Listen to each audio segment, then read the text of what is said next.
Hey, Gahulash. Thanks for resubscribing. You're the first today. I'm glad you're able to catch me live.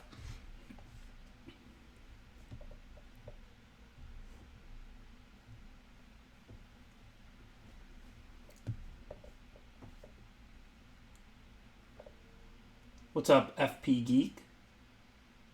Render peace. I wish I could. Everybody should have peace.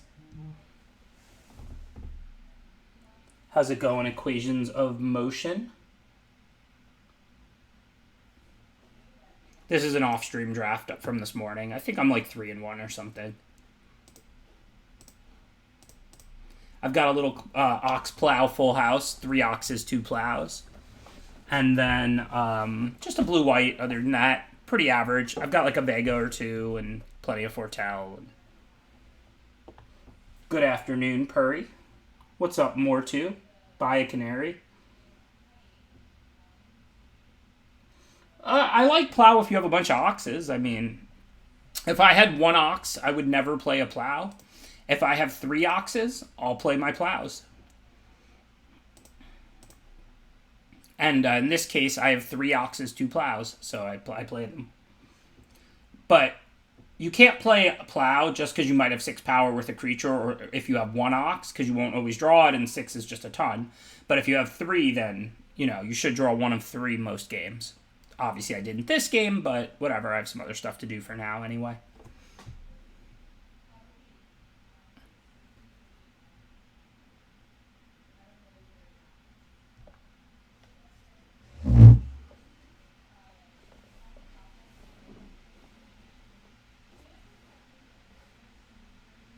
Yeah, you just play it if you have a bunch of ox. I would say 3 is probably the magic number. Like, if you're especially good at crewing it, maybe you could get away with 2, but, like, basically you need to have considerably more oxes. It's not even you have to have more oxes than you do plows. Like, if I had 4 oxes, I'd play 4 plows. It's more that you have to have a lot of oxes. Because if you have 1 ox, 1 plow, that means most of the time you drew the plow, you didn't draw an ox, and then you have a dead card, so that's not okay. So, like, if you have a deck with, like, flyers and stuff, where you don't mind an 06, it's not the best, but you don't mind.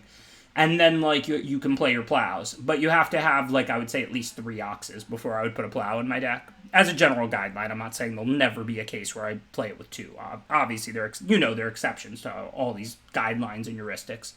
But in general, I would say if you want to put, if you want to put a plow in your deck, you should probably have at least 3 oxes.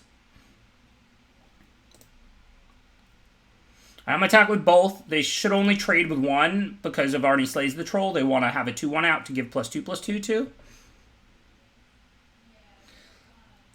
I don't know if it's oxes or oxen. Come here for the draft tips, not for the pronunciation and grammar lessons. But of course I want to play Raven's Warning. It's kind of a slow card. I want to get it going. So that's better than boasting the other Usher this turn. So if I thought they were going to block both Ushers, there's a chance I would have not sent both. But I was pretty confident they would only block 1. Because this 2/1's going to turn into a 4/3 on their turn. Via Arnie Slays the Troll.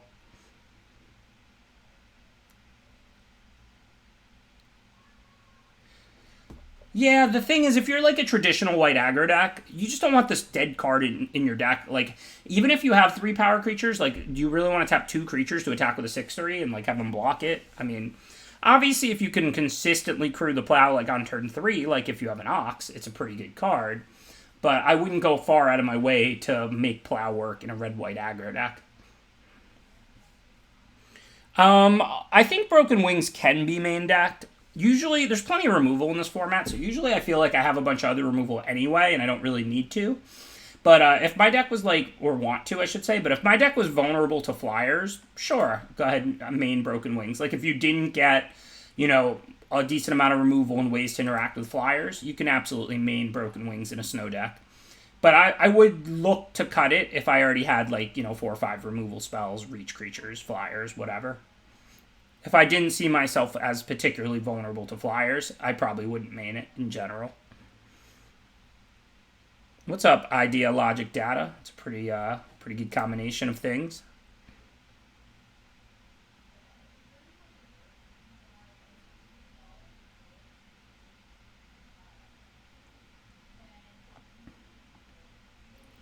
Well, the plow might bail me out here. Now I can crew all my stuff instead of attacking with it. What do we want to put on top? I don't even know. I guess just maybe a big thing. I could grab like a Run Ashore, Inga, Undersea Invader.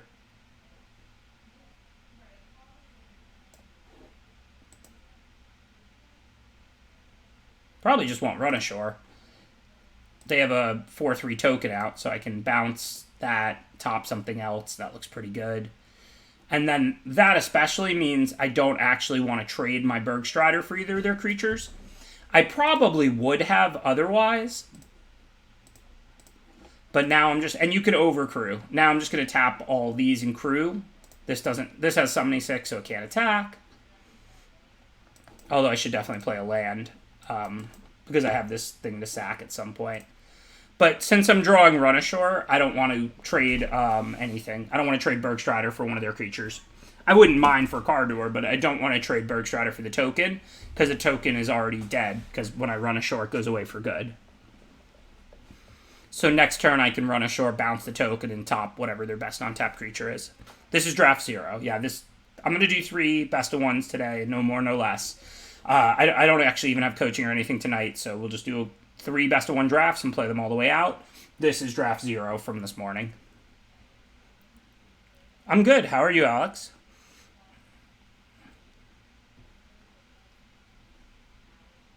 But yeah, assuming they don't have anything, this should pretty much be game. So let's put the Cardor back on top. I don't really care if it triggers again. And let's bounce the token since that kills it.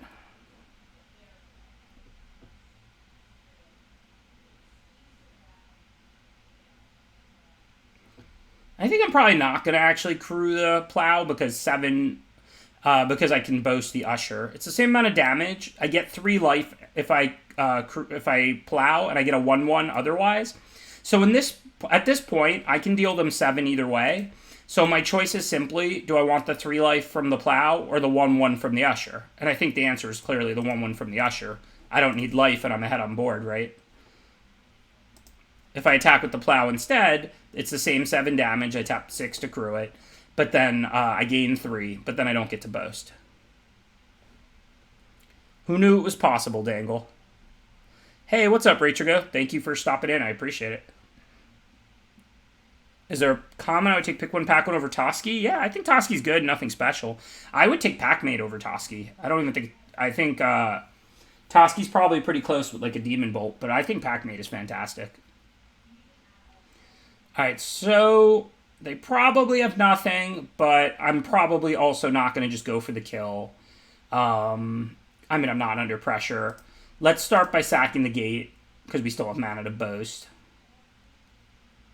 So if I play the Shieldmate, I can crew with the Plow with the Bergstrider and the Shieldmate.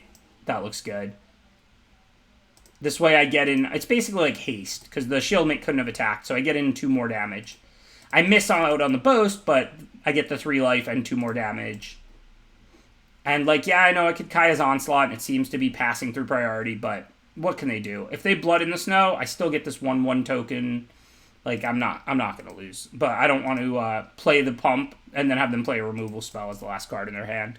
Even though it became pretty clear that they did not have anything.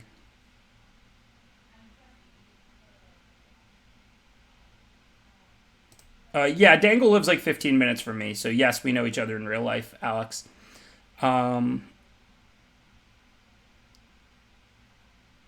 No, Render Piece. If they played Cardor, I could just crew the Plow using all the 1/1s, so they wouldn't have to attack next turn. Taniok, not if... Oh yeah, that turn, the last turn, yes, I could have done both, you're right. The previous turn, though, as I was explaining, I did have the legitimate choice. If the 2/1 crews, it can't boast. It's not when it taps, it's when it attacks. But on the very last turn, yes, I could have used the mana from the Plow and still boasted. And should have.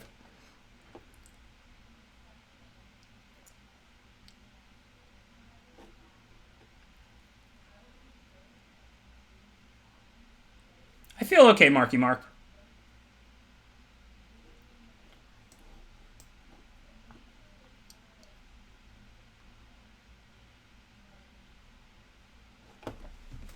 Thanks for asking. Alright, so we'd rather use 2 mana than 1, but we're not going to play Plow because that's not going to be crewed anytime soon. So it's Usher or Pick, and in that case it's Usher because maybe it'll get to attack and boast. Thoughts on Standard? Is there a vomit gif?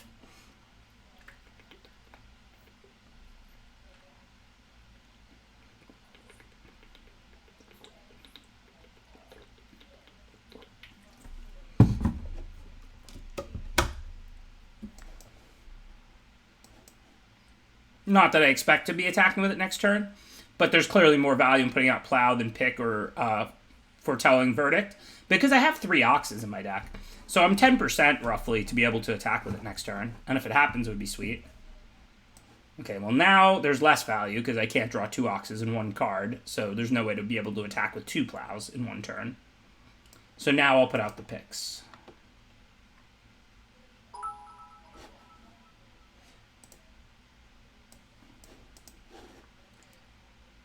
Hey, thanks for the 100 bits, S-Code. I appreciate, the generous donation. You said, has Kaldheim been fully explored, or are you still surprised? Feel like it's mostly snow versus aggro with occasional giants, or things like Oxplow and Elves competitive enough? It's a good question. So, I think that it has been pretty much fully explored. It is mostly snow versus aggro with the occasional giants, but when you do get Oxplow, or when you do get a good elf deck with rares and uncommons and stuff, I think it's a perfectly fine competitive archetype. I don't think you can put together Oxplow or Elves in every draft pod. I would not want to go into Oxplow unless I had like 3 Oxes and at least 1, if not 2 Plows. And I would not want to go into Elves unless I had multiple rares and uncommons. But when you do get the rares and uncommons, or you do get multiple Plows and a bunch of Oxes, I think it's certainly serviceable. So I wouldn't avoid it if it's there, but I wouldn't look to draft it very frequently. So I can just they're hitting both Plows, so crewing it's not going to matter. Okay. Put on top. That's the only question. I don't know. Yeah, I think I want to. I mean, if they kill the Ox, I might regret it, but otherwise they're going to have to answer each Plow, so.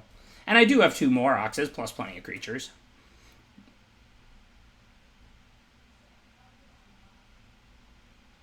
Hey, thanks, Milko Mix. Appreciate the subscription.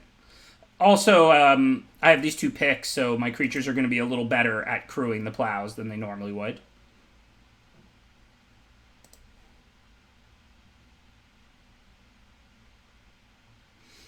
Yeah, it was a little punished, but I'm not under pressure. That's part of why I can make the play.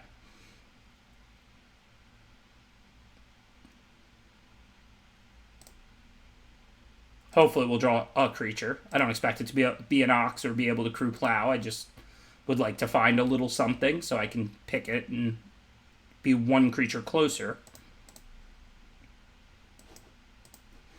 I don't think we're waiting. I know it's just a 2-1, but we're looking to prolong this game. Hopefully give ourselves the time to draw creatures.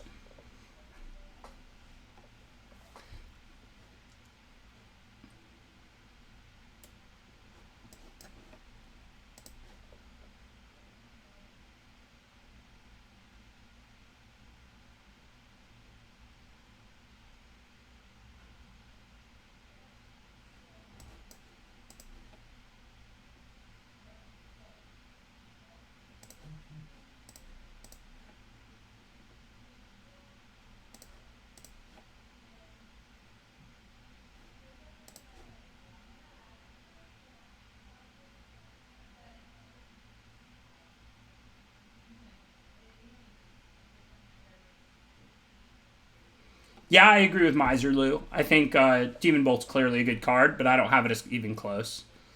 Okay, so I want to put the Doomscar on top, clearly.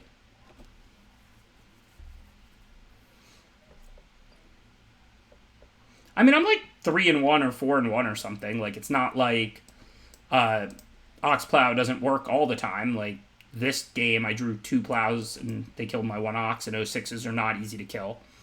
But I've had it work plenty. I mean, including in this run, like I said, I'm 3-1 or 4-1 or something.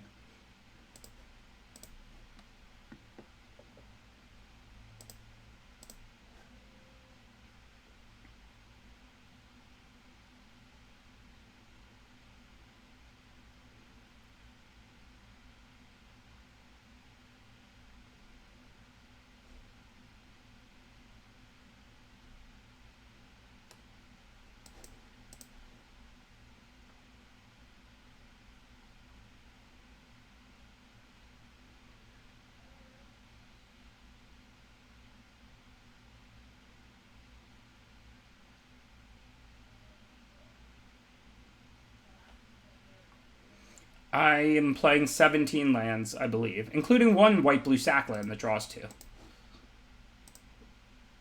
7 lands left in my deck, so might even be 16.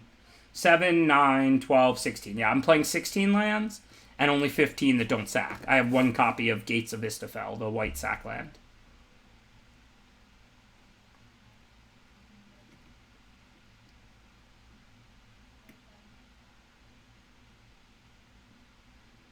No, not really, Adam. I mean, it's not the end of the world if they have a creature up to trade with the plow. You get your 3 life, and you get your mana, and then you get to cast other things and get ahead. Obviously, sometimes you're willing to trade a 6/3 because it frees up the creatures that are crewing it. Sometimes you're not. That's always going to be different. But I wouldn't go too far out of my way to protect the plow. You don't have to win with the plow. If you play a turn 2 plow, turn 3 ox, and then attack, even if they trade it for their 3-drop, that means you traded your 2-drop for their 3-drop, but then also you cast something else, right? Because you get the 3 mana. So I wouldn't go too far out of my way. I would just play the plow if I had like 3 or more oxes generally. And of course, look, if you have some combat tricks or removal that's efficient or whatever, that's all fine and dandy. But I wouldn't go too far out of my way to make it good. This is just an ultimate flood game. I guess I won't concede.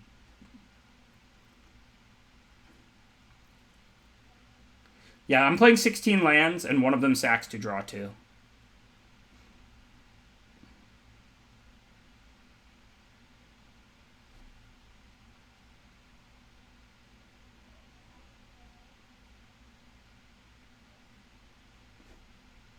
So if I gain 3, I'm still dead. I can't attack with multiple of these, just 1.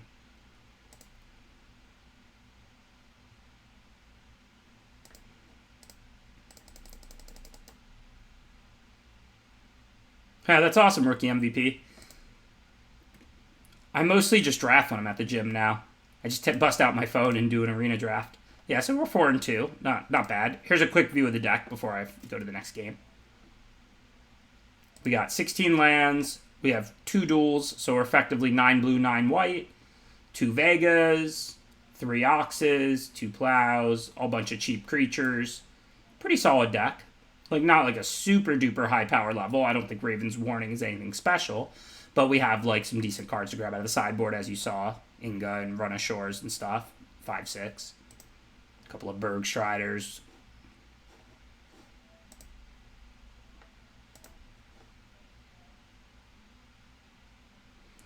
That could get dangerous, rookie MVP.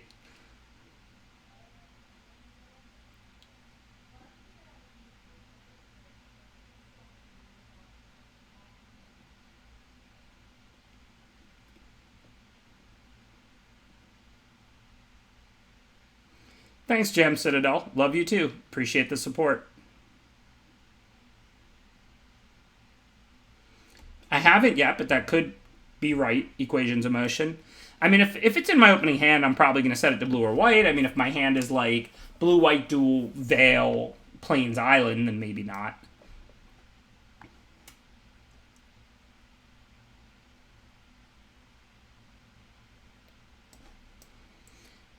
I'm not saying, don't look to this 17 lands data. Absolutely do look to it and analyze it. But be aware, like, for data to tell the whole story, you kind of have to have the right, like, equation or model. So we don't necessarily know how to view all that data perfectly yet in terms of what it really says.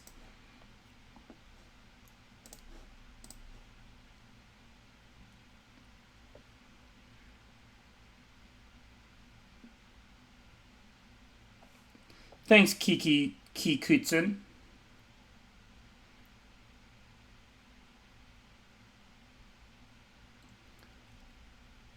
Okay, so let's see. I can't double spell, but who cares? I don't need life. Probably just want to play Vega this turn.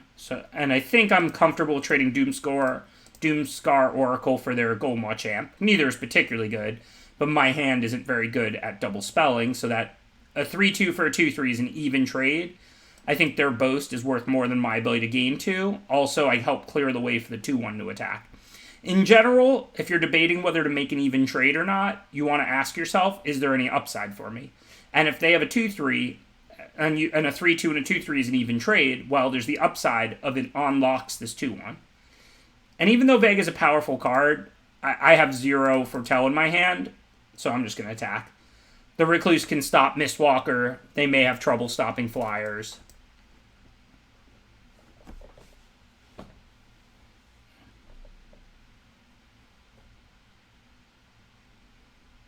I am officially a swimsuit model. Bucky Curls knows what's up.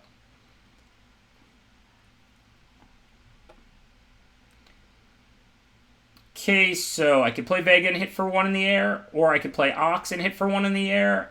I use 1 less mana if I play Ox, but an 06 can block a 5/5. That seems kind of like a no-brainer.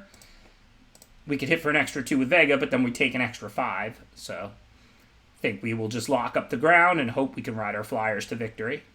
Well, there goes that plan. I may chump as early as next turn with Shieldmate, but I don't see a reason to chump at 20.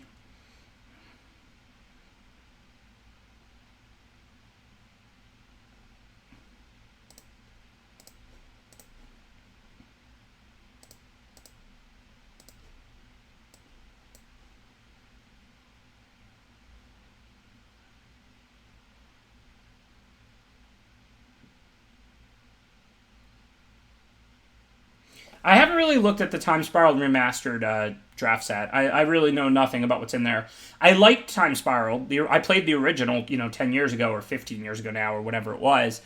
And I really enjoyed it. I thought it was a cool set. All right, so here, 2-1 on 2-2, because, I'm not getting rid of Maya anytime soon. And I don't want to accidentally lose a game to Kaya's Onslaught or something, so now I am ready to start chumping. Because next turn I know I'll have this 1-1 token to chump the 6-6 with. So I can afford to throw away that 06 this turn.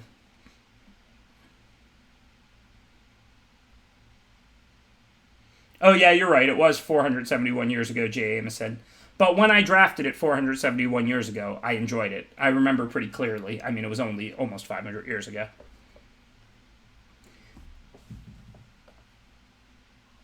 I have no idea whether it'll be an arena or not. That's a good question.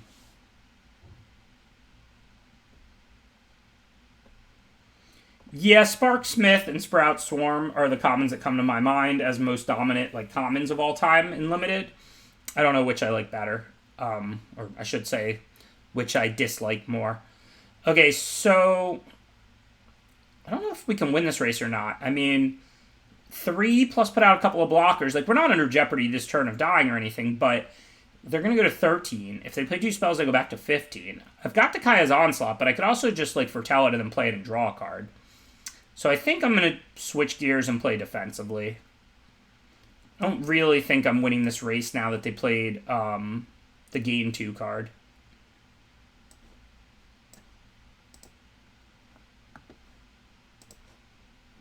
But on the other hand, I do have plenty of Foretell, so I can now Foretell this Onslaught, kill something, draw a card off Vega, and then see what we get for next turn.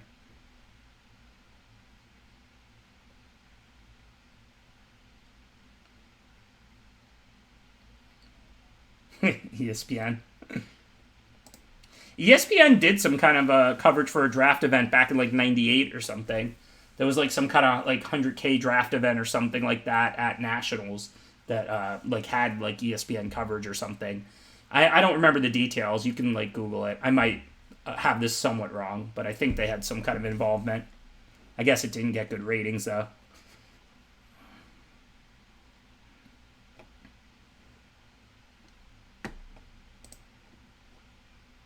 Yeah, that's what I'm talking about. Back in the late 90s, early 2000s. Yeah, when I say ESPN, it was probably on ESPN2 at 11 p.m. or something. Obviously, it wasn't on main ESPN at 8 p.m. But I'm saying ESPN, the network, had involvement, I think. Okay, so what are our blocks? Probably chump the 6-6 with the 1-1, and then try and kill Maya. I could double block Maya, and then if they do something to one of my Flyers, the other still kills it. That looks okay. What if they have +1/+1 and double strike? I can pump the back one, and then they won't be able to kill it, so then I'll still kill Maya. Yeah, so that looks okay.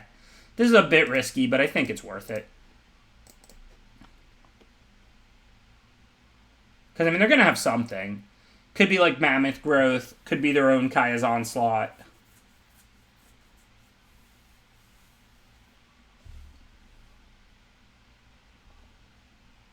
They know I could have Iron Verdict, so it's a little risky for them. Warhorn Blast, okay. So I'm taking 11, whatever. And then Onslaught doesn't actually do anything here, right? Both my creatures die whether I cast it or not, and their creature dies. So that didn't actually work out that great. Thanks, Sydney a Basket. Appreciate the subscription. I guess I still play it, almost just to cycle it. It's kind of unfortunate because it really does nothing. But, I mean, I think I want to draw a card. I guess I could save it for next turn with the Mistwalker. It only costs 1 after all.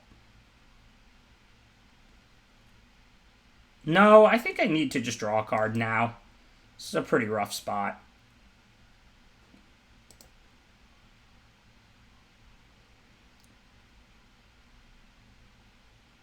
Well, it just doesn't do anything, the Onslaught here, but I just wanted to draw the card because of Vega, and Vega was dying. Alright, that's decent. So now with Mayagon, I mean, we're theoretically stable if they don't have anything. Bound in Gold on the Champion, Ox, and we have a 1-4 to block a 3-2 and an 0-6 to block a 5-5. I'm not saying it's going to work. I'm dead to a Bound in Gold. I'm at 3. But if they add a creature, I can add another blocker, and on board, I'm stable.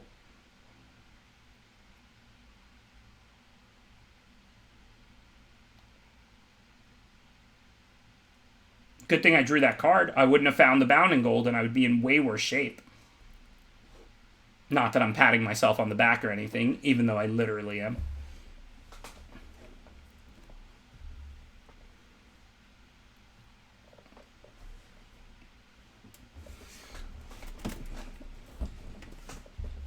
Hopefully that's it.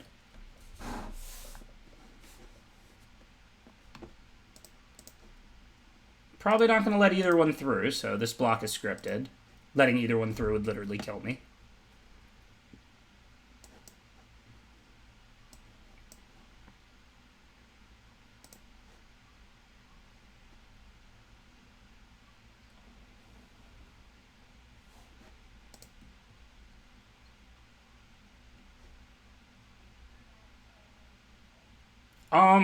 I could put Kaya on Mistwalker and then just play Onslaught when they pass to me, but that would be, like, pretty bad, I think, because if they have, like, a pump spell, I kind of have to go first then. With the double block, I had a good double block, like, they kind of had to go first.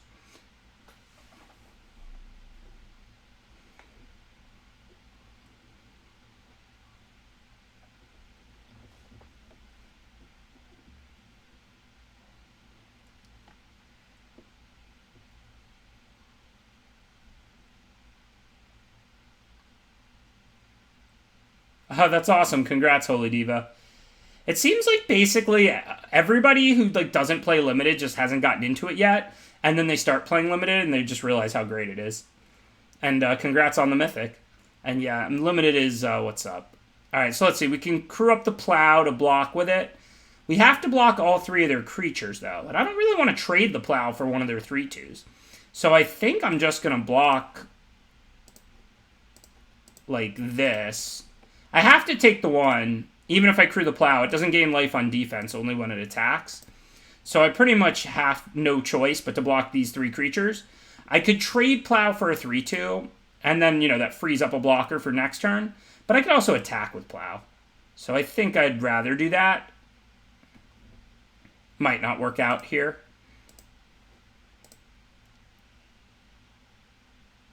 Yeah, or trade Plow for, sorry, a 5/5, not a 3/2. If I wanted to, I could have. But I felt like getting the life off the Plow turn after turn would be more valuable. Obviously, now that they added another 3-power creature and I bricked, I'm like dead. But if they didn't add anything, just like blocking their creature, I could just crew the Plow and attack and get the 3 and then take the 3 back. So I'm hitting them for 6 a turn. So that would be pretty favorable for me. So, I mean, obviously now I regret it, but I didn't know they were going to add Master Scald and I was going to brick. I mean, it might have been right to trade the plow for the 5/5, but again, like, gaining 3 life a turn is kind of how I would have gotten out of this. So that was my logic. I'm not saying it was definitely right or wrong. I mean, but remember, Master Scowl wasn't in play, and then if I drew any blocker, I was fine. So, I mean, I don't know. But I felt like that I wanted to get myself in a position where I could gain the 3 life a couple of times.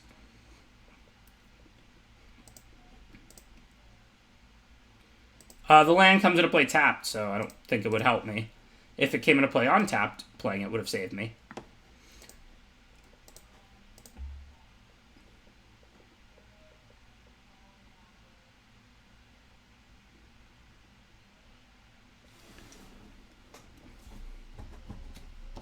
Alright, so that was off-screen draft while people trickle in that I was just finishing from this morning.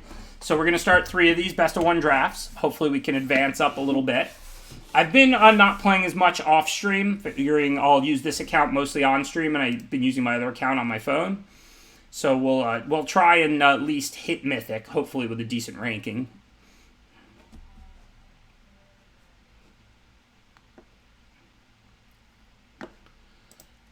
So let's see what we can do. Burgie is pretty good. When you're curving out or you're behind and they're curving out, you can get a 3-mana 3/3.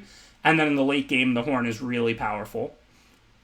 Giant's Amulet. Oh, yeah, I just saw my sponsorship went off. By the way, if you didn't see that banner flying, I have a new sponsor, DL Compare. So check out their website. The phone version of the game is totally fine. I mean, it's very usable. I've been getting this connection error quite a bit where it just doesn't load the game and I just like auto lose, so that kind of sucks. But whenever it loads the game, I find it pretty easy to play. It's not easy if you have to read all the cards, but you can see all the cards clearly. So once you know all the cards in the set, I find it pretty easy to play on the phone. So yeah, so Giant's Amulet and Burgie are probably pretty close. Ravager also pretty close. Frenzied Raider I actually value pretty highly because in the aggro decks you really want to prioritize creatures in this format. I don't think there's any reason to look at any of the commons. I think I'm going to take the Burgie, but I think like you could take pretty much any of those uncommons or rares. But I like Burgie a lot for the reason that when you're curving out, it's an on-curve beatdown creature, or if your opponent's curving out, it's a 3-mana 3/3 to block with. And then in the late game, the Horn is really powerful. What's the main drawback of a 3-mana 3/3? It's not very good in the late game, right? What's the main drawback of a slow, powerful late game card like Horn? If you're getting run over or you're curving out, it's a useless card. So you kind of get the best of both worlds with this split card. When you have an aggressive hand and are curving out, or they have an aggressive hand and you need a 3/3, you get Burgie, and then in the late game where a 3/3 sucks, you get the Horn. So you kind of get the best of both worlds. Alright, so we're not going to take Dwarven Reinforcements, so I think we just take Battershield Warrior, maybe Behold. Battershield's quite good in white-red. Behold is probably a little bit better of a card than Battershield Warrior. Burgie is substantially better in white-red than in blue-red, but it's still a fine card in either. So I think it's Behold or Warrior. I think it's close, but I think we want the Battershield because this card lets you, this is an aggressive card, Burgie. It lets you boast multiple times. Battershield Warrior is excellent in these white-red aggro decks. Behold is a better card. Like, I would pick one, pack one, Behold over Warrior. But, I mean, Burgie and Behold are both, like, whatever in Giants. Like, they're both fine, but not, like, exciting. And I think Burgie is at its best in red-white. Yeah, so, I mean, I can't really look at Faceless Haven. I mean, neither of these are snow cards particularly. Obviously, we could splash the Horn into a snow deck or something if we want to. Which might have been a reason to take the Behold, because Battershield's pretty much only good if you're white aggro. Though it is fantastic in white aggro, to be clear. But so now, we can take Cardor, one of my favorite cards to say. I mean, it's clearly a good card in red-black. I think it's a little underwhelming. Gates would be good for white-blue.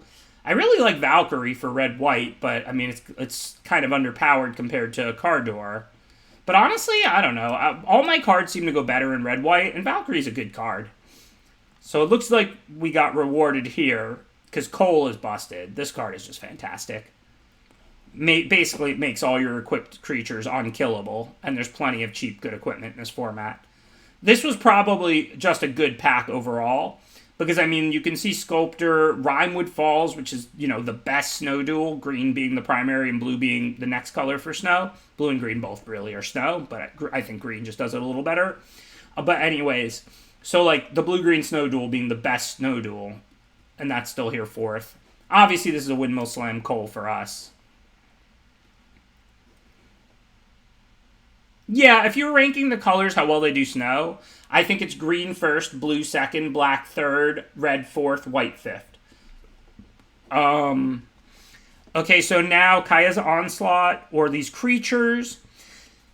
A month ago, like when the set came out, I would have took Onslaught here at the speed of light. I think it's the better card, but you always end up spell heavy, so I think you want to prioritize good creatures where you can get them. That said, this particular draft, I do have 4 creatures, 4 picks in, and they're actually all good creatures, too. So it's probably closer than normal.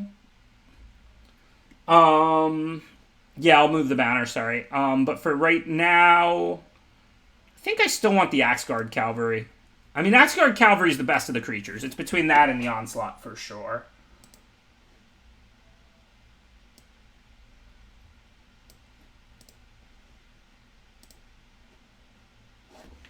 Okay, so now there's Bloodline Pretender, Shieldmate, and Frostbite. Those are all pretty close in red-white. Let's see our creature types. Dwarf Berserker, Dwarf Warrior, Human Warrior, God, Angel Warrior. We have some warriors. Doesn't look great. I pretty much never end up running Frostbite, not because it's unplayable in these decks, just because, like I said, it's competing with Runamucks and Equipment and Bound and Gold and Demon Bolt and so many cards. I think I'm just going to grab this Shieldmate. It's a very solid 2-drop for these decks. So even though we don't have anything to get yet, we're going to prioritize Equipment. We already have Cole, so I think this is a pretty clear Axguard Armory. I'm never against locking that up early in a draft. There's plenty of common equipment to take to make sure that has something to search for. It's not like the Rune Crown, which, is a risk. You may not get a Rune, especially an on-color one. I mean, if we don't see any equipment over this whole draft that we can reasonably take, that would be extremely strange. Don't think we're going to be a Warhorn Blast deck at all. We have very solid creatures. So I think I'm going to grab Doomscar Oracle here. Invoke's a decent sideboard card, but we're playing best of one. I don't know. None of these cards are going to go in our deck. Dwarven Reinforcement can be decent. Raven Wings is one of those good, solid, common equipment. Happy to pick that up late. I consider Golmaw Champion filler, but playable.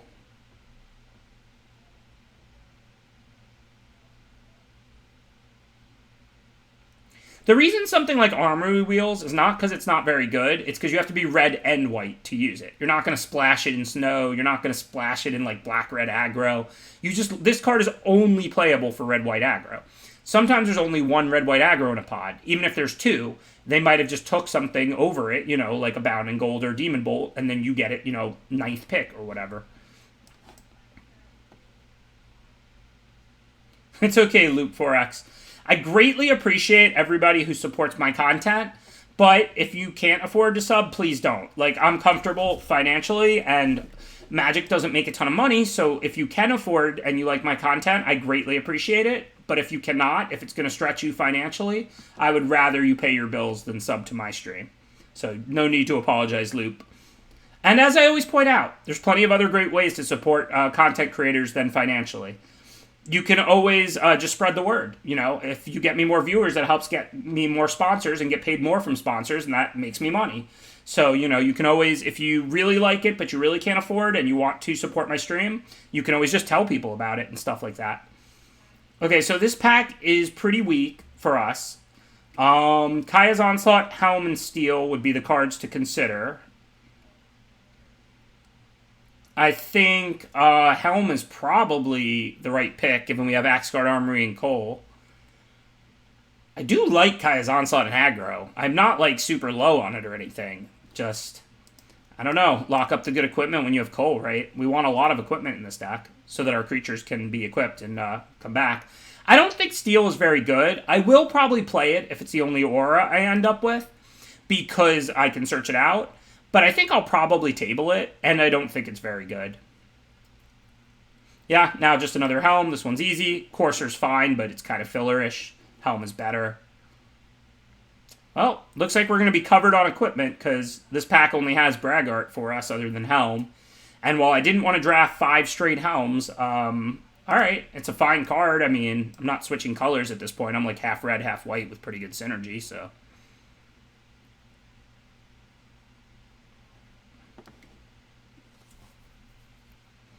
So Bound in Gold is a really good pickup for us. Since we have X-Guard Armory, it's really powerful to have this, removal spell aura that we can search for.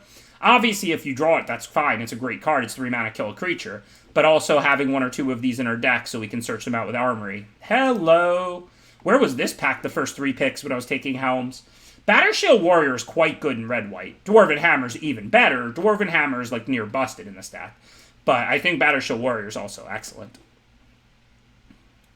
We are going to be equipment flooded. At this point, I'm going to take out the wings. I mean, you could definitely play 5 equipment. I can just end up cutting the run amok too. But wow, Armory and Coal, okay. I wish I could have both of these as well. These are both very nice uncommons for red-white. I'm going to go with Coal. I don't think it's that close. But Armory does mitigate Flood for an aggro deck and be pretty strong. I don't think it can wheel because this is already 7th pick. So it would have to come back either dead last card in the pack, or I think it's actually 1 pick past that. I think it literally can't wheel. Raptor, I would play, probably. It's good with the pick. And I have, like, the Golmaw the Battershield Warrior. But if you're not, like, pumping your team, I don't think Raptor's that good. I think Raptor's fine. Like, I mean, I'm not against it or anything. It would just be, like, a moderate playable 1-drop creature, in my opinion. Now, if you have ways to swarm them and pump your team, or you end up with 2 or 3 picks, it can be a really good card. We already have in Aura. I don't think I want Spectral Steel. I don't think either of these cards are necessarily going to make my deck. Maybe Kaya's Onslaught makes it over Run Amok or whatever. But this is what I'm talking about. This is why I prioritize good creatures over good spells in red-white. Look at how many spells I have that would be excellent in my deck. 3 Helm, Run Amok, Pick, Bound in Gold, Onslaught. Like, you end up with a deck, when you're red-white aggro, that needs a high creature count to make good use of all your equipments and hit your curve because you're an aggro deck, but then also has all of these good equipment and spells. So I always try and prioritize good creatures over good spells in red-white. That was something I figured out over the past couple weeks, that just, like, you want to value the creatures way higher than the spells when you draft this deck. We're doing best of 1, 3 best of 1 drafts. This is the first. Buy a Canary. These cards do not matter. Sorry to hear that, Hare Krishna. I'll try and avenge you.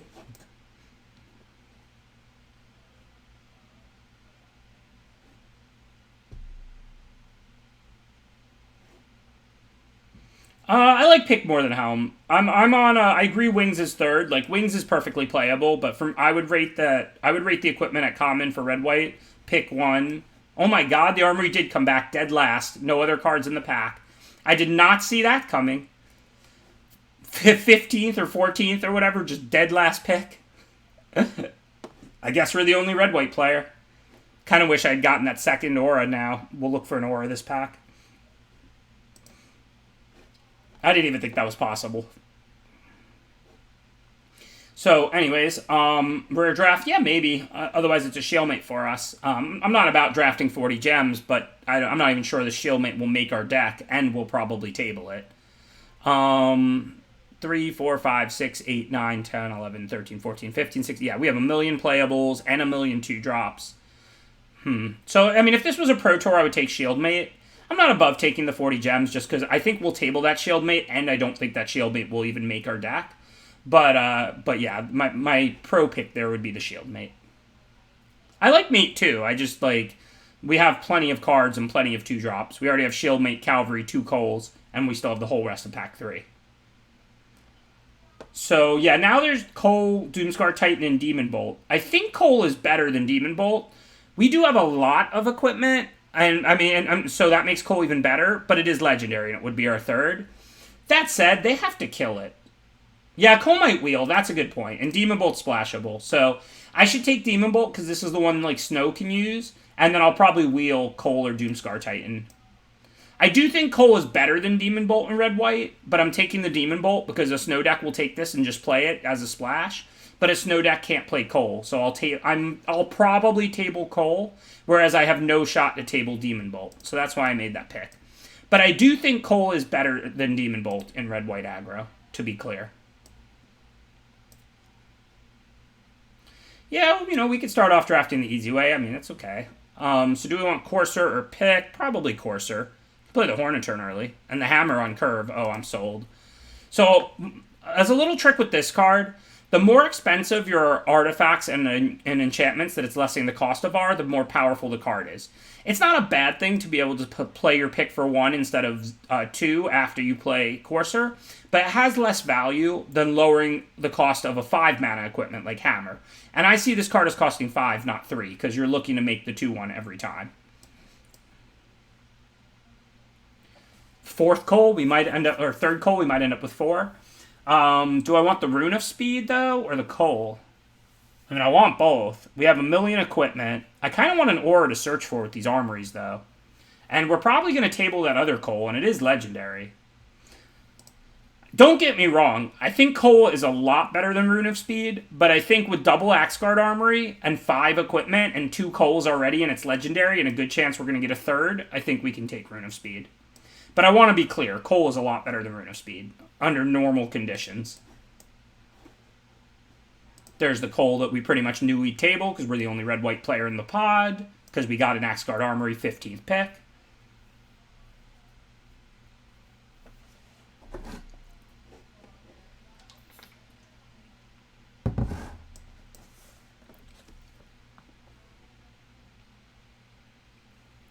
Yeah, this deck is incredible, right? It came together pretty nicely. Amazing curve, all the good common equipment, double Axguard Armory. I even have removal, Demon Bolt, Bound in Gold. This deck came together extremely nicely.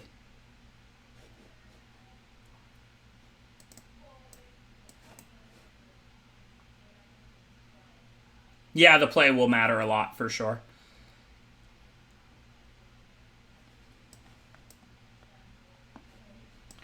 Cole, dead last.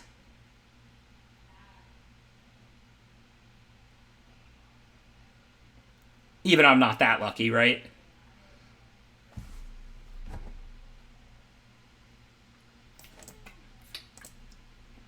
Even I'm not that lucky. I'll settle for that 15th pick, Axguard Armory. Alright, so 8-8 is probably right. I have an extremely low curve, even though I have these 2 armories. I even have a pick.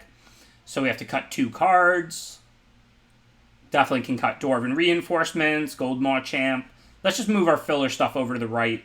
So I'm not cutting the Helms. I have 3 Coles. I want my equipment. Run Amok's good, but it is cuttable. Gold Maw Champions are definitely cuttable. Kai's Onslaught is cuttable. Probably not going to cut the Coursers. I have a lot, including Hammer and Horn, which both cost 5. Reinforcements is cuttable. So basically, of these 2, 4, 6 cards, I need to play 4 and cut 2. Let's check the creature count. 14 creatures, and Hammer makes 15. I'm assuming the program doesn't know to count Hammer as a creature. So we're not really hurting for creatures. So I definitely think I want to play the Run Amok and Onslaught, because we have 15 creatures, and those are actually just good cards. And then maybe I'll just go 1 of each, or maybe 2 reinforcements to have even more bodies. With 16 land and double armory, I don't think I need the mana sinks, but attack and tap something can be a powerful ability out of an aggro deck.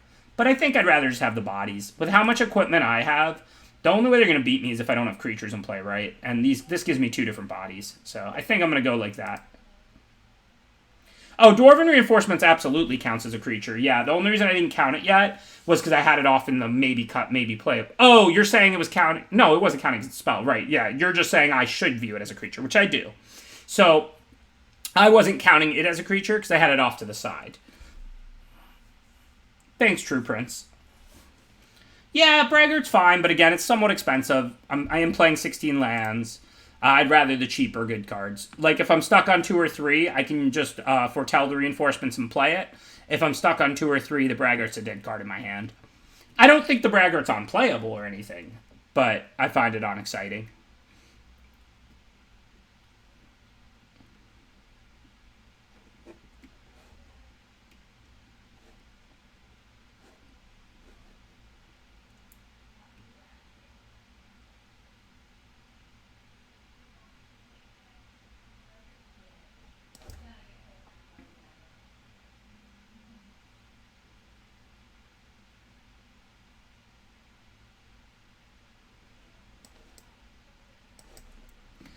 Clearly, we play the Axguard Cavalry over the Cole. The Axguard Cavalry has a better early game ability to have just out to give haste to bigger, better things. The Cole has a more powerful mid to late game ability where it can really dominate a board. In general, if you have 2/2 drops to play and they're going to attack for the same amount, you want to play the one that has the weaker late game. Like if you had in your hand, like, you know, a 2-mana 2/2 and Soar Form Hybrid, on turn 2 you would play the 2-mana 2/2 no ability, because it's more likely to trade off in the early game, and you're more likely to have Soar Form Hybrid for the late game. Here I'm just going to attack. Theirs is a mana creature. If they trade, I can play the Valkyrie. If they don't, then I'll play the Cole. I guess I kind of missed the one by not playing the Cole first, but I don't know whether they're going to block or not. Oh, no, wait. It's only pumped when it's equipped, right? What am I even... Yeah, this is only pumps tokens. Ignore me. So yeah, the right play is attack, and then if they block, I can play Valkyrie, and if they don't block, I can play Cole. Magda's the one that pumps all dwarves all the time. This pumps tokens. But yeah, so you attack, and then if they block, you can play Valkyrie. If they don't block, then you play Cole. I do have a token it's about to pump, because it will be equipped by the Dwarven Hammer.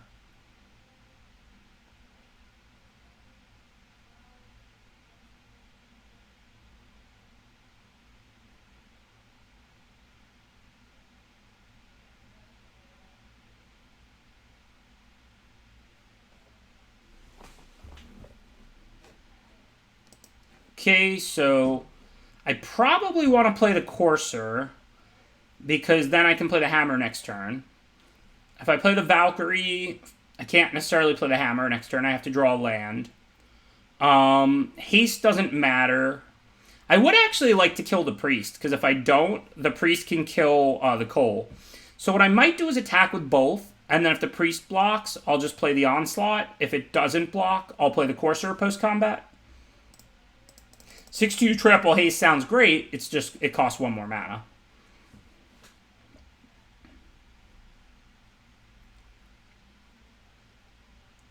But I think that it's worth taking the turn off to remove the Priest, because otherwise the Priest can kill the Cole. And they're still a while away from the path killing it, right? At least a couple of turns.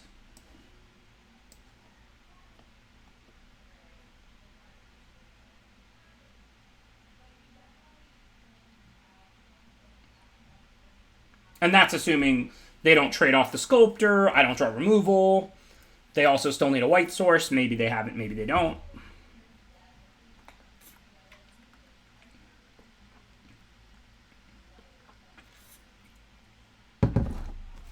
Well, I think that's kind of the purpose, render piece. Because tokens don't go back to your hand when they die, so they wanted tokens to get some kind of a bonus as well, right? Alright, so now we can play either Courser or Valkyrie. It's tempting to play the Valkyrie because it uses 1 more mana, but I think the Courser is the right choice, because that lowers the cost of the Hammer by 1, which gives me the ability next turn to play that 6/2 trample haste like we've been talking about.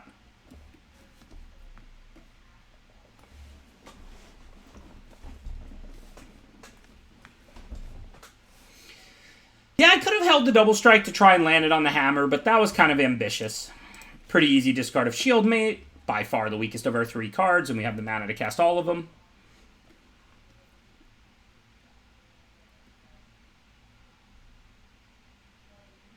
I mean, with 2 more Coles, we might draw another one, we might not, but it's pretty good with the Hammer. That's a pretty game-winning combo, so I don't want to give them the free kill on Cole.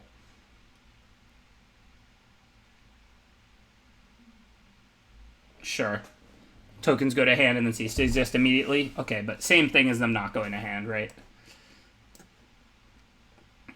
So we can't attack with the 2/2 flyer, but we can definitely attack with the 6/2 trample haste. Obviously, it won't go back to our hand, as we talked about, since it's a token, but I can also just move Hammer somewhere else next turn. So if they block with, like, their 2/5, in reality, we're trading a 2/1 for a 2/5. So it's a good deal for us.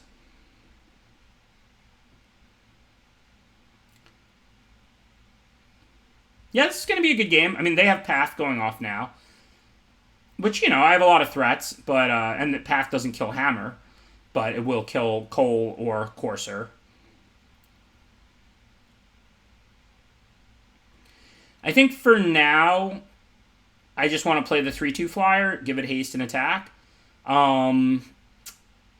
can't really stop them from killing flyers with Path, and I don't really care more about Valkyrie than Cole, so... Because I have Hammer out to put on every creature. So after they deal with this one creature it's on, I'll be able, on future turns, to move the Hammer to a different creature, attack with that, and then if they trade with it, the creature will go back to my hand. So... And if I trade Vengeful Reaper for Valkyrie, that opens up the door for Courser. So I think here... This is going to be an unexciting turn for us because they have Path. Good beats. I can't do anything about that. But I would take 3-2 for 2-3. That's a fine trade here. And also, if they want to trade this 2-1 token, I'm cool with that.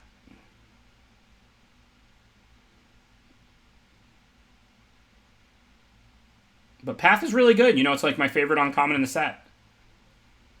I'm going to cast the Cavalry. I don't see why I needed to play a pre-combat Philip Way.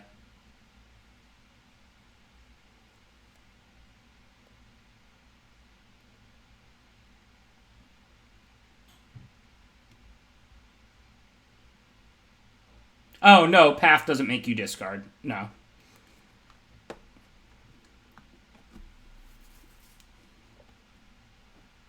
That's okay. Path does have a lot of text. I was just not sure what we meant.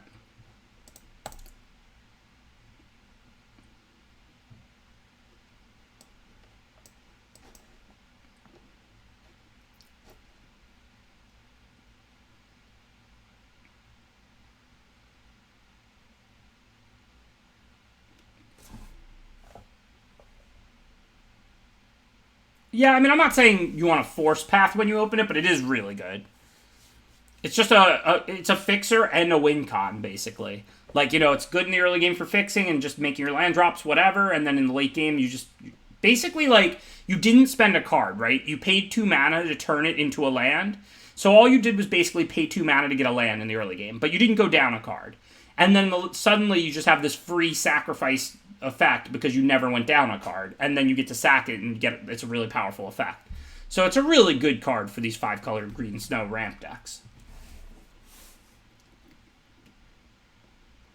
Oh, that's easy. We obviously want to put the rune on the Hammer. Hopefully they don't have removal, but runes go on equipment pretty much whenever possible. I think hammering up a creature looks better than playing Dwarven Reinforcements here.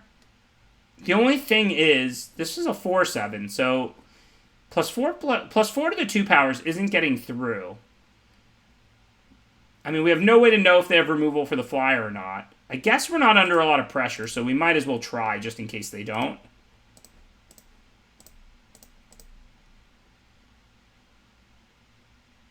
Cool.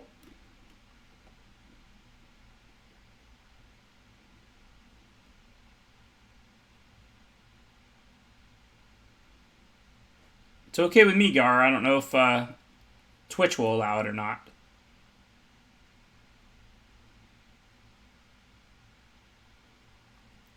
Yeah, it looks like they found a pillar to tap down the flyer. We can still beat them by going wide, potentially. Now that they're at 4, if they're tapping the flyer, we're about to play 2 creatures, so we'll have 4 to their 3. I'm assuming they probably have more creatures to drop. Just hopefully not like a Lindworm or something like that. Okay, so we go to combat. They're going to untap a land and tap the Courser. We can't move the Hammer somewhere. That doesn't really help. Well, wait. Oh, wait. If we have enough mana to play the Reinforcements and move the Hammer, we'd actually have Lethal because of haste. But I think we're 1 mana short. Because they have to tap Sculptor and untap a land, and then use the Pillar to tap the Flyer. So that would only leave them 2 blockers. So if I could play the Reinforcements... But tapping a Cavalry to give haste to one of these is the same thing as attacking with Cavalry. With 1 more land, I could move the Hammer onto one of these, and then I'd kill them with haste. But it's 3 to move the Hammer, 4 to play this, and I have 7. So I'm 1 mana short, I think. So yeah, I am 1 mana short then.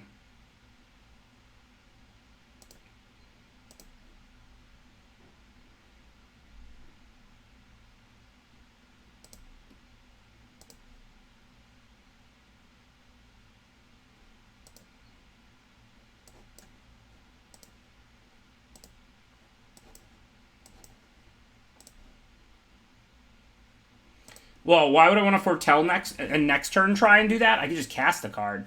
As long as they don't have a sweeper, now they have to have all their creatures back. These don't have haste, so it's not like I can sneak them in. If I tap the cavalry to give it haste, that's not very exciting. But if I draw a creature that's like 3 mana or less, I can play it, give it haste by moving the hammer to it and have an extra creature that way. So you definitely want to put the hammers in play this turn. I mean, the hammers, the berserkers, unless you have a reason to believe the opponent's holding a sweeper, specifically.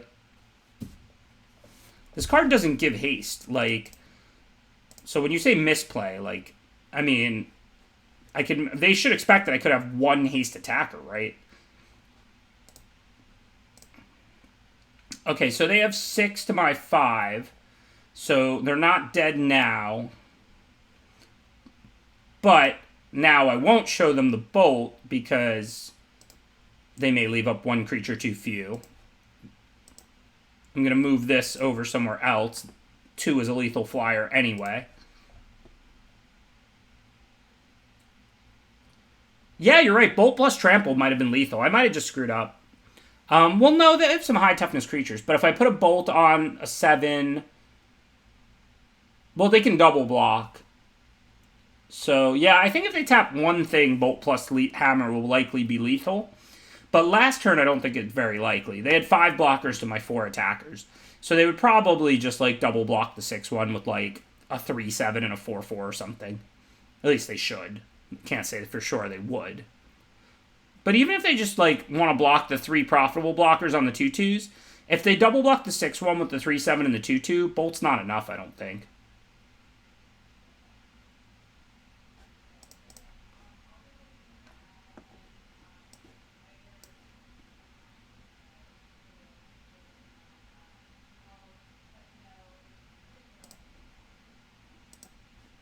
So that's good, though. So they still have to tap the flyer unless they have something. And then I can send the 7-2 now. I'm not going to send the other creatures to get 8, and I'd rather those just back to block. Should be able to kill them with the helm and the flyer if they don't have anything. And if they have removal, then I can move the stuff around. No reason to go all in.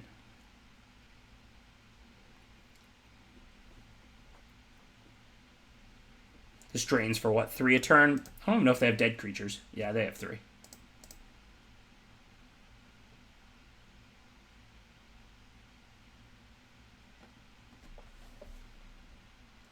Yeah, I'm not going to foretell Bolt in this spot. Yeah, I could end up choked on mana, but they have no reason to believe I'm holding a trick, and it's pretty important. And if I foretell, I'm telling them I have Bolt, basically. I'm an aggro deck. I'm probably not playing deal 5 to a tap creature. If it was a creature, it would be in play. I'm basically telling the opponent to play around Demon Bolt and not leave themselves dead if I foretell it.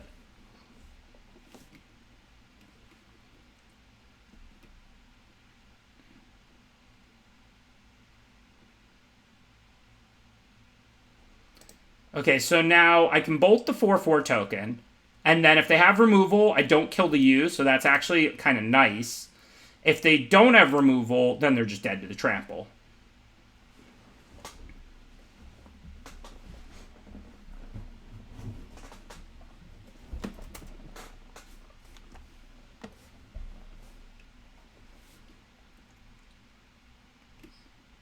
I guess there's other possibilities, like they could give +4/+4 to their 4/4 or something. Cool. But clearly we want to bolt the 4/4 token, because if that card in their hand is a removal, we don't actually want the U to die, because they might have a Lindworm to go get. So, I mean, I can't be scared to attack here, obviously, but we bolt the 4/4 token, because if that resolves, then when the U dies, they die. If they have removal for my creature, the 4/4 token dies, the U lives, and they don't get to go get their Lindworm. So it's pretty important to bolt the 4/4 token and not the U there.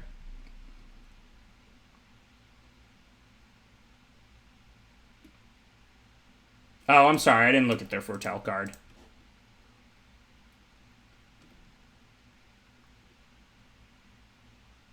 Yeah, you're right, I probably should have put the token first.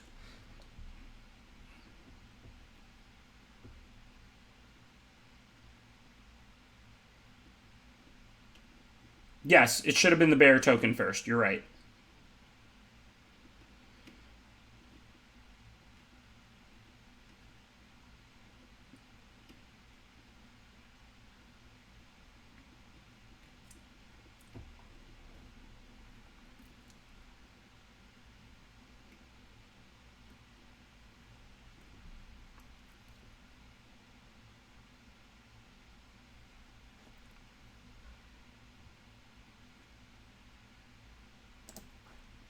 And no white, but we have a 2-drop and a 3-drop. I mean, two 2-drops, but things to play on turns 2 and 3.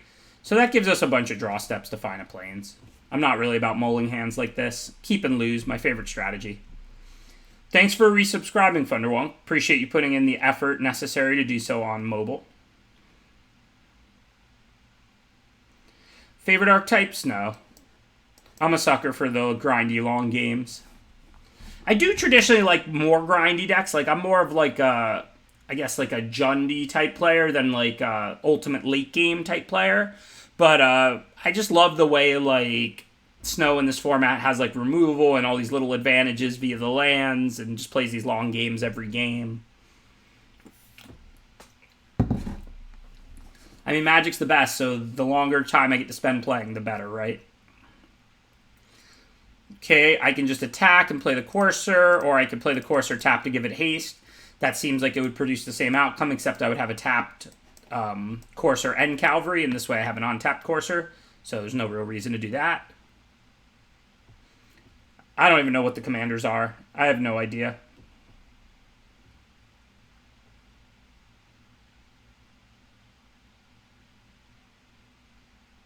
I did like Zendikar more than this format as well.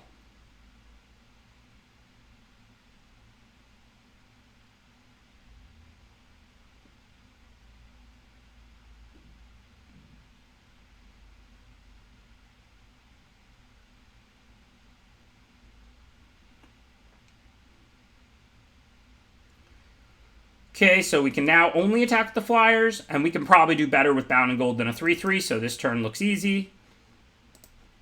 Give it haste. They have a 1-2 reach, but that's just a chump blocker. Packmate can't block these flyers. What's the one thing Packmate can't do? Block flyers.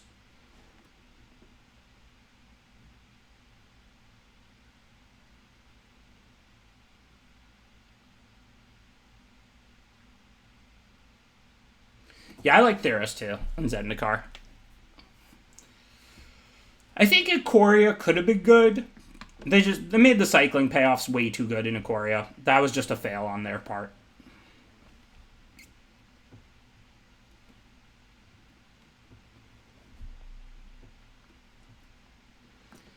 So we could Bound and Gold the Recluse, but since we have Run Amok and they're tapped, this looks like a pretty convenient turn to just do that.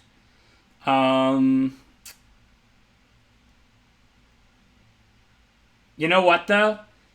I can Bound and Gold for 1 mana, which means if I play Bound and Gold instead of Run Amok, I can play Bound and Gold and Valkyrie and give haste to the Valkyrie and hit for 7 in the air. So, because I'm 1 mana short of Run Amok and Valkyrie, but I have enough mana to play Bound and Gold and Valkyrie, I'm going to go with the Bound and Gold on the Recluse. If I had 1 more mana out, then I would just play the Valkyrie, give it haste, and attack with these 3, and then I would just Run Amok whatever the Recluse blocked. But I was 1 mana short of Run Amok and Valkyrie, but I had enough mana for Bound and Gold and Valkyrie, because Bound and Gold only cost 1 mana thanks to these 2 Kaldheim Coursers.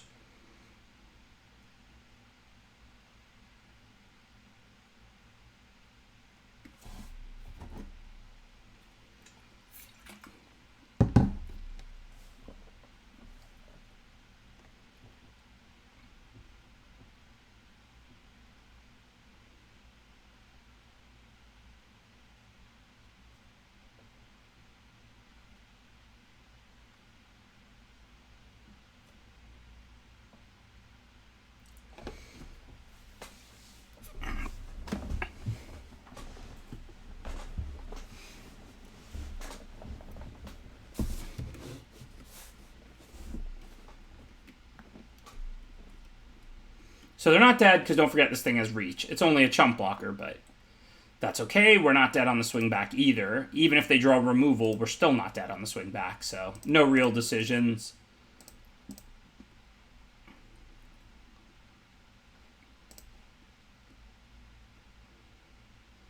And then end of their turn, we can sack the Armory. I guess I could have done it now and played a 1 mana card. Wait a minute. With 2 Kaldheim Coursers out, I could have gotten Pick with the Armory, played it for free, and then equipped it for 1. Oh, who cares? I just missed 1 point of damage. It's not like it would be lethal. Yeah, I didn't realize it was free, so I knew I had 1 left. So I was thinking, like, why do I even want to show them what I'm getting? Like, I don't need to save the 1 mana putting out a helm or whatever. But because I can't equip it. I forgot that I could have done the pick for free, so I could equip it. But also, whatever. I would have just put them to 2 instead of 3. Like, it's hardly a big deal. It's not like it was lethal or anything. All it would have done was literally put them to 2 instead of 3.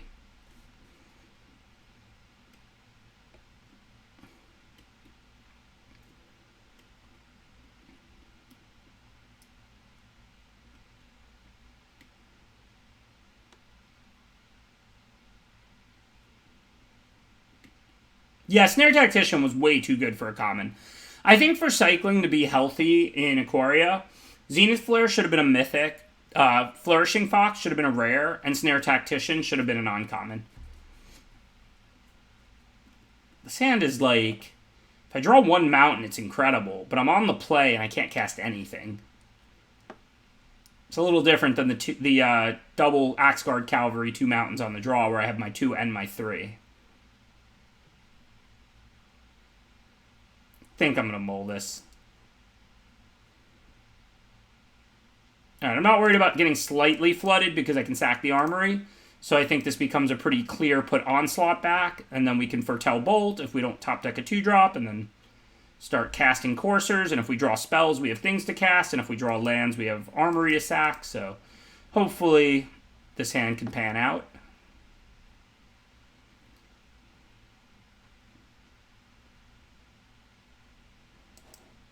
I don't really see any decisions. I'm not going to use 1 mana instead of 3. They can get 1 treasure. Next turn, I can play Courser and Bolt.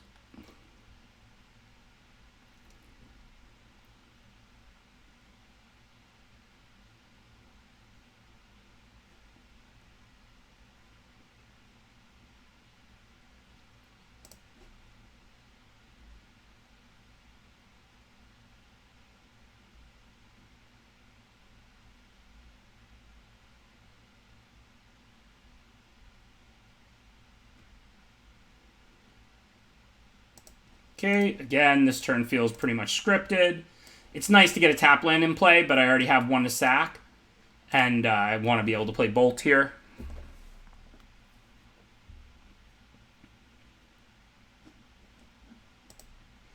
So now the only question is which one do we Bolt? We save 2 damage if we Bolt the Titan. I mean, the Titan's bigger than the Pup, but the Pup is making mana. I think this is pretty close. I guess they can always just move the pick next turn, but that'll cost them 1 next turn and cost them a treasure this turn. The Titan's too much bigger, and we're looking at racing. I think we have to kill the Titan.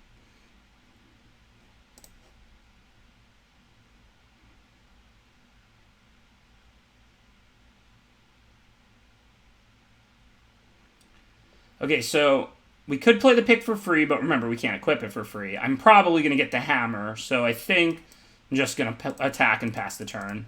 Armory is one that you can sack at instant speed, right? Yes. Because I'm not actually sure, because I have Bound in Gold, I have the Red Rune, I have the hammer, so I don't actually know what I'm going to get here. We'll see what they do.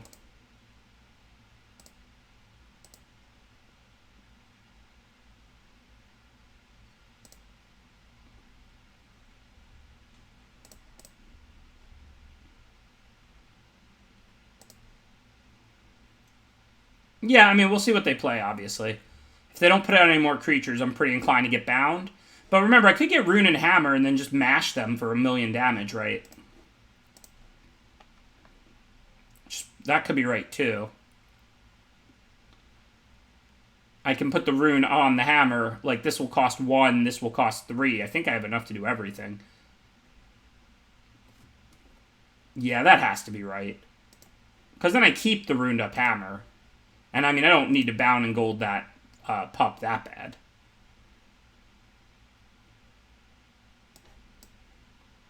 Because remember, this only costs 1. So now I can do that. Then I can put the Rune on the Hammer. Also for 1. Thank you, Coursers. You're doing fine work. And 10.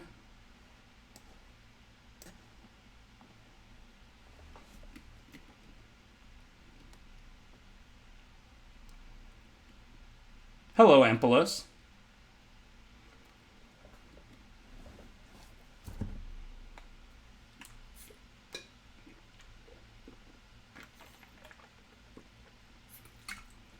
I mean, look, if they kill me with a combination of pump spells, good beats, I wasn't going to play for the long game. My hand is all lands, right?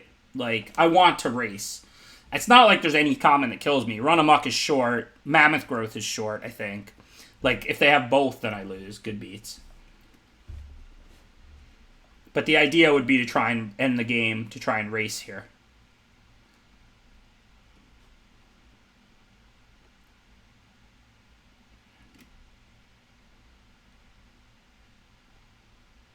Any creature for the win.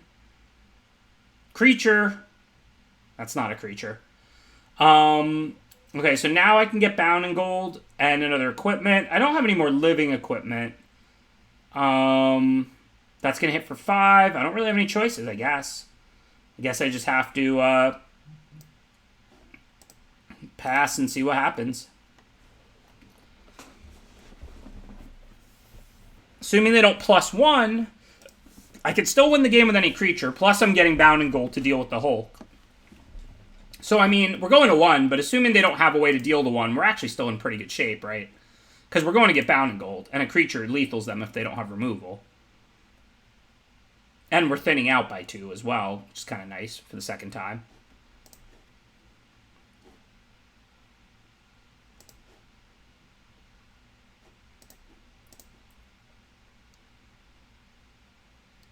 Okay, so no decisions.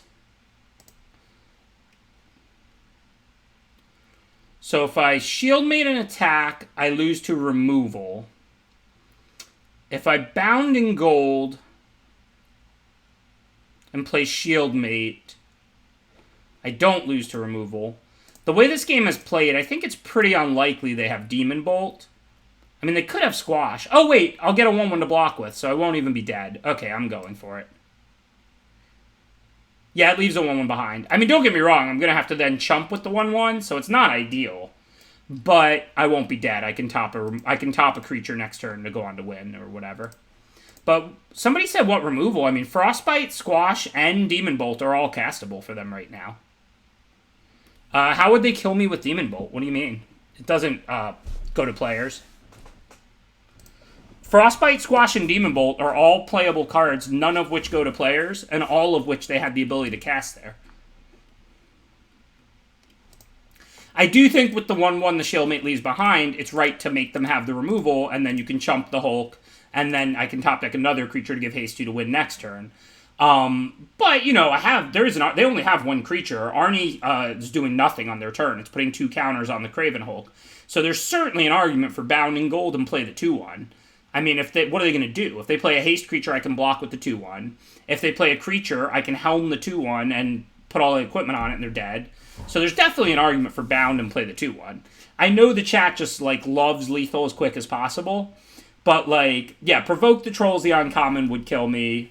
But, like, you know, there's not much. Like, a haste creature doesn't beat me. A removal spell doesn't beat me. Like, there's certainly a good argument for Shieldmate Bound there. Yes, Ravager and Provoke do kill me. There are cards that kill me since I was at 1. Yeah, I do. These cards don't matter. I think this format does not have, like, the fringe archetypes like Blue-White Foretold and Black-Green Elves. They're fine. They're just not supported by the commons alone, so you don't get to play them often enough. So it feels like, you know, the vast majority of drafts, you're either Boros Aggro, Snow, or Giants. And then, like, every 1 in 20 drafts, you get the treat of getting to play, like, Black-Green Elves or Blue-White. I do think this format is narrower than usual, and I wish it wasn't. I think that's a negative. I don't really want to be attacking with Cold. Like, they might have a blocker or Frostbite, whatever. So I'm going to foretell the reinforcements. This is kind of the same concept as I talked about last time. This is a 2-drop, you know, for next turn that's only good in the early game. It gives me 2/2/1s. Those may have no effect in the late game. Cold can dominate a board in the late game. I have 5 equipment, 2 Axeguard Armory, including an equipment already in my hand. Okay, I think pretty clearly we're interested in Burgee, not the Horn. And since it makes mana whenever you cast things, I think I'm just going to run Burgee here. 3/3 is a good blocker for the Liberator. If they kill it, they won't be able to boast. If they don't kill it, then I can do several things next turn.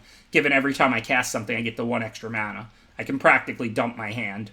Aside from can't play 2 white spells with 1 white mana. But I can play, like, Reinforcements, one of these, and Helm. So if we untap with Burgee, it's going to be awesome.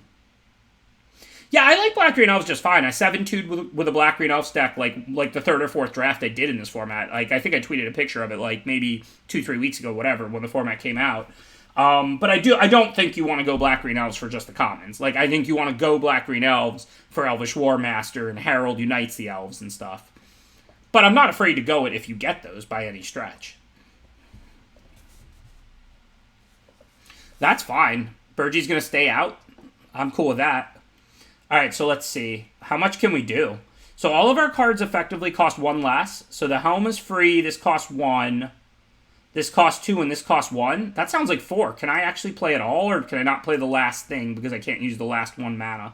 I probably can't play the very last thing because I gave myself credit for the mana from that thing.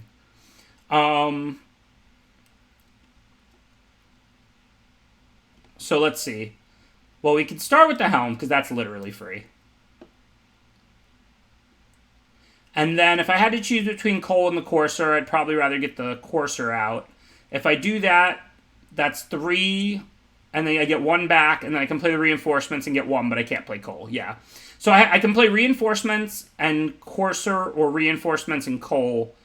Again, I'd rather hold the Cole, I think, so I can play it when I'm attacking.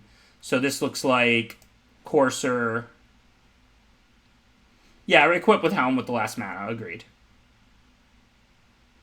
Still not the worst turn, huh? We spent 3, 4, 6 mana with only 4 lands out. That's a pretty good card. With our 3 mana 3/3 that traded with the removal spell.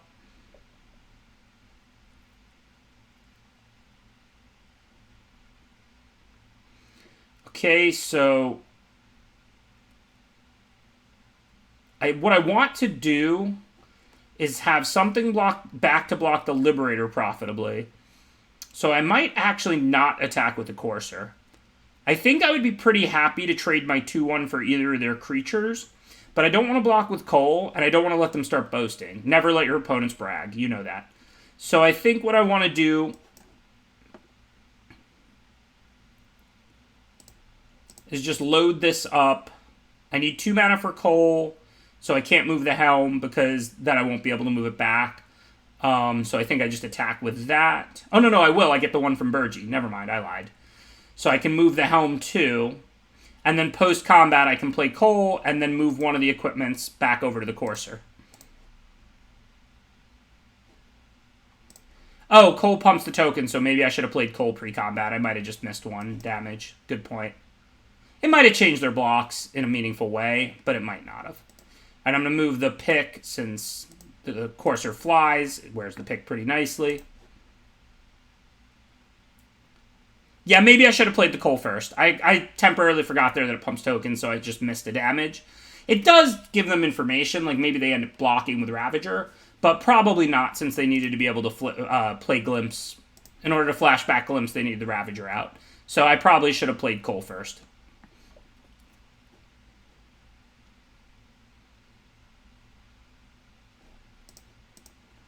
Maybe they're going to kill Cole here so I don't get my creature back, but who cares? I'm trading a 2/2 for a 4/2, even if it flies. Remember, like, this is wearing Pick. Pick can go somewhere else. So, like, I think that's kind of a no-brainer. Now, though, I'm not sure if I want to let them boast. If I hit for 4, they're down to 9. I can go get the Hammer and the Rune for next turn. I don't think I want to let them have a profitable boast. So I think I'm just going to grow the creature here and chill. Still sack the Armory using the Treasury. Run amok for the win? Well, they're at 13. We don't have lethal.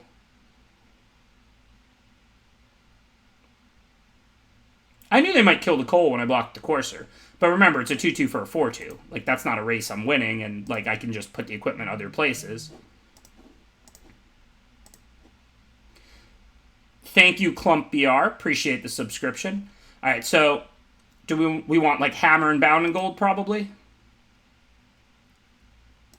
That almost has to be correct. I mean, they're the 2 better of the cards by a lot. I'm 1 mana away from the Hammer.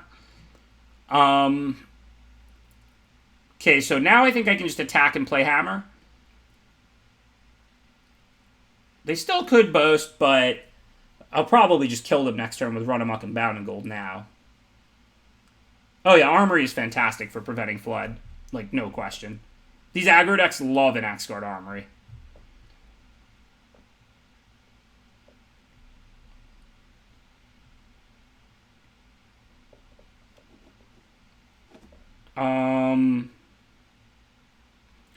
So the question is, do I attack here? And I'm not sure the answer.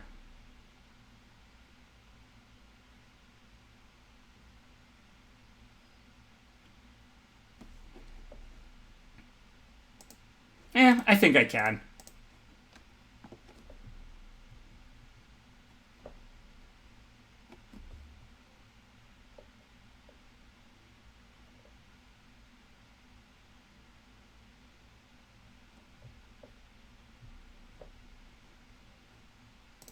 Because now that I have the hammer, if they attack and boast, I should be able to kill them next turn. You're about to ask why this was different from the previous turn. The answer is now I have a 5/1 trample in play, and I was a whole turn further away from that last time. Like, if they attack with both down, go to boasting, I'm just going to not block. And then I can bound a blocker and Run Amok over a blocker. So hopefully we can have lethal.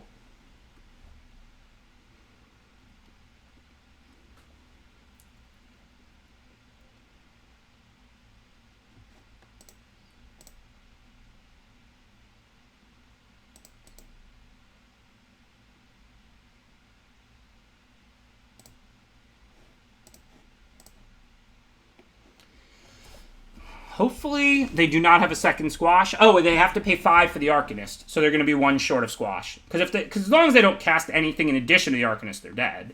Bound the Arcanist, Run Amok, whatever the Liberator blocks, and that's game.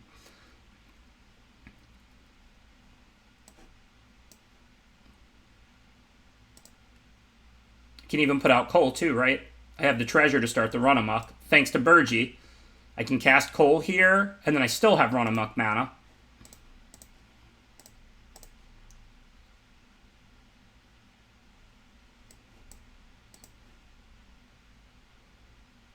Good stuff. I don't know, Burnator. It will take running pretty hot. Mythic this week, I think, is a more realistic goal, but if we 7-0 all 3 drafts, maybe.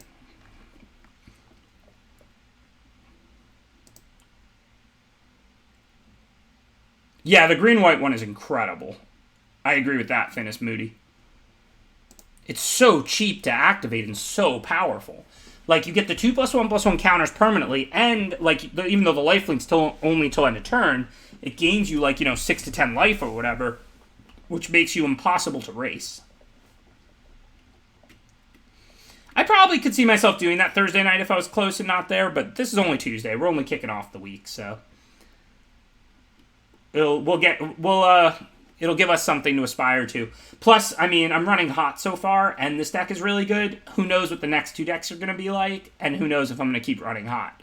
I'm only Diamond 3. I need 15 more wins or something to get Mythic. Well, I haven't been playing this account much off stream, to be fair. Like, I'm not saying my win rate is good or bad, but I'm saying, like, that's why I haven't hit Mythic yet on Ben S. Usually I play this account a ton off stream, but I have another account, so I put the other one on my phone, and I've just been mostly like lying on the couch at night playing on my phone or playing on my phone from the casino all weekend. So I haven't used this account nearly as much as I was before. Oh, nothing meaningful, Chunlin. I just meant like it would give me something to aspire to this week. The end of my stream week. I stream Tuesday, Wednesdays, and Thursdays. Yeah, I agree, Bloody John. The green-white one, it doesn't need to cost way more, but it should cost like 5 in sack or 4 in sack. 3 in sack is just a bit aggressive for that card. Playing on my phone from the grocery store yesterday, yeah. Mondays are basically my day off. Like, I have Monday night, one of my regulars for coaching, but I don't usually do too much else. I don't usually go to the casino.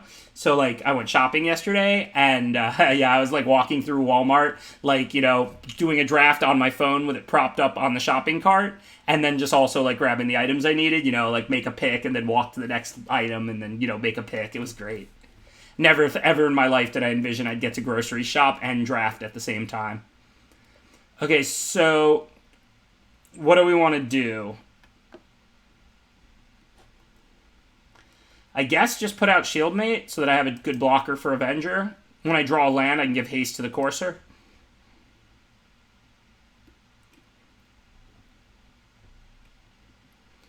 Yeah, Honey Nut Cheerios is the pick one, pack one cereal, for sure.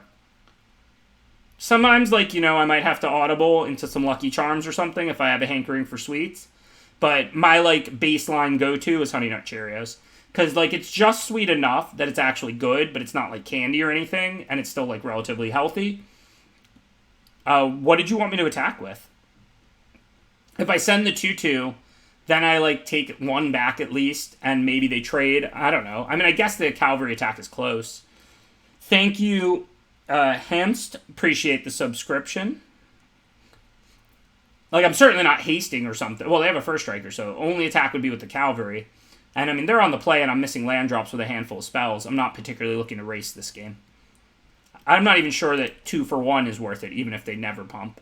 Because I'm stuck on 2, but I have a handful of business. I want life totals high so I can draw lands and cast all the cards in my hand.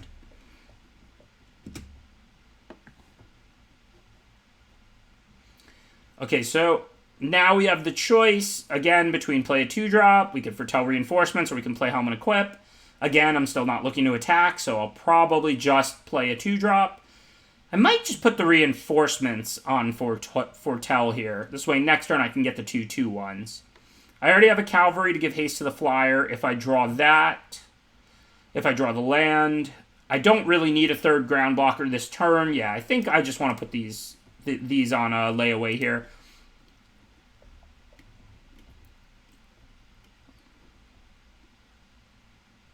Cereal in the bowl first, but is there some tech I'm missing, Socks for Champs? I've never even given that any thought. Is there advantages to putting the milk in the bowl before the cereal?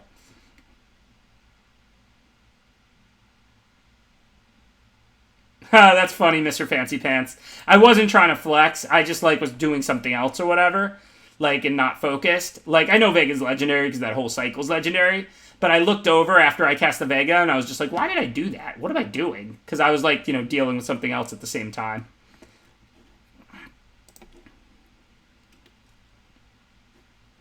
So I don't love this trade, but I am looking to slow them down. They're going to draw a card, but, I mean, I'm still trading a 2/1 for a 2/1 gain, so I'm effectively gaining 2. And then I'm also leaving a 1/1 behind, so I think it's clearly worth it.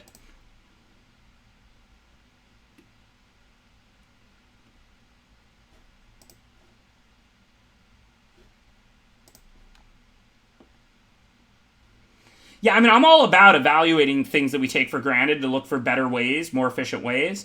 And I'm, like I said, I'm in no way against thinking about this. I've never given it any thought, but I always put the cereal in and then the milk just by default. If there's an advantage to putting the milk in first, I don't know.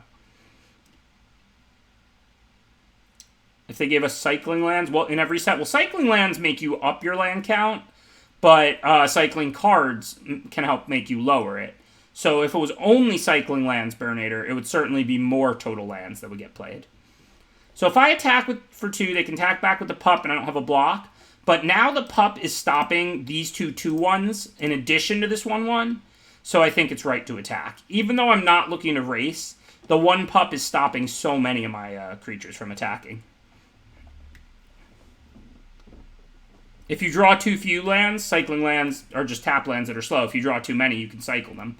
So cycling lands themselves can only make you up your land count. Now, if there are cycling spells in addition to cycling lands, that's a different ballgame. Okay, so what do we want to do? Probably just put out the Courser and pass. I mean, there's no way I'm winning this race. I want blockers for the Firewalker. Guess I could send the Cavalry, but, I mean, even if they trade Firewalker for it, they draw a card. That's not really a great deal. So I think it's just Courser and pass now. Hopefully they don't have removal.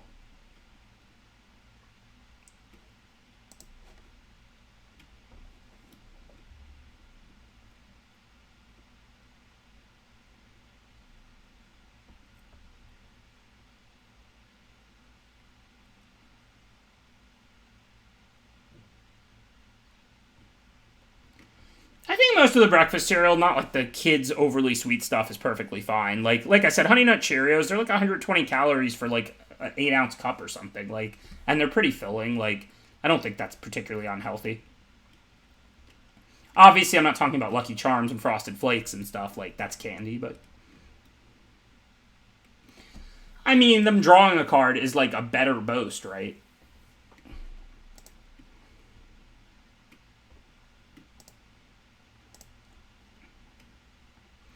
Alright, there's no way I want to take the hit for 4. I'm already losing the race and getting low, but now it's indestructible, so this is almost scripted. We'll just sack the 1/1 to gain 4.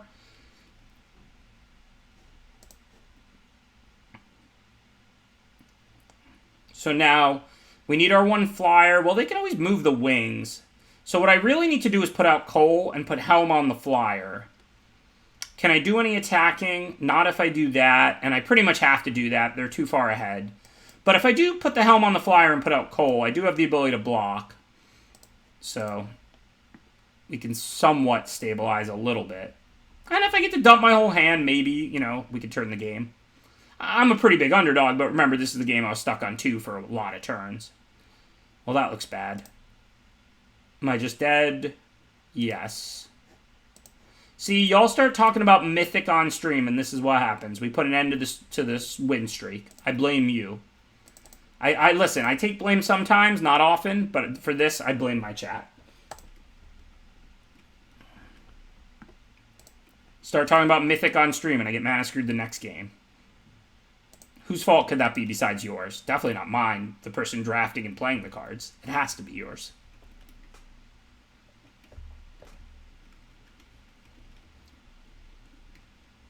I didn't even know we had that command, Socks.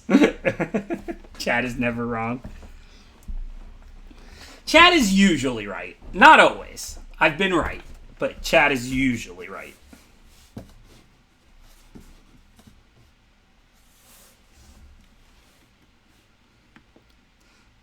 Thanks, Mize Vanderpro. I appreciate the support. Crowdsourcing is really powerful. You'd be surprised how much I've learned just from tweeting like my thoughts on things and getting great answers and feedback and stuff. You know, there's experts out there in everything. I mean, obviously, I know I have a lot of Twitter followers, you know, more than most people, but like just putting out your like questions and thoughts to the world and getting like, you know, so many people like see it, and some people just know the right answers. Some people are experts in, you know, each thing, etc., etc. Hello.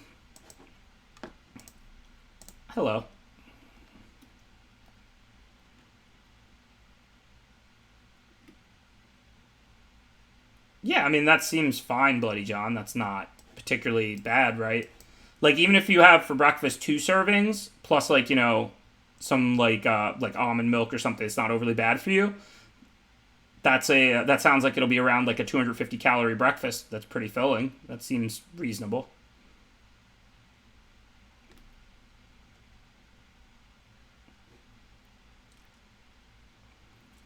I know on the box they list the calories as like 110 or 120. And like, yeah, maybe that's a small bowl for kids. Maybe I'll have double that. But that's still not a ton of calories. That's pretty good, Andy Pip. I never thought about it that way. I mean, I usually just ask. Like, I'm not like, oh, here's what I think, you know, unless it's like something I want to give my opinion on. Most of the time, I'm just like, I have a question, like I need help with this thing or whatever. Does anybody have advice about this or whatever? But that is a pretty funny way to do it, Andy Pip. State a wrong opinion, and then people are more inclined to correct you because they get to feel right. That's so smart. Yeah, I mean, of course it's mostly sugar. But I'm saying it's so little calories that it's not like a crazy amount of sugar or anything. Alright, do we want a Dwarven Reinforcements, or do we want a Helm? If we don't Helm up, we run into Crush the Week again. It's an uncommon, there's no reason to put our snow opponent on it. We definitely want to develop our board. I mean, we're an aggro deck, this is what we do. I get sus whenever the opponent's not doing anything, but they did foretell turn 2, play Pillar turn 3. Hopefully they don't have Crush the Week. Hey, thanks, London. I appreciate you bringing the homies.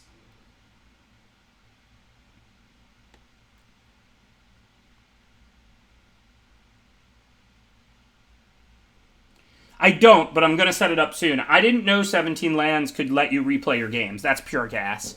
so that when I have a really awesome game, I can just like post just that game on YouTube or Twitter or whatever and stuff like that. I will be setting that up. I did not know that that existed. Okay, so now I don't think we need to put out more creatures. They're still not doing anything. Maybe they're going to battle Frost and Fire. Cole will protect Courser. So I think let's start by trying to equip up Courser.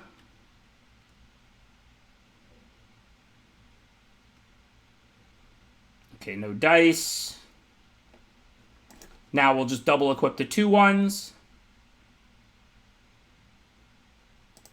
Since Cole pumps them. I know they're going to tap one this turn, but ultimately those are better homes for the Helms than the Cole.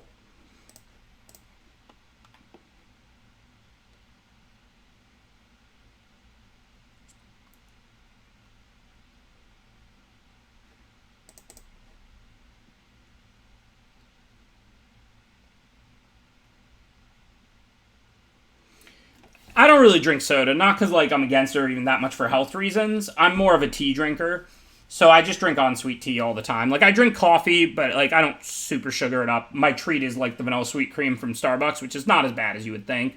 I'm not saying it's good, but like their grande is like 110 calories. It's not like a frappuccino or something.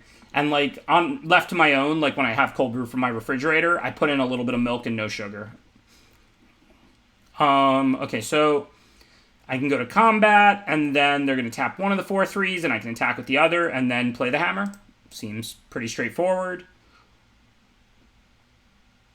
Always iced. I always drank like some coffees and Red Bulls and stuff for the caffeine. As somebody who pulled like long nights and stayed up all night playing poker, got very little sleep for Magic tournaments and stuff. But I never liked coffee my whole life until someone introduced me to cold brew. It was either LSV or Pat Cox. I think it was LSV. One time we were like, I would drink iced coffee over hot, but I never thought it tasted very good. And then he was just like, try cold brew or whatever, and I tried it, and I was like, oh, wow, this is like a million times better than iced coffee. This is like somehow stronger and smoother. It's like less bitter and more potent. Just cold brew is just like, literally like I would drink coffee when I wanted the caffeine, but I never liked it. And then I drank cold brew, and I was like, this is just the greatest thing ever. Like, and I just fell in love.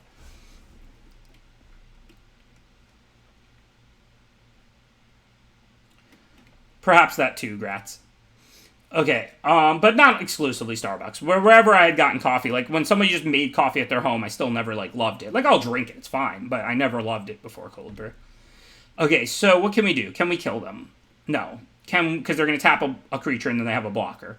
So it looks like I want to put the Helm on the 4/3, because then they can like if they tap that,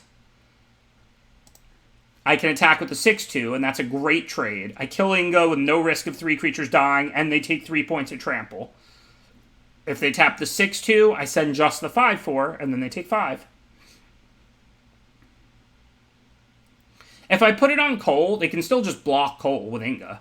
So that's not really going to work out for me, right? Like, they can tap the 6/2, block Cole, and take 4 over here. So that doesn't allow me to attack with Cole. If I put both Helms on Cole, I guess then I could attack with Cole, but then the 2/1 can't attack, so it's not really any different. Yeah, I have another Cole, but there's still no reason to give them a free kill like that. This is a great trade. Like, if they have a sweeper, they don't get to draw 3 cards. I'm happy to remove the Ingo with no risk of them drawing 3.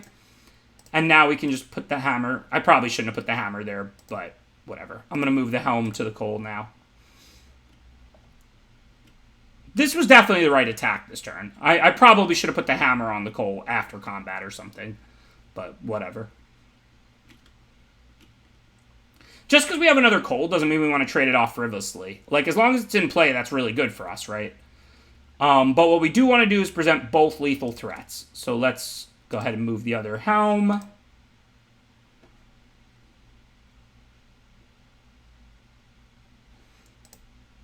And then go to combat.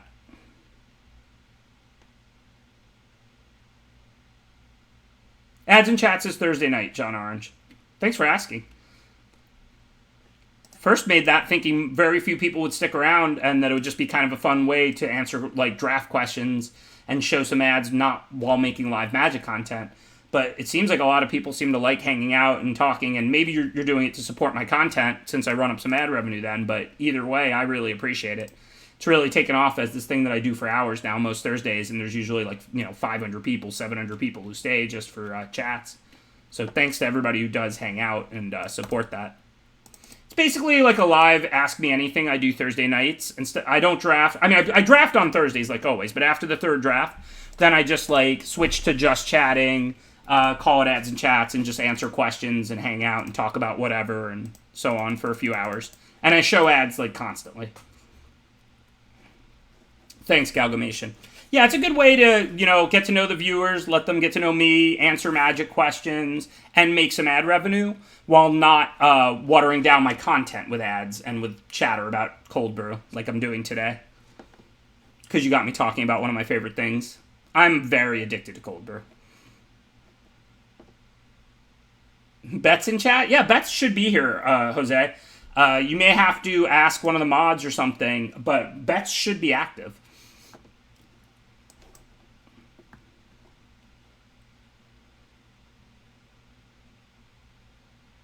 Thanks, Dingaseg. We noted the people who responded yesterday. Got a lot of responses, obviously, so we're now checking out work from the people who responded and trying to decide who we want to approach for the logo.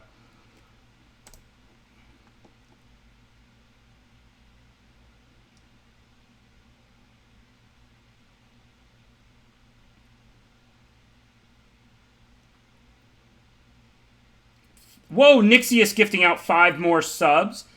Thanks, Nixius. Appreciate the generosity.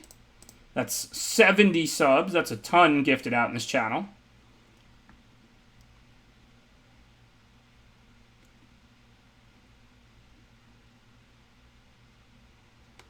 Hopefully we'll draw a mountain. Not like this deck. Not like this.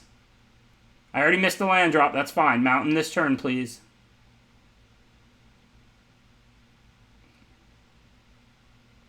Boo.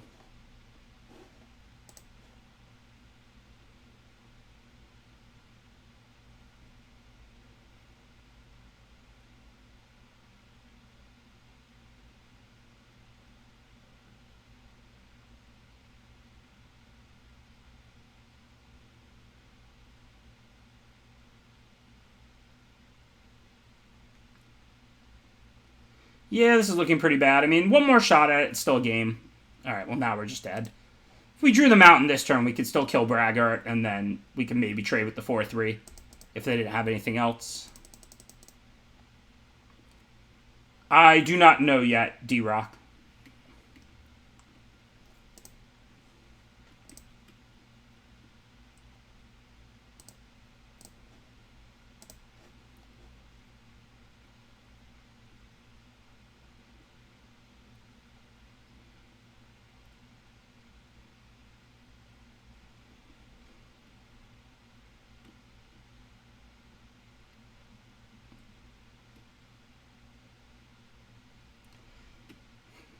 What are the chances of flipping heads after you already flipped heads, Merrick? 0%, right? Heads and tails are both 50-50 each, so if you flip a heads, the next flip has to be a tails. That's just basic math and logic and understanding.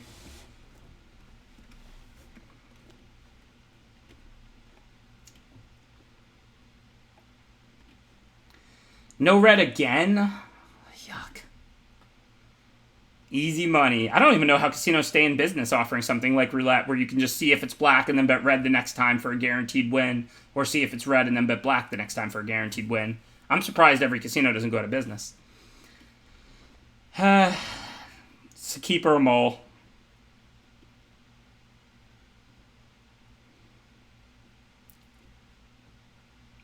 Most of my early drops are red. I mean, this hand is pretty good if it gets there. I guess this deck does mole pretty well, too, but... alright, still no red. Just what we like to see. Although now we're definitely keeping. We're not going to get a 5. What do we want to shuffle back in? So we're definitely going to keep Plains and Armory and pick, and Axe Guard Cavalry. So we're going to shuffle in Rune, Helm, or Onslaught. Well, bottom, shuffle in, whatever. I don't know which of these I want to get rid of. Probably not the Rune, since I have the equipment. I can see the Helm and the Onslaught being pretty close, though. Onslaught might trade with a creature. I think I'm going to shuffle in the Helm because I have the Rune.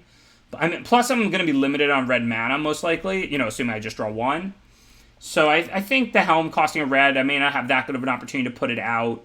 Rune on the pick already gives me a pretty nice equipment to enhance my creatures. I think that was only really between Helm and Onslaught, but I think it was pretty close between Helm and Onslaught. Like, obviously, I can play pick here without red mana and without drawing a red for my 2-drop, and then I can play a white 3-drop and maybe get red mana. So, like, we weren't going to put back Plains or Armory, we weren't going to put back pick, and we weren't going to put back Cavalry. I think Rune is definitely not a putback either. It draws a card, can help us find more creatures. So I really ultimately think that was between Onslaught and Helm, and I think it was pretty close between those two. So here I'm going to put out the Shieldmate because I can block the Outrider, so I save damage, because then I can always just re-equip the 1/1 to get a red. And if they don't attack, cool, then hopefully I can attack back with the Shieldmate.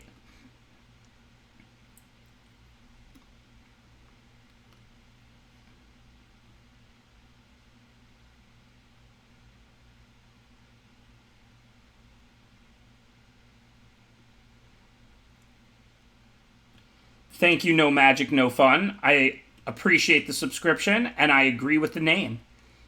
What's more fun than Magic? Literally nothing. So if I attack and they block, I'll get the 1/1. I can always equip that. If they take it, I get the red mana, so I can play, like, the Rune. Oh, I can play the Courser and the Rune, so I like that. Okay, so I'm going to attack. I don't want to use 1 to equip, though, instead of 3, so I think this turn, just put out our Courser.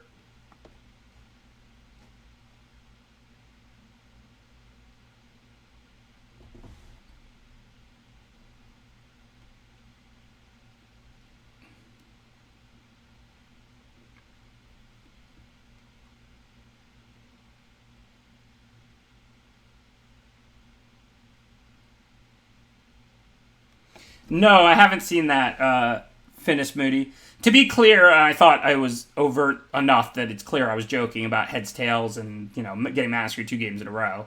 Obviously, they're unconnected to each other, those kind of trials, so if you're 50% to flip a heads or a tails, you're 50% to flip a heads or a tails, regardless of whether the previous 8 flips were heads or tails or 4 and 4, assuming the coin isn't weighted or something like that. Same thing with getting mana screwed and so on. Okay, so now I can pick the Courser to get the mana back. I also kind of just want to have the Courser back, though. I could put Rune on the pick and then pick the 1/1, and then I can attack with that. That will cost me 2 mana, and I'll get 1. And then I could sack the 3 and play the Battershield Warrior. All of that is fine, but then I'm not putting the pick on the Courser, so then I can't block the 2/2/3s. So I'm not sure what I want to do.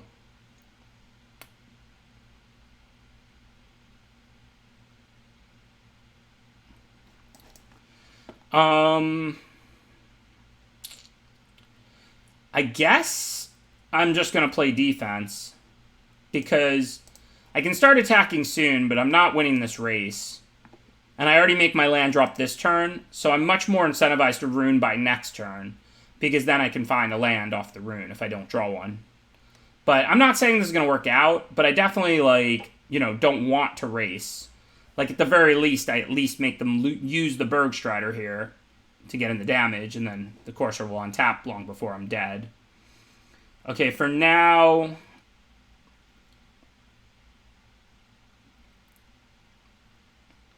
I can't sack the Armory this turn to go get the Bounding Gold.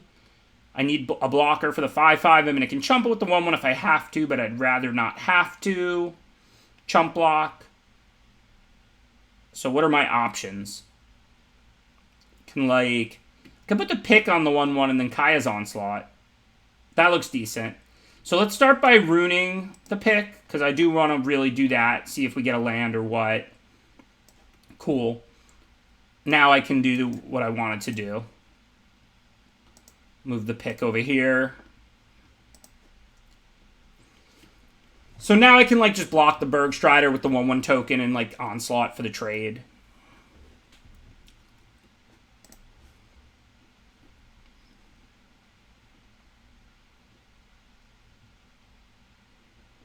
Well, definitely don't give me bad game suggestions. You can root for whatever you want.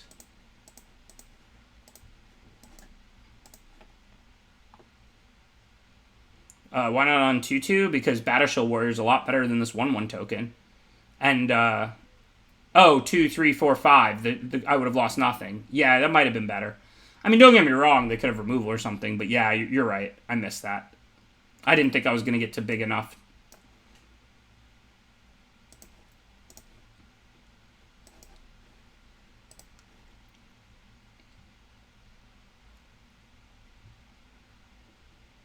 Good call, Torin TCH.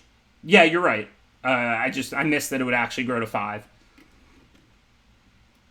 You are definitely correct, Torin TCH.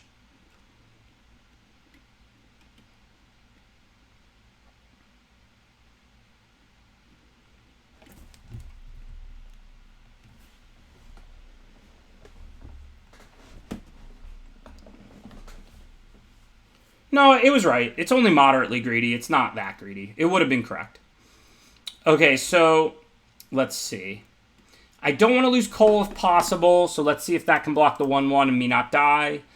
2/2 on 3/2, 4/3 on 4/3. Go back to my hand. I go to 3. Replay the Courser. I mean, they still have both flyers then. I don't love it, but I'm not dead on board. They can attack with both flyers to put me to 1, and I'll eat 1. What's my other options? 4/3 on a flyer. Yeah, that just gets ugly. So I think this is the right block.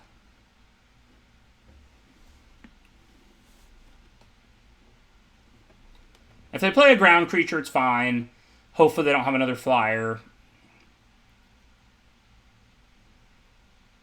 What else is new, Godfries? What else is new? Well, that's bad. They can sack it, and then I'm dead. Green, white, blue, red, black, yes. I don't think I have outs. I think I'm just dead. Path is so good. I don't have the white rune, no. See, y'all, I was 4-0, and you started talking about Mythic, and now I'm 5-3. Look what you did. Hope you're happy with yourselves. Alright. You win, you win.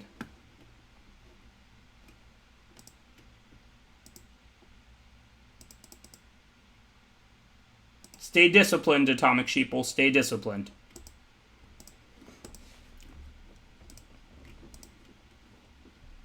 Sorry to hear that, Patty Pro. I always try and win. You know, I try and support the people who bet on me, not the people who bet against me, but it's Magic, so I can't really control that. I don't think that was a winnable game. I did make that one small mistake, but I don't think I would have won if I hadn't. Oh, we got a Final Cuts? Well, do you want to do it before we start the next draft, Mr. Obvious? Or you want to use it later?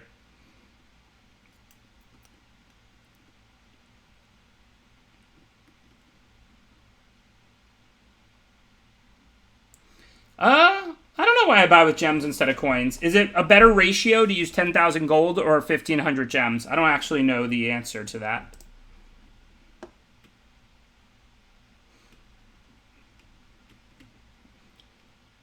Similar to putting the milk in the bowl before the cereal or after the cereal. I've never given that much thought. I usually just click gems. I definitely do arena opens, so if it's more efficient to use gold for those, then I guess I should save it.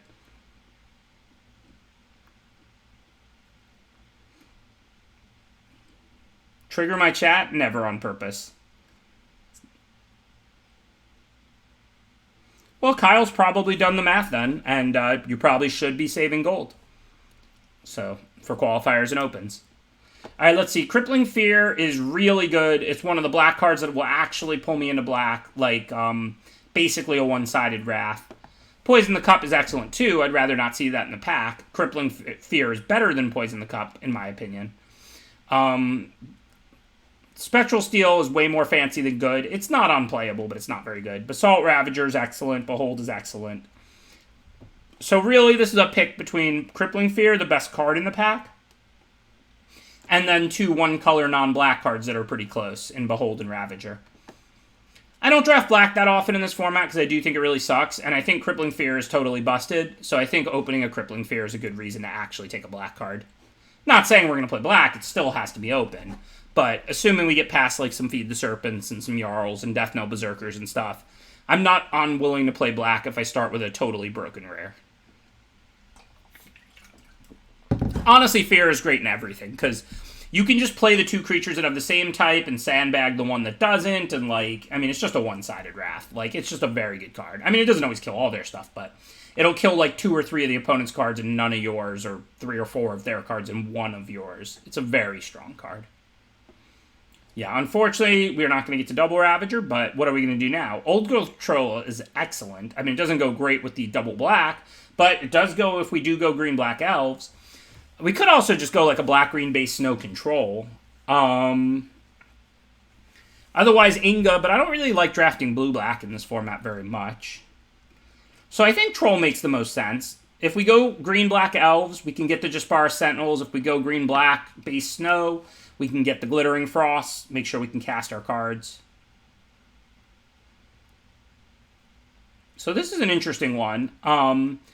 I mean, Bloodski Berserker is a lot better than Ravenous Lindworm and green-black elves. Lindworm's a lot better than Bloodski Berserker if we go like a green ramp control-ish deck.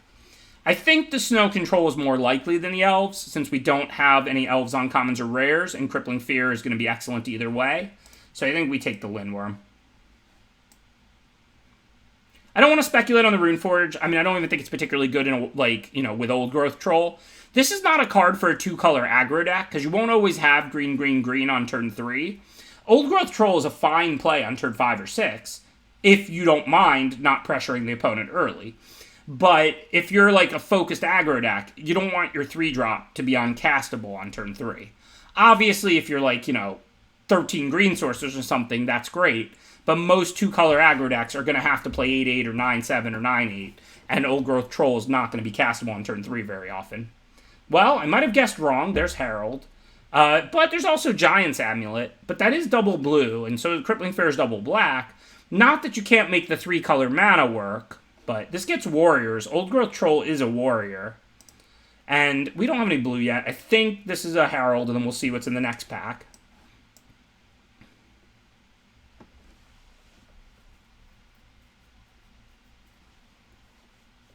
Herald does go well with Troll, that's true. But you don't often end up with that many Herald targets in Snow. But we'll try and prioritize Sculptors, and Jaspara Sentinel is actually a card that's grown on me a lot. I'm actually pretty happy to include that card in most green decks.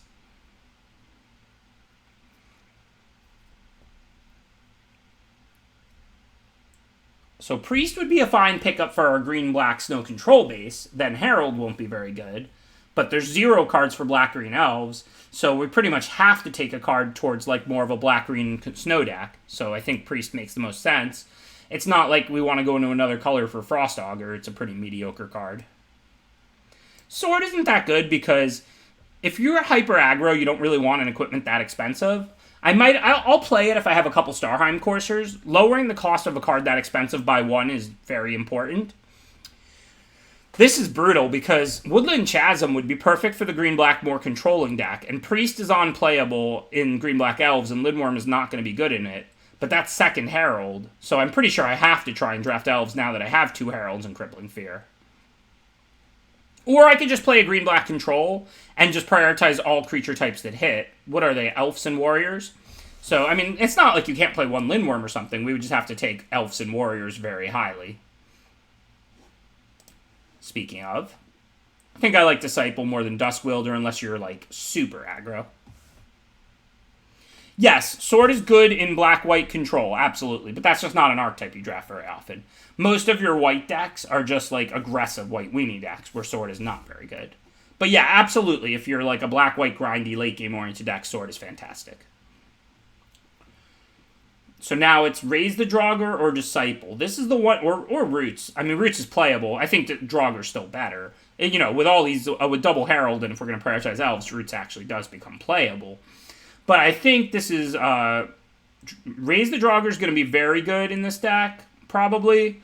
But I think I'm still going to take Disciple because I don't want an endless amount of Raise the Draugrs, and it's only pack 1. Plus, like, you know, I do want to have enough playable creatures if I build a black-green control where I can use these Heralds. So that's why I think I'm going to prioritize the Elderfang Disciple. No real decisions here. This is just a fine 3-drop elf for this deck. I don't know if we're going to play these Dusk Wielders or not. It depends if our deck goes more aggro or more control. I'm not against Dusk Wielder if you have ways to like enhance it and get it through. Stuff like Jarl. Basically, I'm either going to end up playing something like Priest and Lindworm or 2 Dusk Wielders. I'm not going to end up playing both. But I can play Elderfang Disciple either way. Okay, well, Vargoth here is a clear choice. I mean, it's not like S tier by any means. But if you have busted cards to go get, like Crippling Fear, that makes it better. This is the second draft, yeah. Wings is fine. I would play Wings in this deck. But, you know, I guess we haven't seen much green. But we have the 2 Heralds. So it's kind of hard to come off green.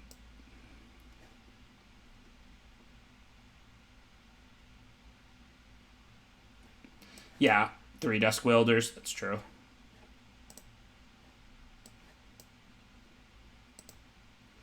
So here, this doesn't have type that helps us. It's not a very good card.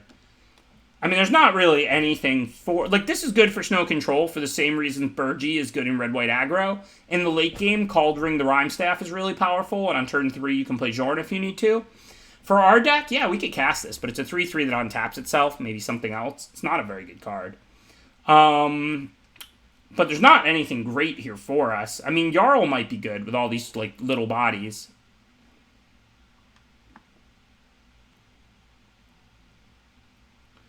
Yeah, I think Jarl's like, I'm not happy to be second picking a Jarl, but I think it should be good in our deck, to be honest.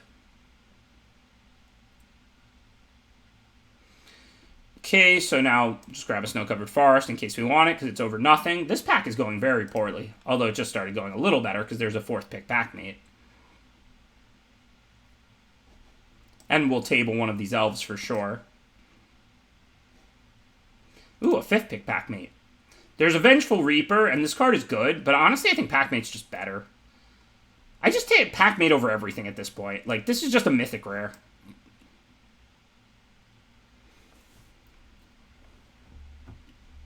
I think Packmate's better than Reaper. Alright, Mass Vandal looks good. It's an elf to hit with Herald, and it's just a good card for a creature deck with stuff to exile. Jarl's good too, and I will play 3, but I think I'd rather grab my first Mass Vandal. Well, remember, we didn't see much green in pack 1, which also means we didn't pass much green through us. So it's not that surprising that we're seeing a good amount of green in pack 2. But we still got lucky to get 2 Packmates, obviously. Packmate, I would fix it. I would make the Foretell 2 colorless a green, and I would make it a 3-2. If they did that, I think it would likely still be the best common in the set, maybe second to Behold or whatever, and it would still just be awesome. Because you could still turn 2 Foretell, turn 3 cast, you could still turn 4 cast. So I would just have it be like the Elvish Visionary or whatever, the 4-mana 3-2 draw card, and then I would have it give it Foretell, and I would make the Foretell 3, not 2. I think they went a little too far overboard with Packmate. So Pick and Sentinel would both be pretty good for our deck. Sentinel's a hit, but we're not really hurting for hits. So, and we don't have any equipment yet, so I think we probably just want our first pick here. So now it's Sentinel or Koma's Faithful. Now I'll probably go with Sentinel. If we're going to have this many little creatures, the mana production's good, the triple green can give us Old Growth. We have plenty of 3-drops.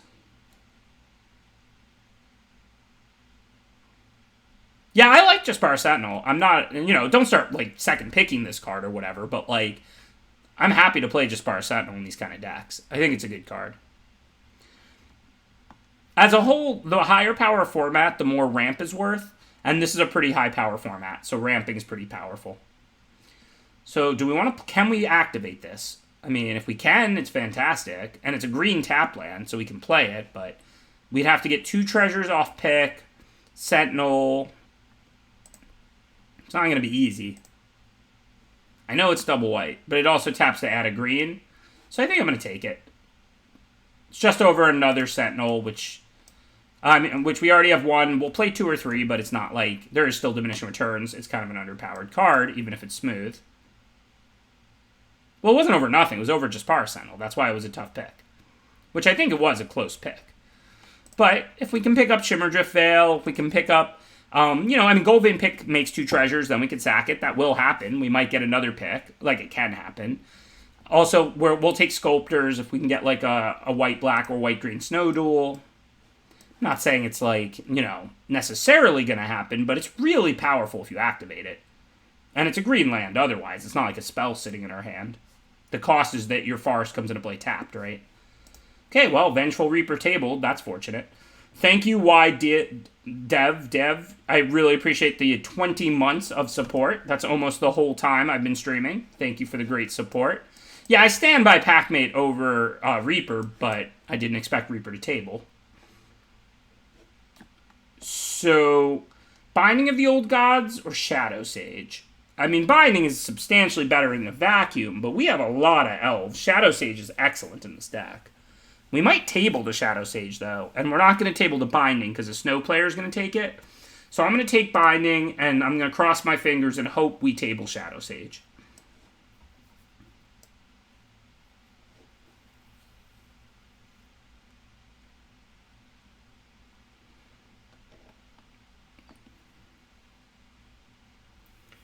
So now there's what? Helm and Spirit. I mean, we do have a Snow Forest. If we got like a Snow Plains or a Snow White duel, that could go a long way. And there is a White-Green Snow duel in this pack too. That said, though, a deck full of little creatures wants Helm really badly. And I think we're not trying to do the Snow thing at this point. It was definitely on the table to do the Snow thing in this deck as well. But with a card as good as Helm for a deck full of little creatures, I think it's time to let the Snow plan, go away. Second Binding, don't mind if I do. Well, Boreal Outrider should actually work okay in this deck because we can search out our Snow Forest with the Binding, and then we can add a counter to all our green cards, plus it's an elf. I can't see how we're going to use Path. We're not going 5-color.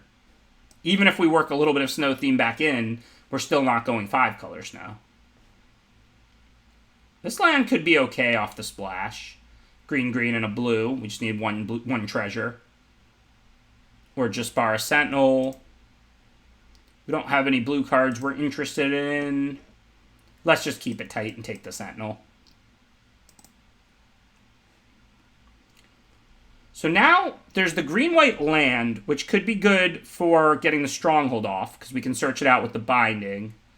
Or there's Vengeful Reaper.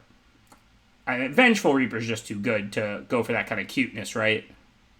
I mean, we would get the Snowland almost every game because of the Binding, but we'd still need another white source to sack the Stronghold. Yeah, it is. Well, it's useful, but we can just bind up the forest. We actually want a black-green Snowland really badly, because we can search for that with Binding, and then pump all our black stuff with the Outrider. A second green Snowland doesn't change the stuff much for the Outrider. Okay, easy Death Knell Berserker. I'll just assume we have some ways to pump it. We don't have many, I don't think, but we have the pick. And try and pick up like one more. Now it's Elderfang Disciple or Jarl. They're both pretty good, but we do have Double Herald. Disciple's a hit and Jarl isn't, and we already have 2 Jarls, so I'm going to go with the Disciple. Hey, the Shadow Sage came back, running hot. Don't mind if I do. So this is also single blue, but there's also a good 3-drop Elf and a Jarl. So I don't know what I want to take here. I don't think I want to splash other colors in this deck. I think I'm just going to draft the Elves. Probably not going to end up playing the Stronghold because we didn't get any more picks or white Snow duels or anything. Probably, well, maybe I'll play the Lindworm, maybe I won't because of the 2 Binding of the Old Gods. I normally wouldn't play Lindworm in this deck, but given I have 2 Bindings, that means, anytime I have 4, if I draw Binding, then I'm 1 land away from Lindworm. Plus I have 2 Sentinels. So, it's going to be like that mana base-wise, almost for sure. So what are our cuts? We have to cut 6 cards. Cards are pretty good. So I guess I don't have a lot of ways to pump the Berserker, right? I mean, it is an elf. I have... Oh, but I can't even pump it with Outrider because I didn't get a black snow duel. So I have... like, nothing. Just the Goldvein pick. So I'd rather have these Disciples, I think. Although I don't actually have a ton of 2-drops. I'd rather cut from the 3s and 4s first if possible. Well, Sentinels take me right to 4, which is kind of nice.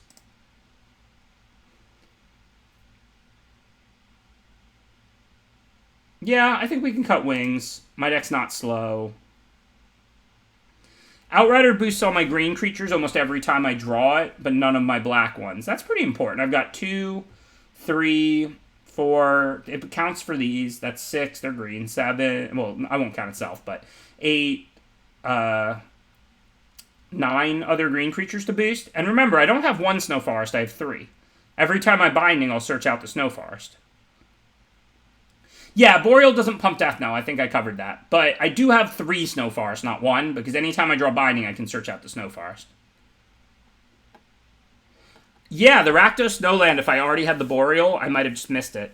That would have been a better... No, you can only search for forests. So only the black-green Snowland works for the Binding trick. I'm not going to put 1 red-black snow off-color duel in just in case I have an Outrider that lived. If I could search for it, then I'd effectively have 3 copies of it. But it would have to be the black-green one to be able to search for it with Binding. No, green-white Sackland's not horrible, but given we have 2 green 1-drops and, like, no Sculptors and, like, Shimmerdrift Veils, like, no free white sources, really, I don't want to count on, like, 2 picks or 1 pick and a Sentinel.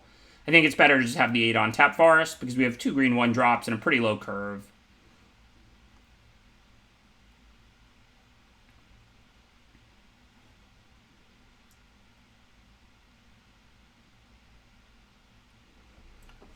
I think I'm going to cut Lindworm. Something has to go.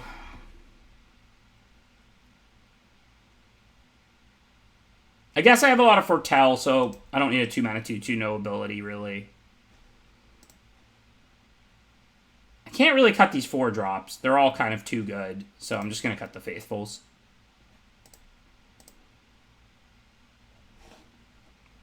Sure. Mr. Obvious redeemed Final Cuts, so let me throw that up on screen.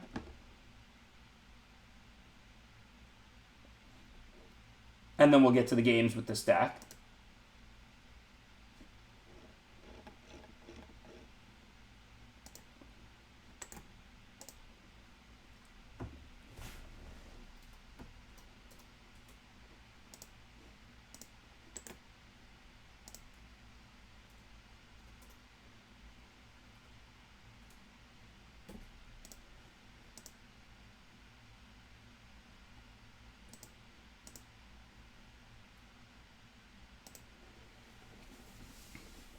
Yeah, I got it.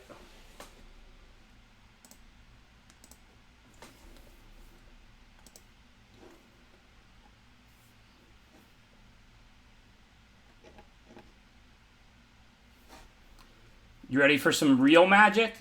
I think computers are magic, but you want some actual magic.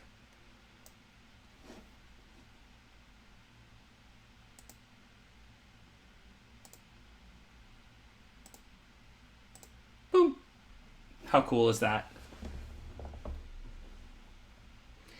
All right, so let's see here. It looks like we have a 4-color snow control ramp. I don't know. Looks like it's trying to do a little bit of everything, which is probably why it was submitted for last cuts. The cards look good, but there's definitely some work to do here. 4, 6, 7, 10, 12, 15. It looks like a blue-black duel underneath the forest. I think they sent me 2 picks, so the other pick might have a better view of the lands. Yeah, it does. Okay, there's 4 lands underneath there. So here, this is the same 42, and you can see all the lands and all the deck more clearly, but you can't see the rest of the sideboard. And then in the other pick, this one has the sideboard. So let's take a look at the sideboard cards first, although there's probably nothing from here that I'm that interested in. Not going to play Jaspar Sentinel in this deck. Broken Brow doesn't look good here. Maybe a Bind the Monster if we end up with enough blue sources. So we'll remember one Bind the Monster. Yeah, so now let's build this deck. There's one Bind the Monster to consider, also not here. Yeah, I think Bind looks decent, but so you got Magda, Berserker. How many Snowlands for the Priest? 1, 2, 4, 6. Medium. Yeah, I'm not sure about the black in this deck. How many of the sources are free? 1, 2, 3. Crippling Fear is fantastic, but... And I know we can make some mana with Svelas and with Magda, but if those cards are living, you're probably winning anyway. Yeah, Breakneck over Arnie doesn't make a lot of sense, unless the type is relevant, which it might be a little bit. There's 2 Kinseekers, but I think I'm inclined to just cut the black from this deck. Maybe, like Free Splash Narfi, because, I mean, you can make 1 black pretty easily. Crippling Fear is a good card, but I don't really want to stick a basic Swamp in my deck with no way to search for it, and I don't really want to have a double black card in my hand most of the time with this deck. I think my inclination would be to splash for the Svelas, but not to splash for the Crippling Fear, because they're single green. I know there's a good amount of free black sources, potentially, but double is a lot harder than single, and the Priest is just not that good here. There's like 1, 2, 3, 4, 5, 6 Snowlands. So like my inclination would be to cut Crippling Fear and Priest, put in Arnie, and bind if we can. Then we still have to cut cards, obviously. This is what, 18 lands? 6, 7, 10, 12, 15, 19? Okay, so we want to cut a land or 2 as well. So let's say, like, if we put in Arnie and binding, and we cut Crippling Fear and Priest, and then we cut 2 lands, that just gets us to 40. And clearly we can cut the Swamp. We can just play the 3 free black sources plus all the other free sources for Narfi. Yeah, Narfi's free. So I think like I'm cutting Crippling Fear and Priest. I think I'm playing Binding and Broken Brow, and then I think I'm cutting Swamp and like whatever land we have we need the least. How many free sources of green do we have for the 3 green card splash? We have Magda, that's it, plus a bunch of Scry. So I don't really want to cut a forest. So probably, but you need a lot of mountains and islands because you have double invasion. Maybe cut Morite too, so that you can maybe go to 2 forests. What is this? Which pathway is this? Black green? Blight Step? Does anybody know what Blight Step pathway, which one that is? Changelings are dwarfs, so I mean Mistwalker's a dwarf, and Magda itself is a dwarf. It's black-red. Alright, so let's say we want to have like 8 red and 8 blue, ideally, because we have 2 invasion of the giants. We don't really need more than that, but we'd like to hit those numbers. This is 6, 7 blue, and then maybe like, so an 8th would be nice, but I wouldn't say it's necessary. And then this is 1, 2, 3, 5, 8 red, so we're not cutting mountains. So the Swamp is an easy cut. And then I kind of want, maybe we can play 18 lands. It's not really a problem. If we cut just the Swamp, that puts us to 18 lands, and then the mana's kind of fine. But then we have to cut another spell. But then I'd probably, no, I don't want to cut Morite then maybe. With only 7 blue, yeah, we should probably just cut Morite. I don't want to cut Titans. There's 3 invasions, so the Titans are going to come out on the cheap. Plus, like, Kinseekers and all of that. I don't think you want to cut Doomscar Titans. I think what you want to cut is something like Crippling Fear, Priest, and, like, Morite, maybe. I know it's a giant also, but it requires double blue, and there's only 7 blue.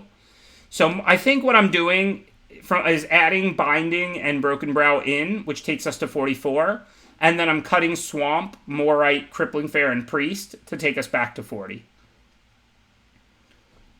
You got that, Mr. Obvious? I think I'm cutting Priest, Crippling Fear, Morite, and Swamp. And I'm adding in Broken Brow and Binding. Cool. Good luck. Let us know how you do, and thanks for sharing this one with us. Pretty interesting build.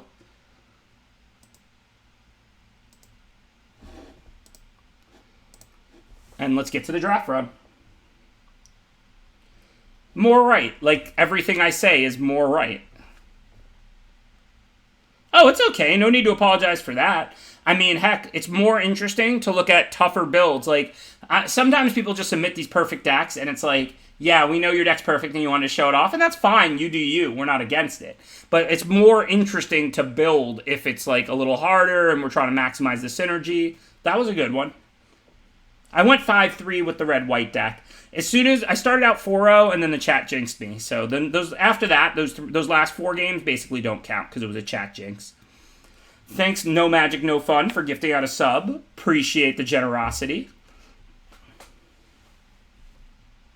It's just how much the cards do. I mean, there isn't like, if you just look at how impactful the cards are for their casting cost. Like, somebody who doesn't play that much Limited or that much recently asked me, like, how Behold is a common. And I was like, well, in most sets, Behold would be a mythic common. But in this set, there's just such powerful cards that Behold actually doesn't feel unbalanced. Like, it's a good card, obviously. But it doesn't feel too good to be a common. Pack-Mate is the only card that feels too good to be a common, in my opinion.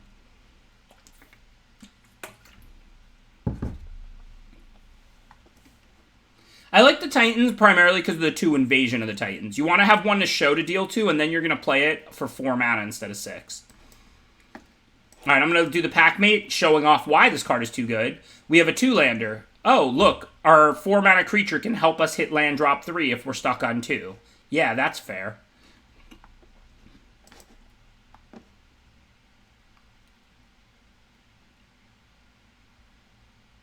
Not that we hit land 3 even after drawing the extra card, but good beats. Did I just miss turn 1 Sentinel? I don't think so. Did I draw Sentinel turn 1 or turn 2? This is what, turn 3? So I have my, like, turn 2 draw, my turn 3 draw, and my draw off Pack-Mate. I'm pretty sure I didn't have Sentinel turn 1. Okay, so it looks, based on they do put the cards in your hand in order. So, like, this would be turn 2 draw, this would be turn 3 draw, this would be Pack-Mate draw, and this would be turn 4 draw. Most likely. I'm not saying that has to be the case, but... So now we'll play Herald. No reason to put out the Outrider. We don't have our Forest until after the Binding. Oh, I played Sentinel turn 1 and they bolted it. This is a different Sentinel, which I did draw turn 2, as I said. But yeah, the Sentinel that was in my opening hand, I played turn 1 and they bolted it turn 1. Good point, chat, as usual. They bolted the bird like they're supposed to. Okay, so Sentinel's going to be summoning sick. This just looks easy. We'll just attack and then play our 2 creatures.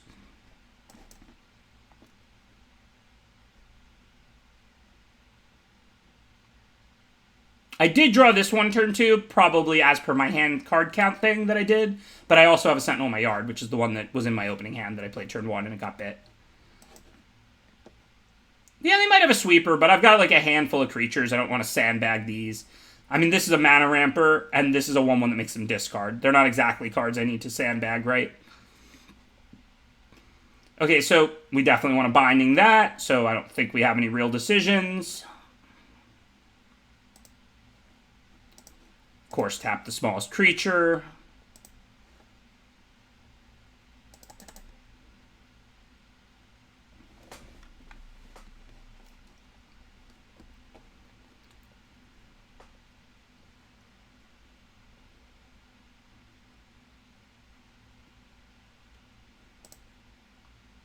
Go get that land, our combo, Boreal Outrider or 1 Snow Forest with 2 ways to search for it. So if we hit them for 5, they're at 4, and then we drain, but it's only for 3, because this is not an elf.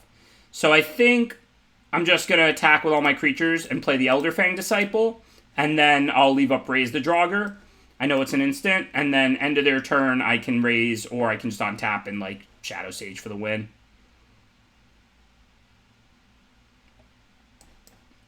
But I don't really want to put out these, like, real creatures, because they can't win this game unless they play a sweeper, I don't think. So I don't really want to put out, like, Outrider or even a 3/3. If they don't play a sweeper, Shadow Sage plus an alpha is going to be lethal. If they do play a sweeper, then I can raise back my good stuff and then play better creatures.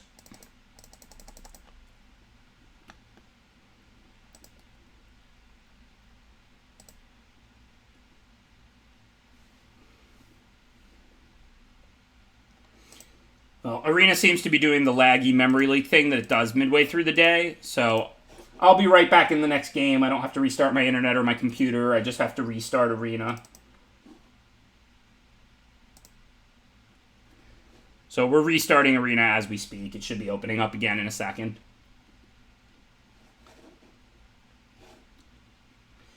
By the way, I've got a plug playing, but for anybody who doesn't see that banner in the top right, I've got a new sponsor, DL Compare, so go check them out.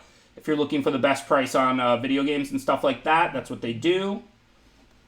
So definitely go check out their site. If you click the link, click the link that comes up when you command DL Compare or sponsor or whatever the plug is, then they know you came from my stream, so that will help us maintain the sponsorship. So definitely give them a quick checkout. And let's get to the next game. Yeah, this deck did come together nicely. Yeah, if you click the link from MTG Bot, then we're not like getting your information or anything. It just lets them know you came from my stream. Well, I believe they're Swedish, would be why, but the site, I think you can put in whatever language, including English. Do I pick one Bolt or Svella? Svella's better. Like, if I was a red-green snow deck in pack 3, I would take Svella for sure. Pick one pack one, I might take Bolt, just because it's playable in every deck. I mean, given the 3 main archetypes supported by the commons are red-white aggro, red-blue giants, and 4 or 5 color snow, I think I'm taking Demon Bolt, but I don't think Demon Bolt's nearly as good as Svella.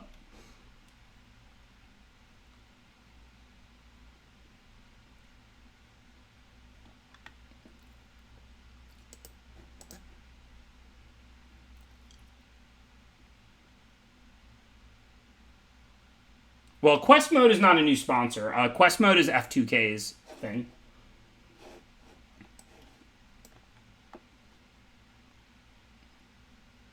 Thank you, Fram Onam. Appreciate the subscription. I'm pretty sure the site's in English. I went to their site. Like, you can change the languages, but I think that the link that they sent me was to the, like, already brings it up in English, or supposed to anyway. But they have the ability to change the languages on the site. Okay, so we can't put out a creature, so it's just which one do we want to foretell. Next turn we're probably going to Herald. So the turn after that we might Reaper. So I think we want to put Reaper here on foretell. Hopefully PD Boy is not Mr. Obvious. No, they didn't have the red-green duel, but they did have 2 Invasion of the Giants. Yeah, it's supposed to take you to the site in English if you click the link. I'm glad it seems to be working, Davis Shark said. And look, I don't know anything about video game prices. I'm never, same as when I was sponsored by Channel and by Mage Market, I'm not going to tell you, like, buy from X because I don't know prices. But if you click the link and you check them out, if the prices seem good, cool, right? If the prices are bad, then don't buy. But if they are good, then by all means. So I'm just asking you to check them out. I'm not telling you who to buy from. Okay, so now let's attack and play Herald. It might be based on where you're from or something, Killenstein. Like, I don't know. Maybe if you're in Europe, then shows it to you in Swedish, although that doesn't make a lot of sense since Sweden does not comprise, Swedish speakers do not comprise that large of a percentage of Europeans, but I don't know.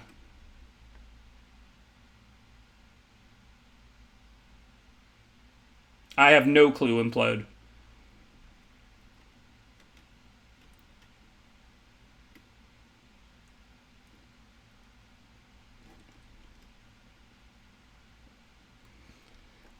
Listen, computers and the internet are literal magic to me, and I mean that, like, actual magic. So, like, I don't know what you're looking for here. Like, I don't understand how I have a physical box in my room that I'm pushing buttons on, and like I'm playing Magic by pushing those buttons.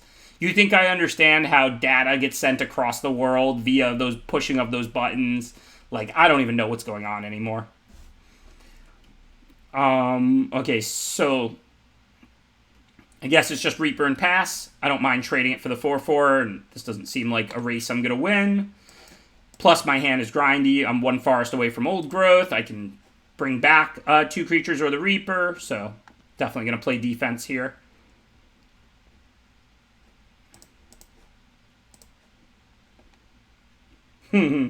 Listen, Paper Boomer, it's accurate, all right? I admit it.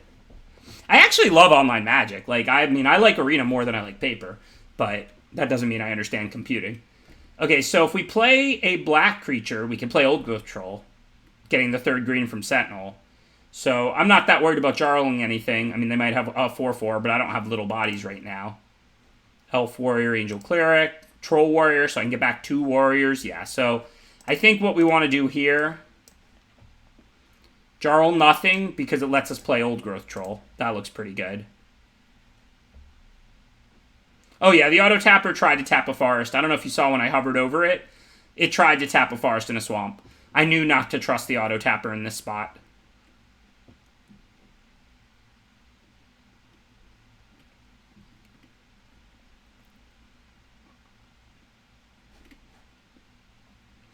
So this can't block alone, but if I send just a 3/2, it can get blocked by just a 2/1. I think my blocks will probably be fine. I don't really want to raise the Draugr. I think what I'll do is put out Outrider and Shadow Sage here and just attack with Old Growth Troll. Obviously, they can't have a good block on Old Growth Troll. If they want to trade for it, it just turns into another 4/4. And I don't necessarily want to use Raise the Draugr until I can get back Old Growth Troll and Herald. So this just looks super smooth. Tap the Outrider because the Jarl is the one I'd rather block with. And actually, if I trade off the Jarl, then I could get back the Reaper and the Jarl, because they're both clerics.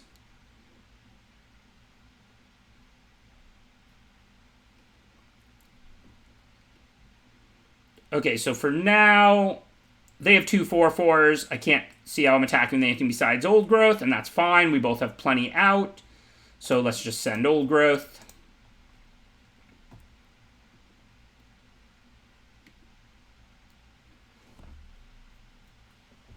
What a nice card. They want to trade for it. I just sack it and get another 4/4, and then I buy it back and get, like, effectively 2 more 4/4s. It's a pretty good Magic card.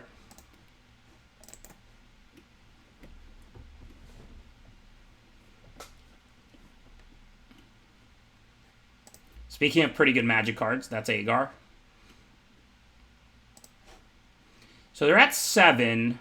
Can I kill them anyhow? If I get back the Flyer, they're at 5. No, they've got plenty of ground blockers. I need, like, the Shadow Sage to die. If they deal 4 to Old Growth Troll, like with 2 Craven Hulks, they don't, like, draw a card or 2, right? Each one does 4 to a 4 toughness creature. I'm not sure how this works, actually. Like, if I attack with Old Growth and they, like, double block, they don't get to draw 2 cards, do they? They draw 1 card.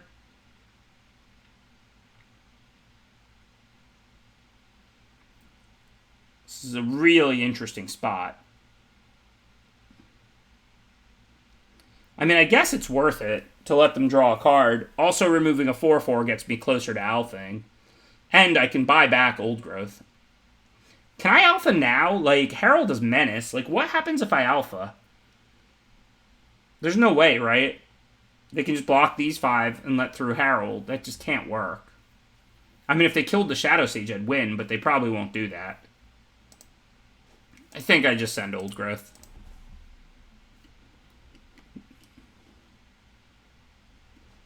I mean, clearly we can buy it back. So, I mean, that's decent. They get a card, but, I mean, I get to raise the Draugr. Enchant Forest you control. Enchanted Forest does add 2 green, or sack the land to create a 4/4, okay? And then, so we have to sack it before we can get the Old Growth back, though. So we're not going to be able to recast the Old Growth yet, so we might as well do that end of their turn.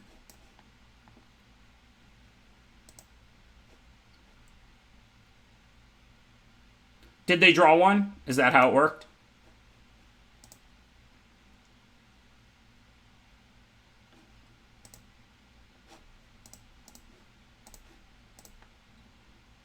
Cool. Okay, so end of turn, we can sack the forest. I'm not worried about the basic forest. I can even automatically cast the Old Growth, tapping 2 Sentinels. So I think we want to do that. So let's go ahead and put the Old Growth in the yard, because it is a warrior. So now I can get back Herald and Old Growth. And then I can attack with this 4/4. Can attack with a 3/2. I mean, they could double block with like a 2/1 and a 4/4. Oh, they could double block with a 2/4 and a 4/4. So that doesn't super work. So I think, since they're drawing cards whenever they double block, I think I wait a turn and then I can attack with Old Growth, right? And the 4/4. Because even though I might have had the ability to attack a turn sooner, then they get cards with these double blocks. Whereas if I just wait, I can send both 4/4s at once, and then that limits their ability to do that. They may still get a card, but... And I might send the 3/2 as well, the 3/2 Menace. Because if that commands, like, both their 4 toughness blockers for them to get a free kill, and if they don't get a free kill or a card from blocking it, I'm pretty happy because I have another Herald to play. 4/4 is a really good stat line in this format. That's 100% accurate. Most of the creatures are 3/3, 3/2, 2/2, etc. 3/4 and bigger overperforms in this format. Alright, so they have 3/7 creatures to my 2/5/8 attackers, so we're not winning with a we're not winning with an alpha. So I think we most likely are sending our 4/4s. The question is, do we send Herald? I guess first let's pack mate and see what we get, just in case we draw removal or equipment or something.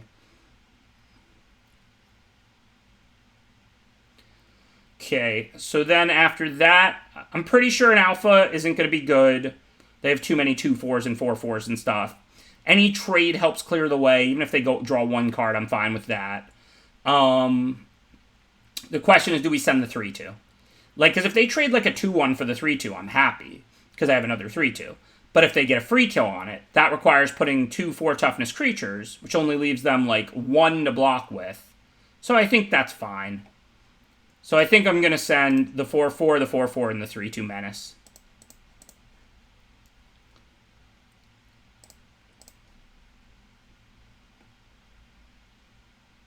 Oh yeah, maybe I should have made them discard before draw to have a higher chance to get a non-land. That's a good point.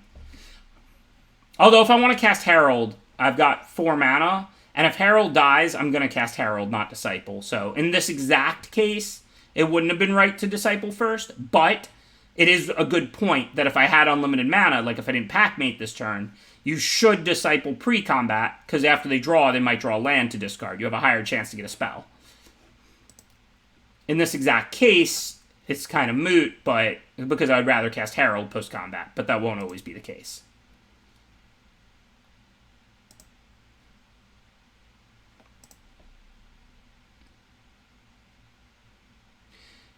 Well, my current plan, it would be to Herald and then to leave the troll on this forest on tap to sack it and make it 4/4.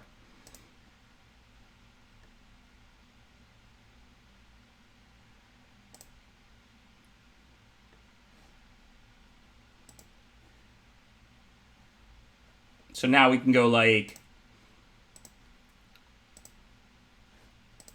This is free, right? Oh, no, you have to pay 1 and sack it? Wait a minute. So I can't play Herald and sack it. So maybe it's Disciple and sack it. Why would I kill Kozum over a 4/4? What, are they going to phase this out? Please do. Just because Kozum is a much better card in a vacuum doesn't mean it's better right now. Like, they're under pressure. They need this 2/4 round to block. I can Herald and Disciple? Oh, because of the extra mana. You're right. Okay. So that becomes the best line. Wait, I still shouldn't do that first, then. What if I happen to hit a better 2/2 to play or something? Nothing to Mass Vandal, unfortunately, right? No.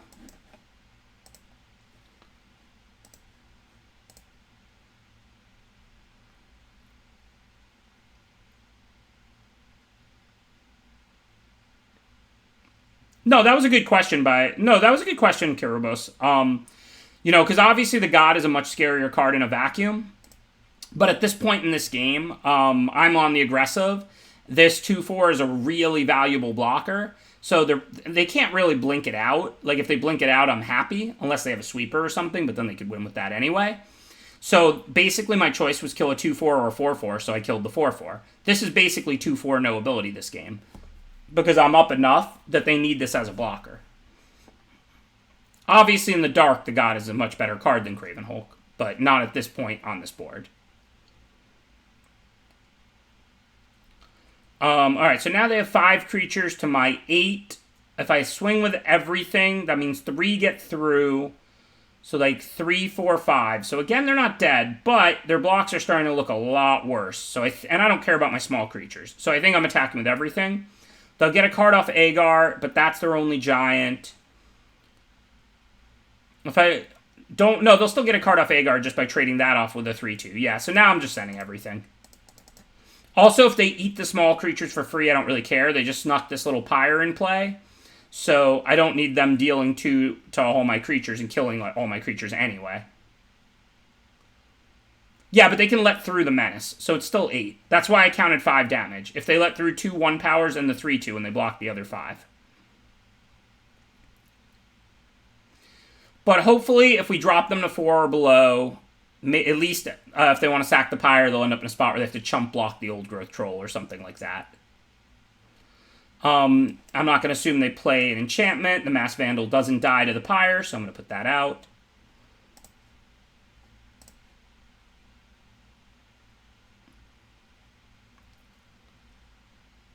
So now, Pyre doesn't save them. They have to have something else that they can play and sack Pyre. Because if I make the 4/4, that gives me 1, 2, 3, 4 creatures that live through Pyre, and they have 2 blockers, and they're at 2.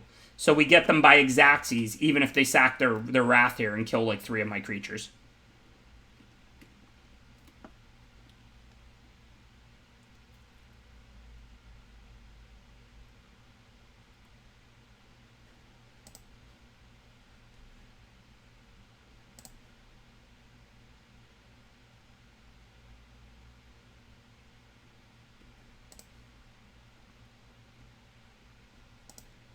Good game. We literally had Exacxes.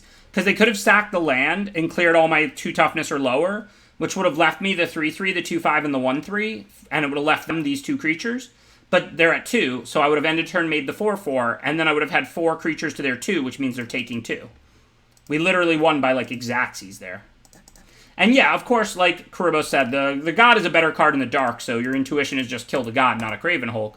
But as you saw, they didn't blink out the God a single time because they were on the defensive, and a 2/4 was a really good blocker. So in the context of that game, the God was just 2/4 no ability, which is obviously worse than a 4/4 because it could block. It wasn't going to need to block alone. Oh, what is that word I have to pronounce? Inu? I don't know. That's the best I can do. Is it Inu?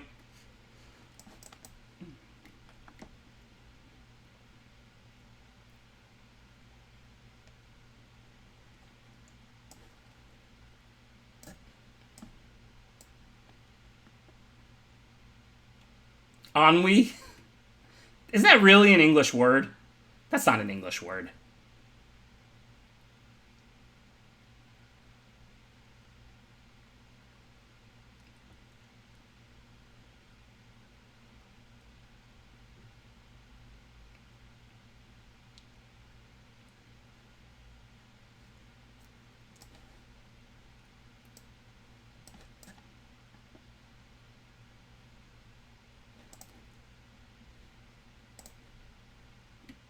Herald's a pretty good limited card, huh? A 3-mana 3/2 menace that puts another creature in your hand when you play it. It's a solid card.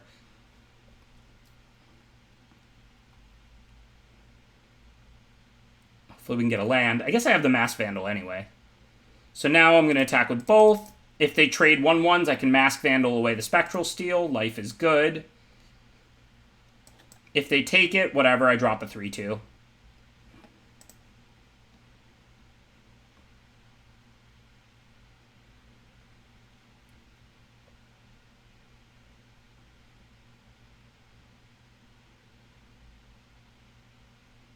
Obviously, I'm not concerned if they kill Herald. In fact, I'd almost thank them. So we're going to attack right in to, what is it called? Iron Verdict? Temple of Malady. Yeah, that was one of my worst because, like I said, malady is like a real word in English. It makes sense as part of the name, and I know the word and like what it means. So like, you know, that was a good one, and that was live. That was live during Grand Prix commentary too, so nobody saw or anything like that. Okay, so 3/2s for the 3/3 fire are good. The 1/3 would just be a free kill, so there's no reason to send that here. Could really use a land so I could binding these flyers, but for now, I guess it's just attack and then drop Vargoth. If they want to trade their 3/3 flyer for my Outrider, I'm totally cool with that. I'm scared of losing this game to the Flyers, but I've got a handful of goodies, so... why can't I play this? Oh, I can. I just can't actually pay with... I can pay with Green Snow, but that doesn't pump it.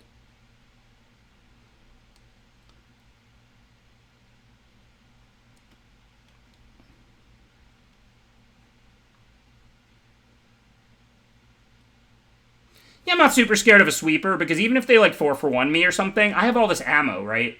I'm scared of dying before I can cast my cards. I'm not scared of, like, a board sweeper. See, I still didn't draw the land, so now I'm just dead, right? Like, this was what I was afraid of. Just dying with all these cards in my hand, because I never drew land 4 for binding to kill the Flyers. So I can't do anything, right? If I attack, even if they block with the Raven, I still just die to these. So none of my creatures have, like, Secret Reach or anything, right? I even have those 2 Jaspara Sentinels. But if I play Herald to look for one, I can't cast it. I don't think I have any outs. I mean, all I had to do was draw land, and we won, but I don't think... I think I'm just dead. What do you want me to do? Bose puts it on top, not on my hand, plus I still wouldn't have the mana this turn. I mean, I can just hope they don't realize it's 10 or something, if you want. It is literally exactly 10, so if they just somehow don't block with Raven, they're dead, but as soon as they block, it's game over.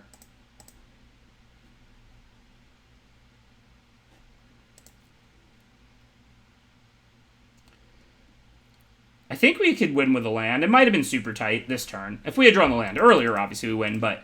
I mean, because, like, if they take it, if they take all the 3-power creatures, can't I just drain them to death with the Shadow Sage?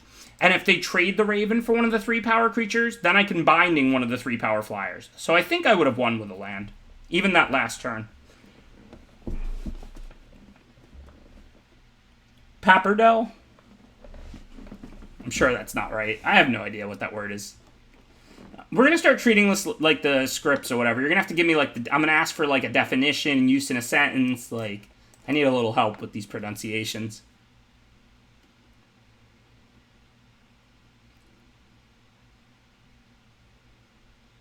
Well, it's not that simple, Lakshamana.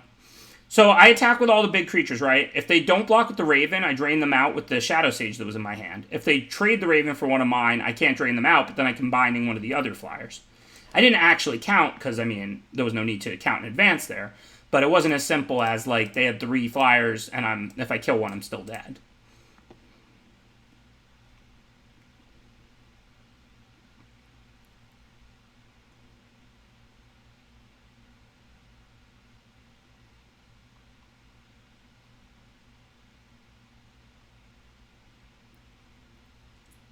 Language of origin, exactly. I'm glad I'm not the only one who watches that. Okay, so I can get 4 mana if I put in a creature and then tap it, but I don't really want to Vandal nothing. So the question is, do I want to hit them for 3 or put the Jarl on Foretell? So these are the kind of situations where I refer to as, like, I call it, like, pushing a magic button, and the reason I do that is because you don't want to frame it in your head about the card names. You want to look at the effect on the game. So, like, I can put out Vengeful Reaper and attack for 3. Or I can put out, like, Vengeful Reaper, and then tap the Vengeful Reaper, the Sentinel, and a land, and put the Jarl on Foretell. So basically, I can push a magic button and give them 3 life to have my Jarl foretold, right? Because that's effectively the difference. Either they're 3 life lower and the Jarl's in my hand, or they're 3 life higher and the Jarl is foretold. So would I pay 3 life to give them 3 life to foretell my Jarl right now? Is that right or wrong? It's pretty close. But do you see the point of the framing? Since I have Shadow Sage, I'm going to go ahead and not do it. Every point of damage could result in me draining them out. But they could be at 19, and this Jarl could be foretold. Or they could be at 16, and this Jarl is not foretold. That was my choice last turn. Because I don't get to attack for 3.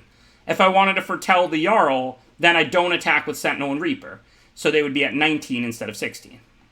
So I like to frame the choices in my head in terms of their effects on the game, not like card names. So that's how I think about things like that. It's like, would I give them 3 life to have this Jarl foretold? Okay, so what do we want to do now?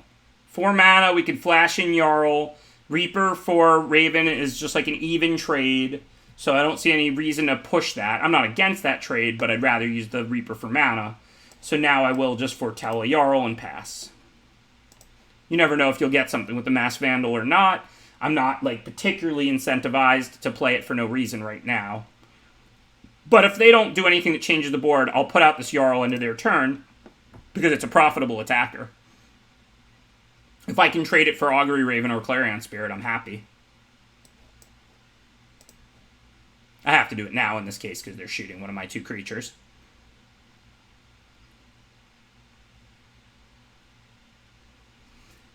So now, I think I definitely attack with Jarl. If they trade Clarion Spirit or Raven, I'm happy. I don't know if I send Reaper. It's not really a bad trade for Raven, but it's about even, and it's stopping 1/1s from poking me. So it's pretty close. These are actually all clerics. I could get 3 points of drain, but I think for now, I'll just send Jarl and prepare to bring another Jarl in, end of their turn. Because, I mean, if it trades with Clarence Barrack, that's good. They're probably just going to take it. And now, end of their turn, I can bring in another Jarl, and then I can always Shadow Sage for 1 more, if nothing else.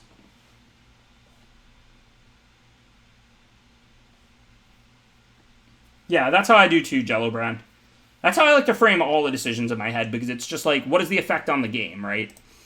Not what are the cards in a vacuum, but what are their effects on the game right now. So now there's no reason to bring this out, because they have a 2/4 that can just block my 3/2s. On the other hand, now I can attack, because if they block with the 2/4, I'll be happy to Jarl it. That said, can't raise the Draugr profitably. I'm not going to Mass Vandal here, because I can get a Manalith and keep them off 8. So I think it's time to Shadow Sage for 3. It's another fine attacker. I now have this Jarl to finish off things that it bounces off of, so anything that blocks it I can kill. And I have Raise the Draugr to get it and or Jarls back. These are actually all clerics. That's kind of cool. So if you're 100% to cast it, you don't foretell. But as you literally just saw, I wasn't 100% to cast it, right? This card has a comes into play ability. So if they didn't put out a 4 toughness creature, I was going to cast it. But since they did put out a 4 toughness creature, there was no reason to put an extra 3/2 in play. So I didn't cast it. Onomatopoeic? I don't know. I'm just making up words. Y'all are just throwing anything at me today. Alright, so I have Cardboard Live open. I don't know why it's not working. I'll close it and restart it. But I do use it, and you're supposed to be able to scroll over the cards. I don't know why Cardboard Live wouldn't be working right now.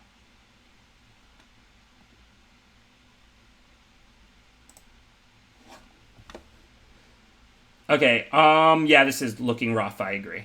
Okay, so I can play the Reaper. Then they're just going to trade 2 1/1s for Reaper. That's not good.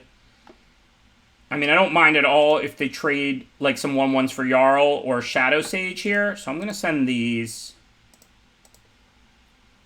I mean, this is going to be a hard game to win, obviously, but if they kill the Shadow Sage, I'll get to Jarl off whatever blocks it. If they block something and have it bounce, I'll get to Jarl off whatever blocks it. And then I can get back Shadow Sage and Jarl. And I actually have a 5th Cleric now, so who knows. This is a very strange game, to say the least. It's going to be tough, but I wouldn't say it's not winnable. They're nowhere near Svelling. If they make Manaliths, I can kill them with Mass Vandal. They are at 7, and we have a Shadow Sage. Like, I'm not saying we're going to win, but, you know, if we draw lands, we have Old Growth and stuff. If we draw spells, we can cast them.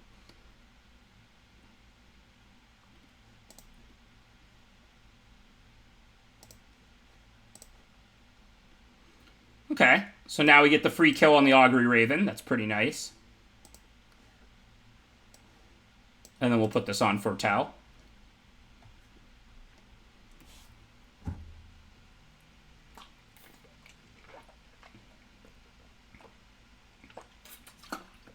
Thanks for subscribing, Skitsek. Appreciate the support. See you're a new subscriber. I hope you're enjoying the stream. Yeah, that's true, Ampelos. Clerics was my favorite deck in Zendikar Rising. I think this format's fine. I don't hate it or anything. Like, I'm enjoying Kaldheim Draft. I play it off stream and stuff, too. Like I said, I like Zendikar Rising more, but I think it's a fine format.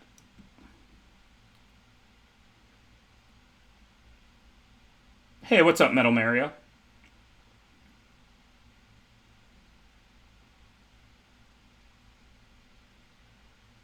And gnome or something like that?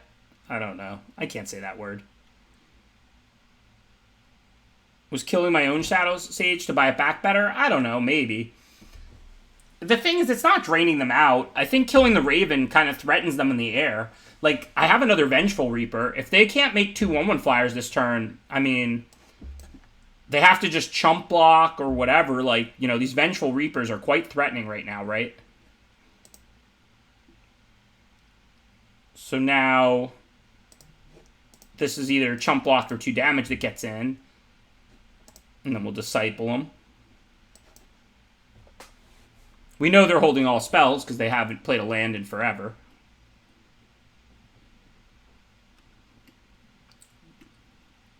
Definitely agreed with Socks there.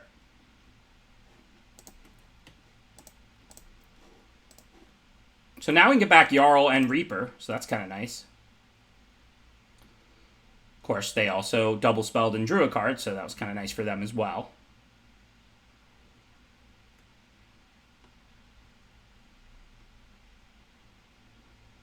So I think we're not getting anywhere on the ground. I need to get them to 5 and the Sage to die now. I can Mass Vandal the Effigy. And then if I attack with the Shadow Sage, their only free block would be this Vela, which I could Jarl. Now, they don't... I can't Jarl it this turn because I don't have mana to do all that, but they don't know that. And if they kill the Shadow Sage, I'll be happy. So I think I'm going to Mass Vandal the Effigy, and then I'm going to attack with Shadow Sage and Reaper.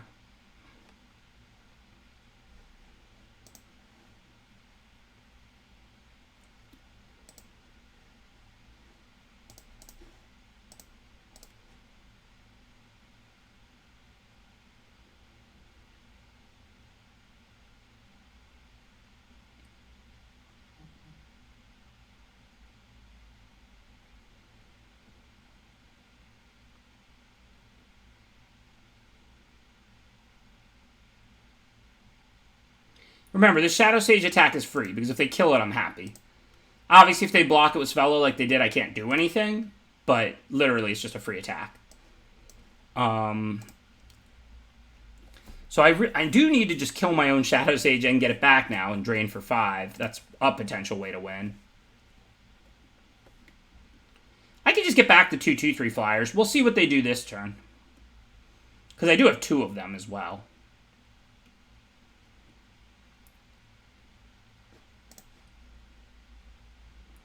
Okay, so they can't double spell unless they have a 1-mana spell. But they are going to have ammo for every turn after this. So if I get back the 2 Reapers, is this a game I can win like that? How do I win this game? What's in my deck? Equipment on the Flyers. I have Draugur's Helm and Pick. Varageth to tutor for him. Crippling Fear can just wipe their board and win me the game. If I have Flyers out. And I don't think they're going to kill my Shadow Sage. So, yeah, I'm going to go get the Flyers.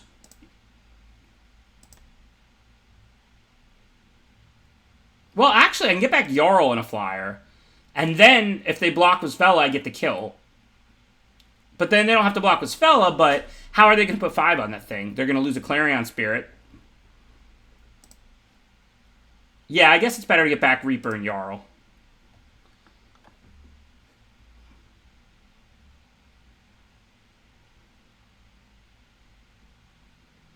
Okay, so play Reaper and attack this turn. They don't have any good block on it. If they want to double block it, they'll lose like Vega and a 1/1. That looks good. Or they'll take 3. They have too many cards in hand for me to get them all anyway. Next turn, I'll Disciple and get a card.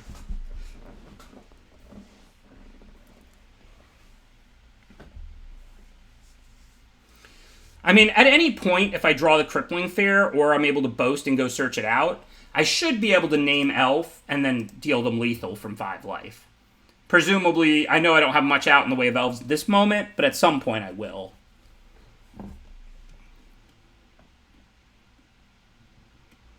But I also like the Jarl because now I can attack into Svella anytime I want. Or I can attack with Shadow Sage. Well, obviously if it was this turn, I would name Cleric. But by the time, like, late in the game, if they stabilize, it'll probably be Elf. If I draw it right now, of course, it's Cleric. All 4 of my creatures are Clerics. Theros was very good. I love Theros Beyond Death, yeah. That's the only format in a long time I can ever remember playing more than 40 just because I was going through my whole deck and I needed a bigger library. The gameplay was absolutely excellent. Yeah, I was a big fan of Theros Beyond Death.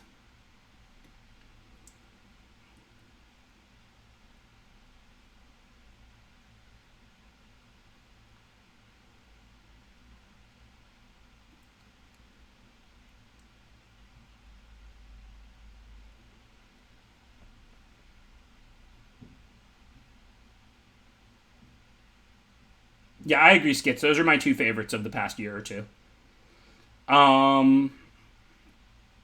Okay, so I can attack with the 2/5. I mean, I can send the 1/3, and then, like, if I give them multiple profitable blocks, they can, like, eat in multiple spaces. But if I get to Jarl away the 4/4 flyer, I'm pretty happy. Like, what happens if I send just a 2/5? If they block it involving the Angel, I Jarl the Angel. Otherwise, they're blocking with, like, 2/2, 2/2, 1/1, and then I just trade it for a Clarion Spirit, which is a good trade, but it's not, like, exciting. If they put the Angel on the Vandal, though, I can always just Jarl that. Otherwise, what are they putting on the Vandal? A 2/2 and a 1/1 flyer? Yeah, that's not very good. I don't want to trade Vandal for a 1/1 flyer. I mean, I can trade it for a 2/2, I guess, and then Jarl it, but I think that ultimately that's worse because I do want creatures out for if I draw the Crippling Fatigue or something like that.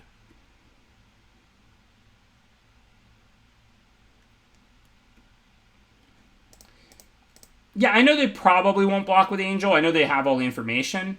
Is this card in their hand or foretold? It looks like it's in their hand. So hard to tell sometimes.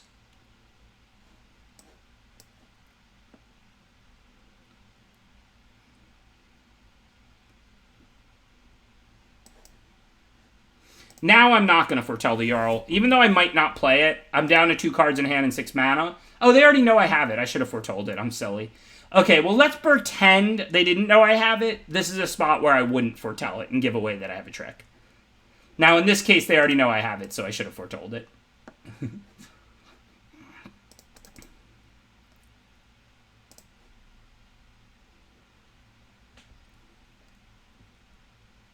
This was a good game by the opponent. Had a pretty good hand. I mean, so did they, and all their mana and double Clarion Spirit, but still pretty nice effort by them.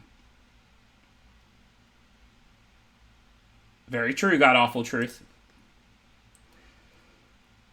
Alright. I can't really do anything. I mean, I have Jarl, so as an attack productive, I guess I can send the 1/3.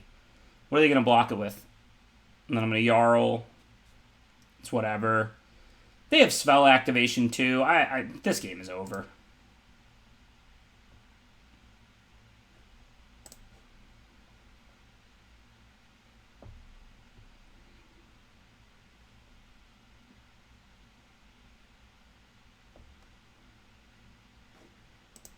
I've had enough. I've had enough. Did I have fun in this match? Yeah, that was a pretty good game.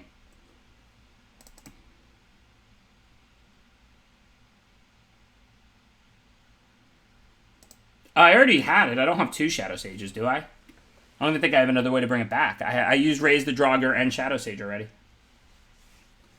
Clarion Spirit is excellent, yes. First pickable for any white deck.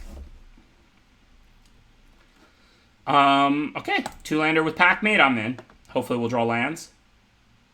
Modern Horizons was fantastic as well.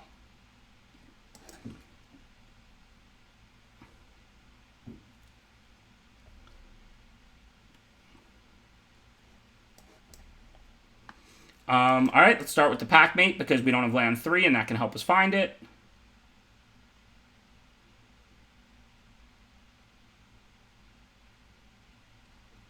Since we did draw land 3, we're less incentivized to play it, but it's still our best option. We don't have a 3-drop. We do, but we can't cast it.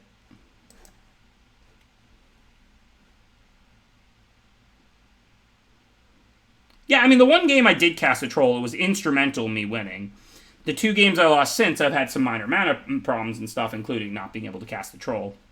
We're 8 forests, 8 swamps, but these can also search out additional forests, and these produce additional green. So I think the troll is pretty reasonable in the stack. Like, I don't expect to turn 3 the troll ever. Just if I'm able to binding, then I can search out forest with binding, and then I should be able to troll after that.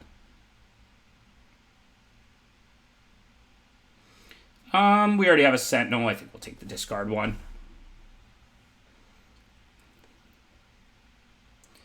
16. Well, I have 2 Jaspara Sentinels and 2 bindings, so it's really more than 16 effectively. I play 16 a lot these days. I mean, Flood is just generally worse than Screw. Plus, there's just, like, card drawing, like, you know, Packmate helps you with your land drops, binding searches for a forest, all kinds of stuff like that. So I kind of want to get the Sentinel out so I can troll next turn, but then it's Sentinel and Disciple. Or I can just play Reaper and Smash. This game's probably not going anywhere fast, and I'm not under any pressure. I can kill their next 2 threats. So I should probably just play Reaper and not be in a rush. I think we're 1-2 with this deck. We 5-3'd the first draft, and I think we're 1-2 right now. What are you going to do, discard and draw 2 or something? What are you going to double right now? Like, doubling a removal wouldn't accomplish anything. Yep, discard, draw 2. They don't have to discard the second time, so they just get 4 cards. That's pretty sweet. 2-2? I think it's 1-2, but I could be wrong. I beat that Blue-Red Giants in that really good game with the Old Growth Trolls. What's the other game I won?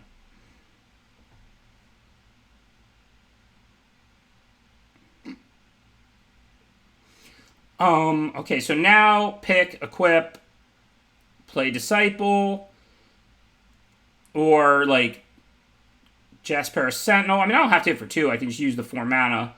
Oh, no, Sentinel's summoning sick, though, sorry. So I can play Sentinel. Okay, so I should just pick, hit, and play Sentinel, probably. Because I'm in no rush to put out Disciple, but I do want to get the Sentinel out so that I can use it for mana.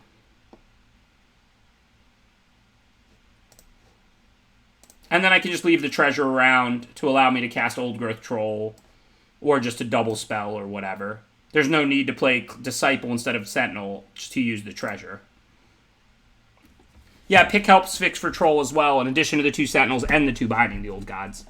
I mean, like I said, I would never expect to have 3 of my 8 forests on turn 3. It'll be cool when it happens one game, but it's not the expectation. I've just been stuck on 3 lands and unable to cast bindings and things like that.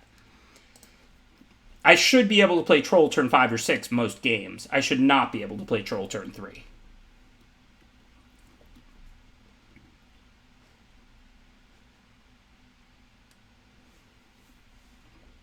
Oh, that was vicious. They sacked their Berserker to kill my Sentinel when I have 5 mana out? Okay. I'm cool with that. So now if I want to binding this, it'll stop us each from discarding one and then them from getting back like a berserker. That's not very exciting. I guess I have a pretty good turn otherwise. I can just cast things. I don't really want to discard any of my cards. They're all pretty good though.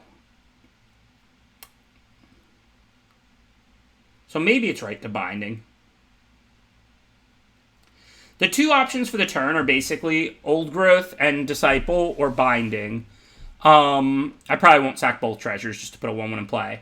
I don't think there's a ton of value in binding on the Vicious Return, but I don't really want to discard any of these cards. They're all pretty good. So I think I'm going to go with the Binding.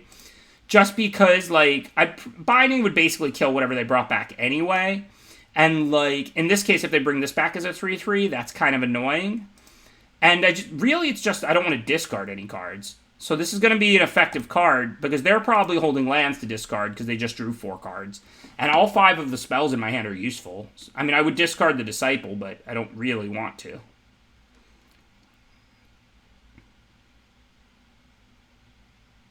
Yeah, I would discard Disciple if I discarded one, for sure. But I have a second Binding and a Crippling Fear. I think I'm better off just binding that. I'll go get the land in play to have more to work with, and I was going to have... They would bring back like a 3/3 that leaves a 2/2 behind. That's kind of useful anyway.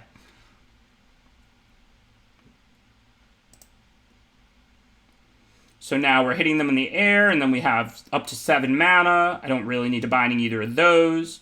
So I think it's Old Growth and Elderfang Disciple this turn. Looks pretty easy.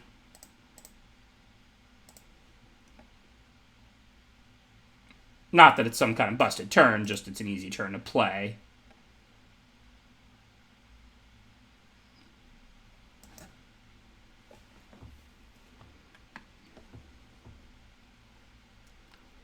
And this is nice, because next turn my creatures will have Death Touch. So the 1/1 gets in a point, or they trade something for it. And the Old Growth, if they want to block with the 2/5, they'll lose the 2/5. If they want to double block, they'll lose both. So this actually times pretty well, getting the Old Growth out before Death Touch is about to go off. I mean, there was nothing to use Jarl's ability on. I mean, I guess instead of Elderfang, I could sack both these and put a 3/2 out, but that doesn't seem particularly exciting. Oh, maybe next turn, Death Touch Trample. Yeah, Old Growth. Yeah, that's a lot of damage. I could even put the pick there if I want to. But I mean, I don't really need to. Just 1 to this and 3 to them because of the way Death Touch Trample works. Alright, let's see. So hit for 3 in the air, and then just let them block whatever they want. I can binding the 2/5 first, but I don't really see a reason to do that. If they don't block with the 7/6, I'm probably going to end up binding that. If I Shadow Sage, it's like draining for like, what, 3 or something? 4 maybe? I don't see a reason to do this pre-combat. It's not lethal pre-combat. If they took enough damage, it could have been. But yeah, they basically have to block. This just works out great.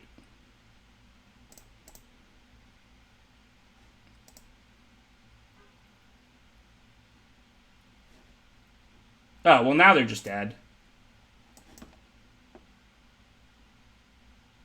I guess they were just dead whatever they did because of Death Touch Trample. You're right, but it's not a punt because they were dead no matter what. I could have Shadow Sage pre-combat and they were dead. I can Shadow Sage post-combat and they're dead. They're just dead.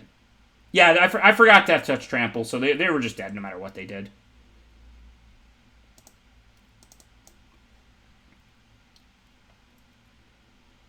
This is the second draft of the day for me, Brendan. We 5-3'd with a pretty good red-white aggro first, and we are now 3-2 with this deck. As usual, chat was right, I was wrong. Add 1 to the score.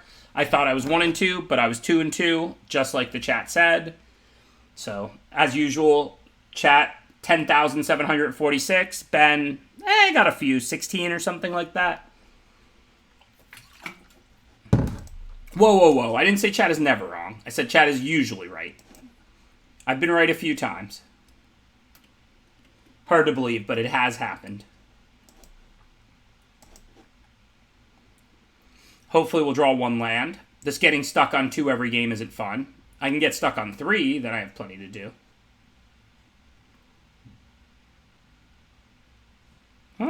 Congrats and condolences, Brendan. It's good to have work, and it's bad to miss Magic, so,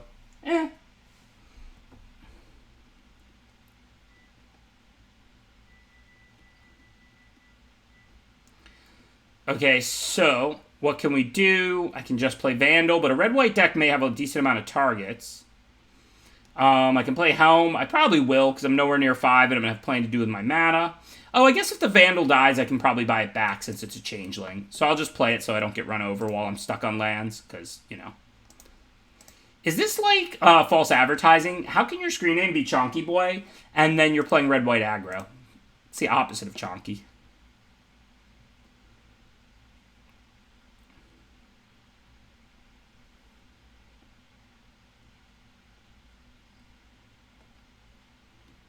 I knew they were going to have some stuff like that. All right, first I'm just going to chump with this. I need a creature in the yard anyway. So now do I want to play Herald or the Death Toucher? Herald, because I want to trade it for the Story Seeker. That's good. I didn't need those 2 Packmates or that Binding. Plus I whiff with, like, 10 hits or whatever, or more. I feel like I'm running like Ephro today, and I need to run more like LSV. So if I block, it goes back to their hand. Yuck. Cole's really good.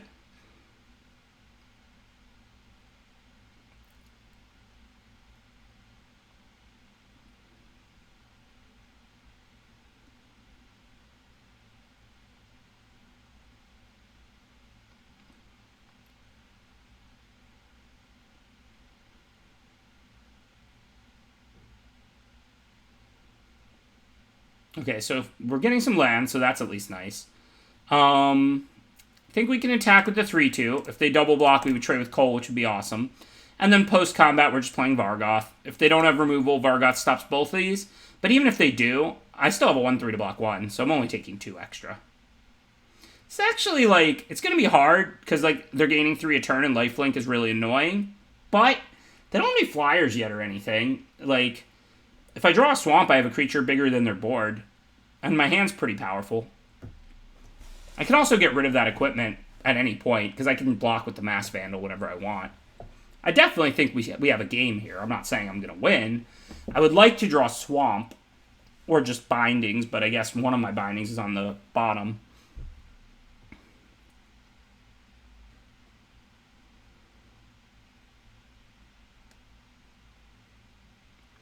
So, do I want to chump with the Vandal yet?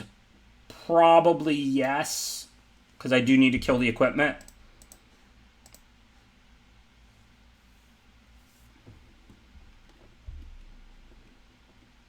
Crippling Fear would be kind of awesome. I can tutor that up. I don't have a second black, but if I draw a black, then I can tutor that up. More good mana draws by me. I guess I could tutor for a swamp this turn. I mean, it's kind of ugly. So I can either play Disciple. This card's Foretold, right? It's all shiny. That means it's not in their hand. It's Foretold. So there's not much incentive to Disciple. I guess I can Vargoth for a swamp. And then if I get to Vargoth again, I can go get Crippling Fear. Crippling Fatigue. Whatever it's called. It's pretty ugly, but I guess this is all I can really do. I was hoping to draw the swamp this turn. That would have been way better.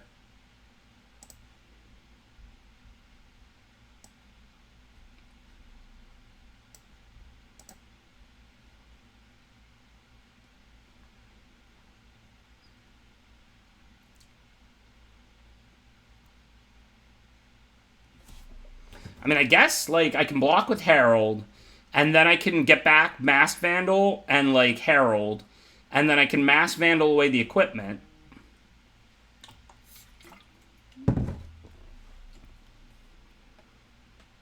I guess I can block with Herald, and I'm not unhappy about that, really.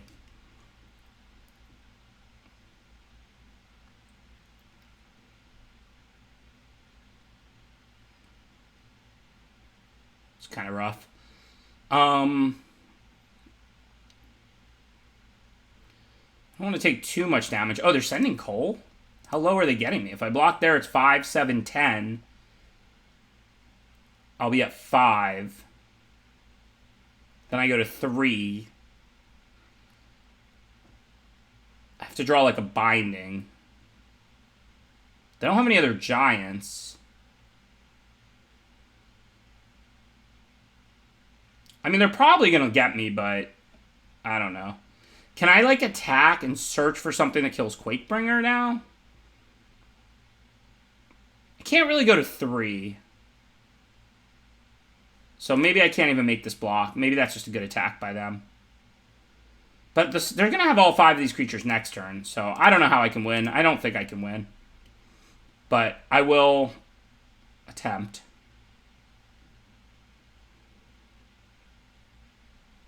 Yeah, I know I'm drawing Swamp. I'm aware. I think I'm just dead.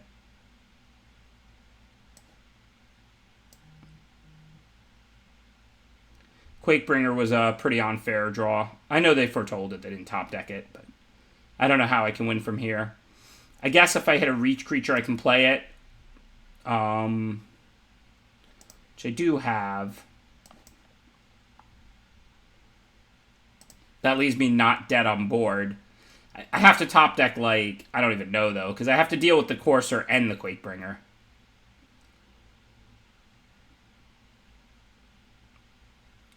Well, that certainly lethals me. Okay, 3-3 with the Elf deck. I think this deck was good. I don't think my draws were fantastic.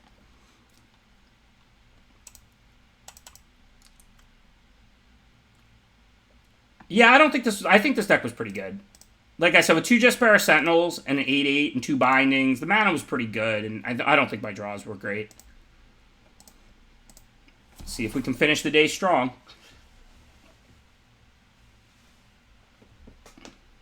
No, 16 is 100% correct for that deck. Flood can be a big problem. Binding puts lands in play. The most expensive card in my deck was like 4 mana. And I have 2 Jesper Sentinels, so if I only draw 2 or 3 lands, I can rely on the Sentinels for mana with all my small creatures. Good game, White Russian. Nice aggro deck. It wasn't very chonky, though. I guess Quakebringer was kind of chonky. Good curve and, very solid, and every card you played was good. Like, that was a good beatdown deck, but not the chonkiest. Well, 2 different people just said that was them, so we have an imposter in the house. Good game to whoever the real chonky boy is, whether it's Kelatakis or White Russian. Thanks for subscribing, Leave Taker. I appreciate the support. Alright, so this rare is totally unplayable in my opinion. Inga's good, nothing special. The best common is not very good. Maybe like Sculptor or Frostbite. I don't know. The commons are pretty bad, or Glittering Frost. I don't think Inga's something I'm usually looking to first pick, but maybe out of this pack. If you start with it, you can prioritize Sweepers and Tegrid Shadows and stuff like that. This is a not, horrendous pack, but it's a really bad first pick. There's a bunch of, okay cards. Like Inga and Frostbite and Glittering Frost and Sculptor are all fine. I think I'm going to first pick Inga. And Squash, yeah. I think Inga's the best of those. It's not by a lot. All of those cards are fine. None of them are anything I'm looking to first pick, ever. Oh, good game, Blanket Moop. I'm glad that, whoever I played against is finally speaking up, I'm glad that you let me know that was you on the other end, So now, Behold, first picked a fine blue uncommon that I hope to never first pick, but now Behold is, best or second best card in the pack, tied with Helm, and it's on color. Good games, Brendan. That was tight. You played that red-white deck really well.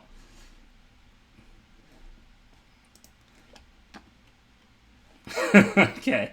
Never thought someone would falsely take credit for a game, but hey, I mean, some people are losing a lot of games. You want to take credit for a win that wasn't yours? I see everybody else is joining in. That's fine. Good games, TPO. Good games. That was well played right there. All right, so third pick Glimpse, pretty straightforward. I mean, Glimpse is not busted, but it's pretty good if you can flash it back, and we're staying on color. Clearly, we're drafting blue this draft. So now, we're probably not going to take a blue card. None of the blue cards in this pack are very exciting. The most exciting blue card in this pack is probably Glacial Floodplain, if you view that as blue. We could take that. I think Sculptor fourth. I mean, green does go the best with blue out of any color. Obviously, Sculptor 4th is not like a sign Snow's open. It's not a big deal. I don't know if I'm going to play green or not. But if I don't take Sculptor, what am I taking? Glacial Floodplain? Like, there's no good cards in this pack. Like, Skemfar Elder Hall is pretty good, but that's green and black. So I think we just take Sculptor here.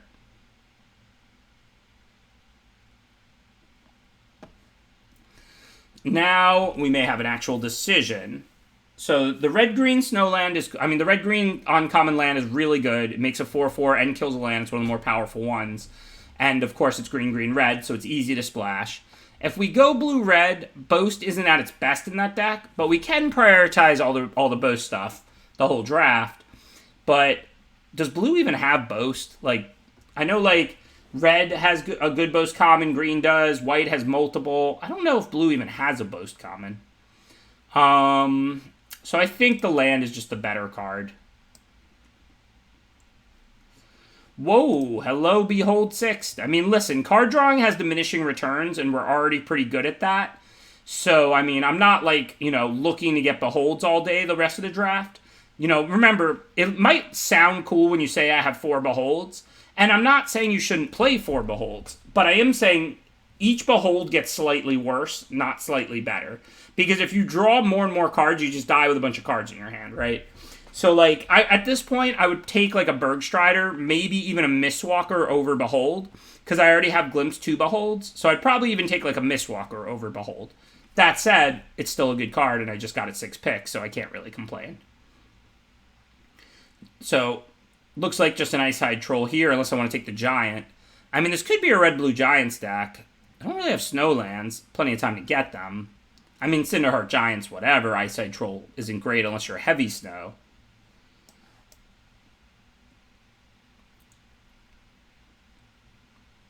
So now, I mean, again, there's a bunch of close cards. I mean, Horizon Seeker can search Snowlands. The blue-black Snow Duel's pretty good. Bind the Monster and Craven Hulk are fine for blue-red. Yeah, I think here the Snowland is probably a good hedge.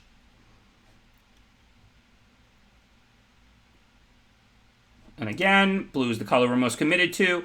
Even if we don't go blue-green, we'll still want this island for Bergstriders, assuming we see any of those. Okay, well, apparently nobody's drafting blue but me, so this deck should end up pretty good. I mean, 6-pick Behold was ridiculous. This is 10th-pick Mistwalker. Firewalker here over Harbinger in case we do go blue-red. I don't know, but it's basically for free. I really hate Undersea Invader. Like, comes into play tapped is the last thing you want from your 6-drop. I'm just going to take this because I don't mind if my 3-drop is underpowered when I have all this card drawing behind it. I just want to make sure I don't get run over. Harbinger. Not Binger. Are you sure it's not a Binger? Yeah, I'm happy to pick up one Snow Island for sure. And, like, blue-green is still probably our most likely. But red-blue definitely might happen as well. I think that afternoon coffee's wearing off. What do you want me to say, Ace of Swords? Or is that just for my great pronunciation of Binger? Banger. Bing. I don't know. Whatever.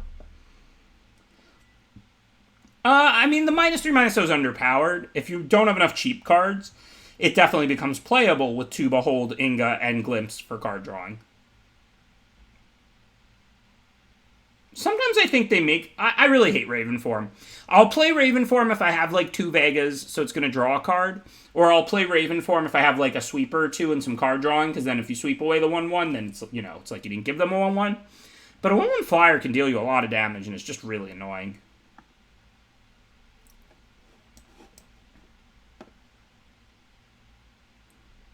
Cat jam? That's not a real word.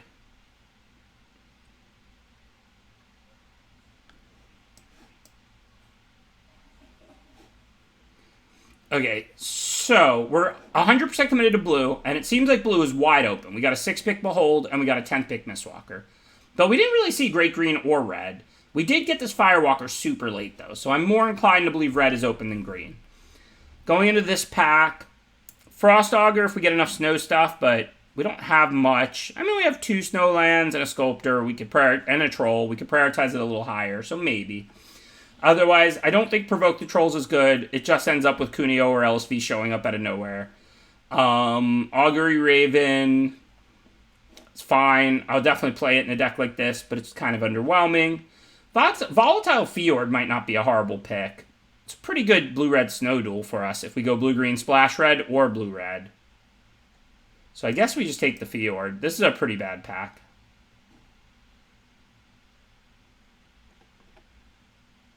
I'm not big on the ring. I mean, I'll play it in a 5-color snow, but it's kind of slow and doesn't have that much upside. Think about, like, the lockets, but you can't sack it to get cards. Like, the fact that it gets 8 counters, gives you infinite mana is near irrelevant. It's basically just, you know, if you're really heavy... Like, if you're 5-color, you're going to take anything that adds all 5 colors of mana, like that. But if you're, like, 2 and a splash or something, it's a pretty weak fixer. So now... Yeah, there's a lot of great cards for all the other archetypes and nothing I really want. I mean, we could go blue-red, light splash black if we wanted to. Not that this card is amazing to splash, but we do have a tunnel and a fjord already. I don't know. I mean, there's nothing in this pack for red-blue. I mean, Cavalry, or for blue-green, nothing. So, guess I'll take the Massacre and see how it works out.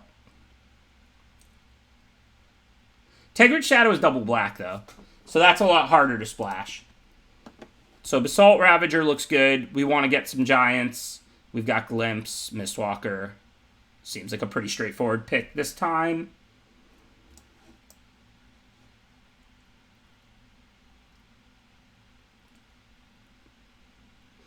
So I think without getting good snow cards at the start of pack 2, I think I'm more inclined to look towards blue-red than blue-green. I think we saw more red than green in pack 1. So that means I kind of want to take, like, Axguard Cavalry, just, like, a playable 2.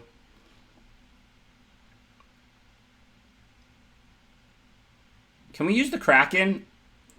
I mean, it's going to be hard if we're not playing green. We have 3 Snowlands plus a bunch of card drawing. I mean, it is a win con. We do have a bunch of card drawing and stuff. That said, something like Cinderheart Giant's probably just better. Should probably just take the Cinderheart Giant here.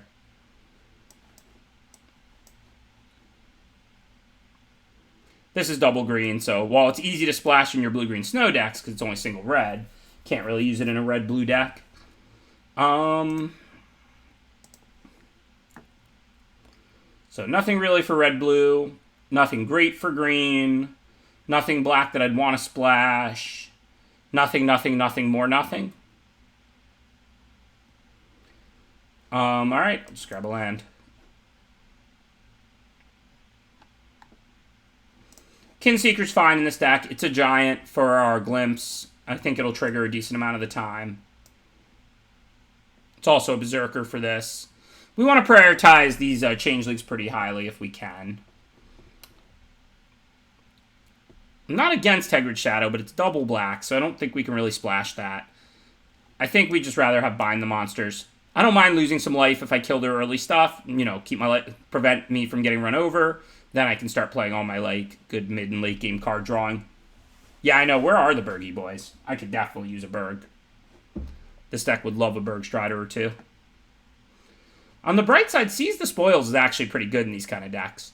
Seize the Spoils is a really tricky Magic card. So, like, in red-black or red-white aggro, it's unplayable. But if you have, like, a red-green ramp deck or a red-blue Giants deck, it's actually a good card. So if you didn't know that, don't sleep on Seize the Spoils outside of aggro. If you're aggro, don't put it in your deck. If you're red-white aggro, you do not want to play this card. But if you're like red-blue Giants with some fatties to ramp out, or like red-green ramp or whatever, it's actually a pretty good card. Okay, so we could take Bind number 3. We're starting to get a little high on those. We could take Valkyrie off the splash. We're not going to have that many Snowlands without green, so I guess we'll just take the Binding.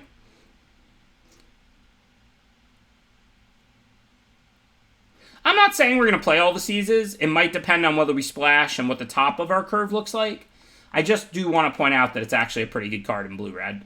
Because I know it's, like, unplayable in red-white, so some people might not realize that if they're drafting, like, green-red ramp or blue-red giants, it's actually fine. I don't know. I'm not going to play any more Bind the Monsters. Every monster is already bound.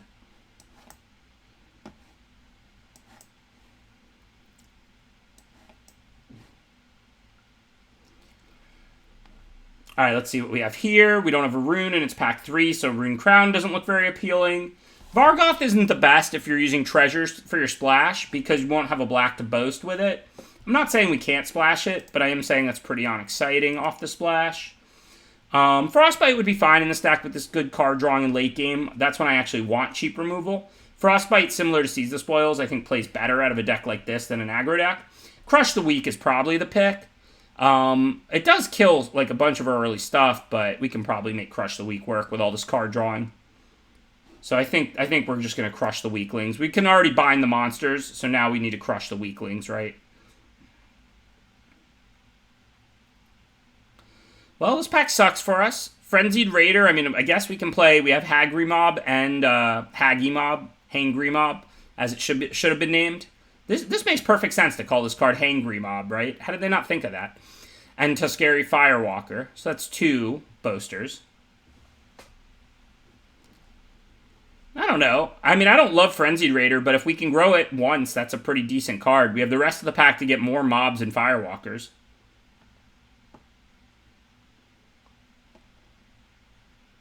I think I'm going to take the Raider. Okay, now we can grab another Boast creature. I'm not sure which. Firewalker and Broken Brow are probably pretty close, like, all the time. You get the extra toughness and the ability to up this power a little, or you get the exile the top card.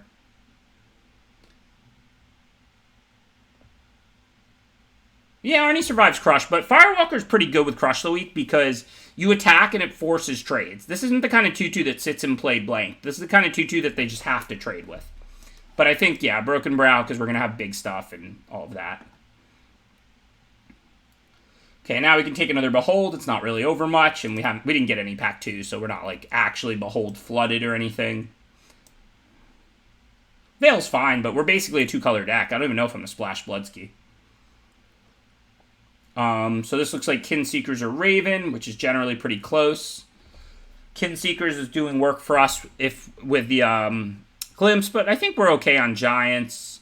And I want to make sure I can spend my mana on turn 2. I think Raven is the pick. It's pretty close. I think I'm not planning to splash this. Whoa! That's 6 pick.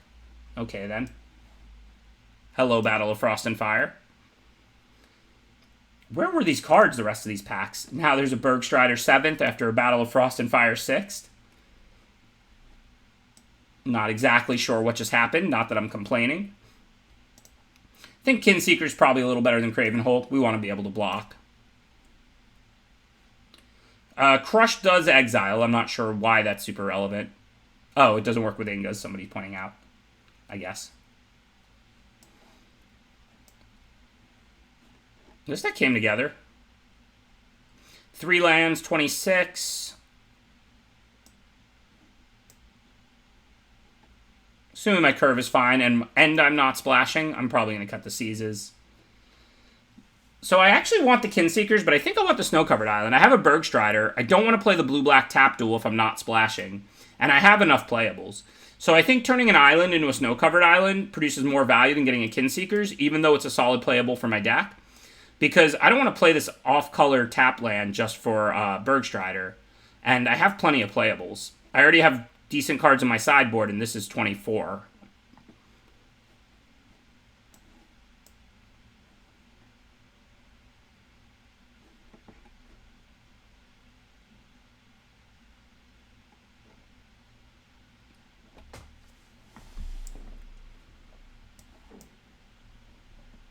So we probably don't want Thought Thief now that we got Battle of Frost and Fire and Crush the Weak. Remember, we got both sweepers, pack 3.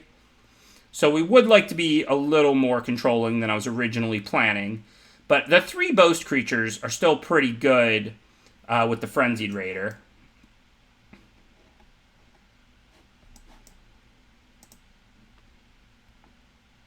Carve is decent in decks like this, but I'm scared to draw card drawing in Carve. I need to draw early creatures to not get run over in Carve. So let's see. 8/8 in the duel is probably going to be the mana base. So, and this deck probably wants 17, so we probably have to cut 2 cards. We have a lot of 4-drops. Cravenholt kind of stinks. I could see cutting that. I like that the Raven can be foretold. Even though Behold can be as well, I don't want to Behold on turn 3. I want to put creatures out early. So we need probably just cut one of these high-end cards, the Giant or the Mob. The Mob is fine, and we have the Raider, but we also have Battle of Frost and Fire, Giant synergies. I think I'm just going to run 2 Cinderheart Giants. I like that card a lot. Yeah, we could cut a bind, but I'm mostly interested in not getting run over. My early game is kind of weak. My late game is really strong. Remember, 3 Beholds and Glimpse here. Battle of Frost and Fire. Sorry, it's 40. I think this is correct. It really serious. Right, that's why I cut the Mob. I'm still playing 1, but I cut the Mob because it dies to Battle of Frost and it's not a Giant. Cindy. I liked Cindy for Cinderheart, but it really should have been called Hangry Mob, right? Like, how does that not make perfect sense? It looks mad. Like, come on now, Wizards. They should hire me to do all the flavor for Magic. All the names, all the flavor. Definitely not to balance the sets for Limited or anything like that where I might actually be useful. Just, all the flavor. Does it really? Planeswalkers, because they're like in every set. And also they make the game revolve around them. I mean, Hexproof does too, but it seems like they purposefully make Planeswalkers good so that we have to play with them all the time. At least like a lot of sets, like there's barely Hexproof. I hate Hexproof and Planeswalkers, and they are my top 2, so it's a good question. But Planeswalkers are the one I'd get rid of first, for sure. I guess we'll trade 3 for 2. Even though they're probably more of an aggro deck, we're on the play, and we have Inga and Basalt Ravager. Human Berserker, Giant Wizard, just how I drew it up. At least this one's a Wizard, so I can go Inga and then Ravager the Clarion Spirit in 2 turns. I wouldn't like Shroud to be back, but I like Shroud like 10x more than Hexproof. Shroud isn't like some great mechanic, Shroud was just less egregious than Hexproof.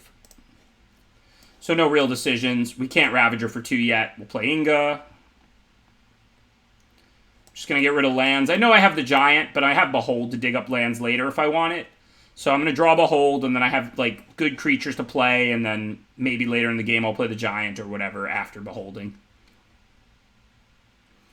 I'm not saying you won't, but I also can't promise that, Zone 92. Part of why I don't, so firstly, I don't like Vintage Cube. I found sometimes like modern cubes and stuff to be okay, somewhat fun, but I don't like Power Cube or anything like, I don't like Storm, I don't like Reanimator, I don't like all that nonsense. If it's a grindy cube, okay. But also part of why I don't, a lot of the other good streamers and good limited streamers, the people that I like follow and think are great, do a lot of cube. LSV and Newmont. So, you pretty much have, me and Voxy and, Deathsea generally holding it down for the current format. And a bunch of the other people who are big streamers who do limit sometimes, like Newmont and LSV and Caleb, they're always cubing, or often cubing. Okay, so I'm going to Ravager the Clarion Spirit now. They don't have any mana up. Let's just get that out of there. Then I can attack for 6. They can't do anything. Yeah, I think it's worth popping it to kill Clarion. If that was 2 mana, 2/2, no ability, I might not. But they also have double blocks on my 3/3 with their 2/2/2s. So I think it looks pretty good. Plus, I can pump the Broken Brow now, so it's going to deal another 2 damage. So, we get in for 8, and they have no blocks. If we Ravager the Clarion. Yeah, it's 8, sorry. I knew it was 8, I was just saying. Basically, we could get in. And, they could have double blocked the Inga, and then I'm not drawing the cards or anything. It's not, fantastic.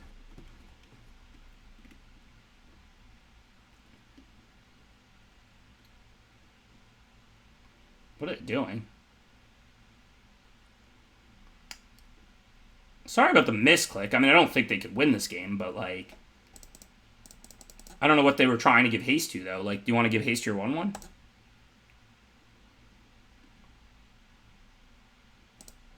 So, here's the thing about not keeping the lands on top, Grafenwalder. Let me talk about that before I go on to the next game really briefly, because it was really important strategy.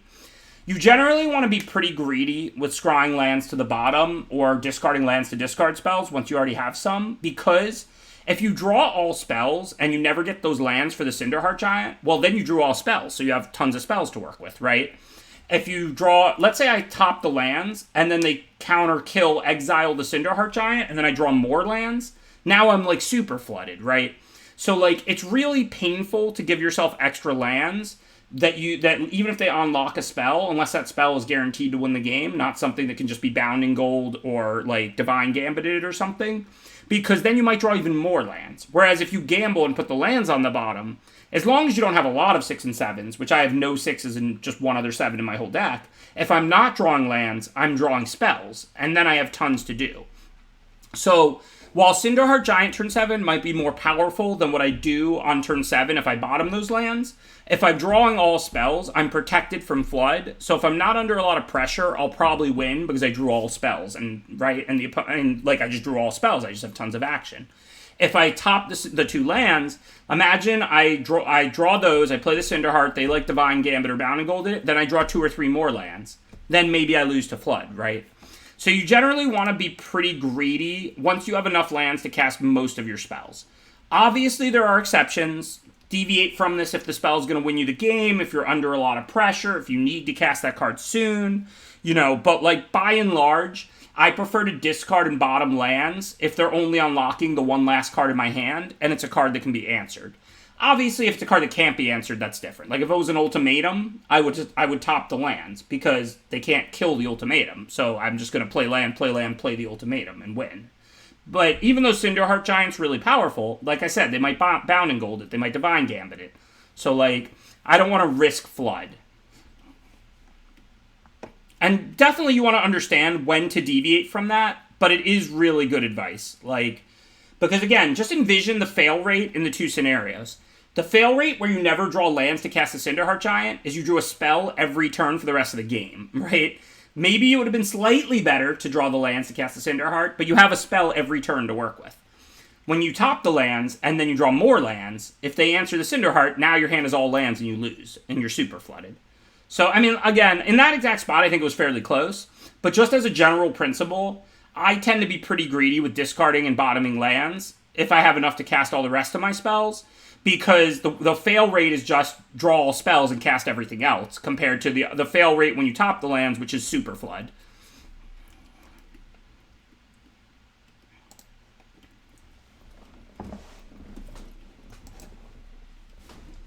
And similar to how you gain the most win percent in Constructed, but when you sideboard for your worst matchups, you gain a lot of win percent when you mitigate the really bad scenarios, because that's where there's the most win percent to get. Winning by more doesn't accomplish anything. You just want to win. So when you can really reduce the chance of really bad scenarios or losses, then you pick up a lot of like win percent by doing that.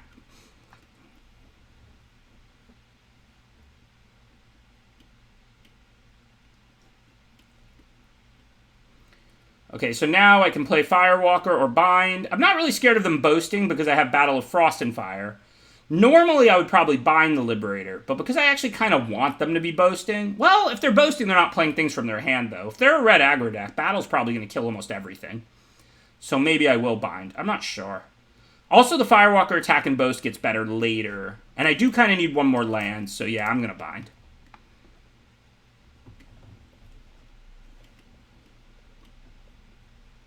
Well, the hold kind of works both ways with that, because when you look at that many cards, you can scry like some clunky expensive cards and top lands, and of course, you can use your lands better. So, I mean, I don't think the hold really changes that very much.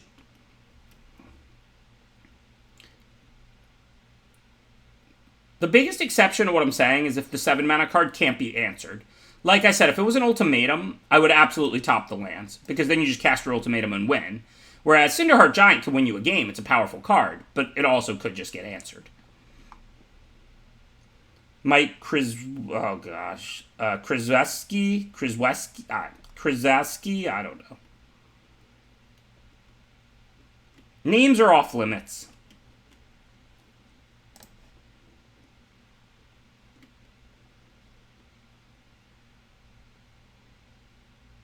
Yeah, I know who Coach K is. I just don't know how to say his last name. They call him Coach K for a reason. I know who he is. I just can't say his last name.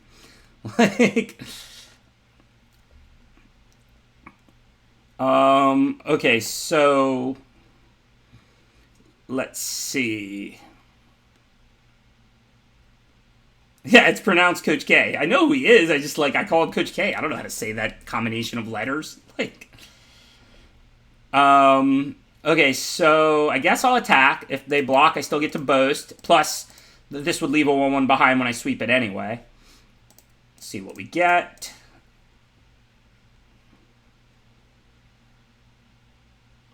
Well, not the prettiest, but it means we have the Wrath for next turn. Cindy flooded, yeah. You do run a risk when you put 2 7s in your deck instead of 1, but it's a good top end with all these sweepers, and I do have a bunch of cheap cards. I probably could cut 1 Cinderheart, but it would be for like Seize the Spoils or like Thought Thief when I have 2 sweepers, or like Hangry Mob #2. Yeah, I'll probably Berg first, but it'll depend on what they do this turn. But yeah, I know the Berg lives through it, so most likely we're gonna want to put out our Giants before the battle. And obviously they can't like take it from my hand or something. So that makes it a pretty easy choice, because now we can just lock down the pup. Remember, the Bergstrider can't even block the pup because of the boast and the rune. But yes, clearly it's right to play Berg over Battle this turn, because Battle doesn't kill Berg, and this just gives them the ability to add more to the board. So if I didn't have Battle, I would block, but I don't want to let them trade their 1/1 and run amok for my Bergstrider here, given I can sweep it away. So that's why I'm not blocking. Can't imagine what they're up to if they just want to run amok to deal me 3. Okay. Guess they don't have anything else to do, but kind of awkward.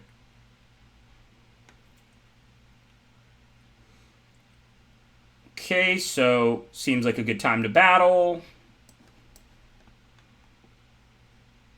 Even though we're not killing a ton, then we'll get the Scry, and we just have tons of stuff to do the rest of the game. If they play a flyer, we have Bind the Monster, so we don't need to sandbag Battle for it nearly as much. Yeah, Hangry Mob, that's what it's called, right? That's what it should have been called.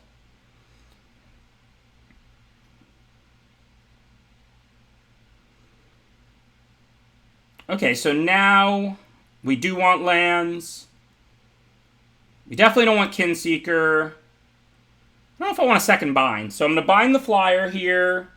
And then I can, like, play the Behold. The Berg stops the pup for this turn.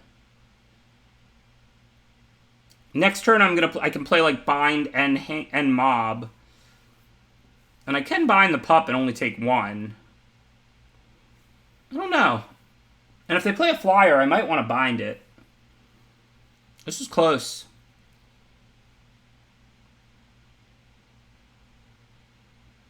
I think I want the bind. Because now I can, like, Behold, get the land, get the bind. Play the land in case I draw a land next turn. Bind the flyer. And then I have another bind, which I can put on a flyer. Or if they don't play a flyer, I can bind the pup and just take 1.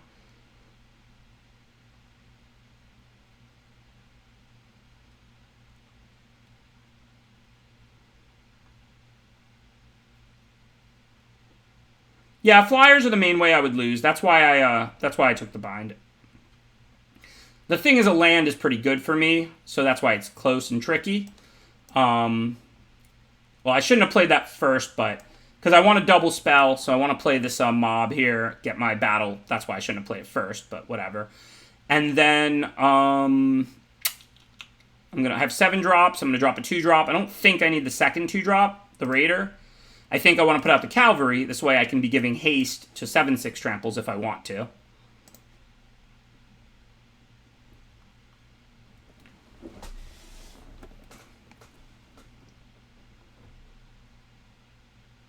It depends on your win rate, Braincocks.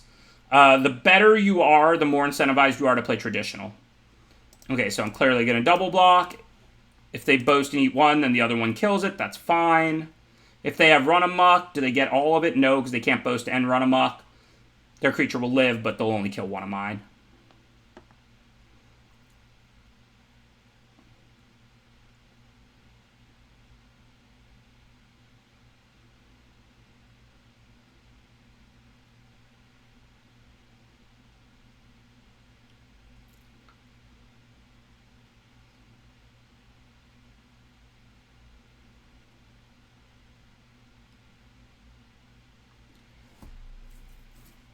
Yeah, I mean, if they boast here and kill the mob, then next turn I can play the 7/6. Maybe I should have triple blocked. Whatever. So they use double run amok. That makes their play make more sense. They were holding a handful of run amoks, right? So now I can, like, Cinderheart Giant, but I can't give it haste and attack, obviously. So I could, like, bind the pup, but then I go to 2, but then I'll die to the helm. So I don't really want to do that. It's just dealing me damage for no reason. So I think it's just Cinderheart and pass now. Love to give it haste, but I'm too low for that.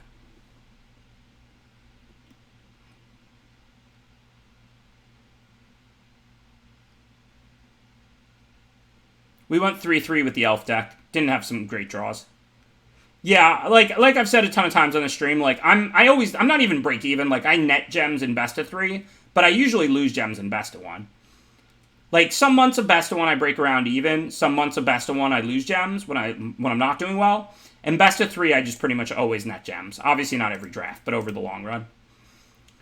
Okay, so now I can attack with a 7/6 and play another one. Unfortunately, I can't give haste and attack with 2. I could also play Inga or Inga and Bind. Is that better? I don't really see why. I can't play 2 creatures either way. So I think I just attack with a 7/6 and play a 7/6 and hope they can't kill me. Don't know if they can or can't, but I have to try and close this game. I'm not going to beat the helm if I sit around forever.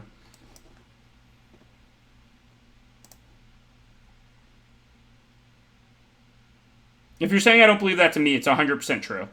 I net gems in best of 3 almost any time I play it a lot, and I lose gems slowly in best of 1. I do not break even in best of 1. Like, obviously there are plenty of months I break even, but, like, whenever I hit, like, when I'm doing well in best of 1, I break around even, and then when I'm doing poorly in best of 1, I run through my gems. So it ends up being a slow bleed for me in best of 1. Yeah, another run amok kills me. I mean, they've played 3, so hopefully they don't have a 4th. A removal spell doesn't necessarily kill me. It's kind of rough. I can't 9 them on my next turn, so I'll have to top deck something. Yeah, the ham never loses. I use Untap GG. It just keeps track of everything. I mean, it doesn't keep track of my gems. It keeps track of your win rates, but like I said, I've been playing Arena almost nonstop for the past couple of years. I hardly ever open Magic Online. And I just, like, I play a lot. So, I mean, I'm pretty confident. Like, I buy gems from time to time, but I see when I'm doing a bunch of best of 3 that my gems goes up. And then I know, like, I always run through all my gems when I hit a bad run of best of 1. I don't always run through my gems in best of 1. Like I said, sometimes I do fine. But then, like, when I hit a bad run, that's when I run through my gems. Alright, what's going on here? So, this is weird. If they boast, it's not big enough to take out the giant. But it also doesn't have trample. If they had a run amok, they could have just attacked with both and I would have been dead on board. This could be the +1/+1 and double strike card. So maybe I'm supposed to just chump with cavalry and then attack them back with the 2/7/6 tramplers, right? Run amok kills me if I block with cavalry. But run amok would have killed me if they just sent both creatures, right? Yeah, but this doesn't have trample, so something like Demon Bolt doesn't matter. Oh, Demon Bolt to finish off the Cinderheart, yeah. Yeah, I think I'm going to chump with the cavalry. I think that they can't beat me attacking with the 2 Cinderhearts, and they have, like, you know, some kind of pump spell that isn't run amok. Like, plus, this could be Demon Bolt, this could be Kaya's Onslaught. But my guess is that they're dead to the 2 Cinderhearts. And even if they put out a blocker, I can bind the Usher and go to 1, so they're facing 14 points of trample, and they're currently absorbing 1 of it. So my guess is this is Demon Bolt or, like, Kaya's Onslaught or something. And they needed me to block with Cinderheart to be able to survive another turn. And it doesn't make sense to play around Run Amok, because if they had Run Amok, they don't have to make this play. They could have just attacked with both these and I was dead on board. So I'm going to assume they don't have Run Amok, or they would have just attacked with both and killed me. And instead, I'm going to assume they have Demon Bolt or Kaya's Onslaught or something else, and they needed me to block with Cinderheart Giant.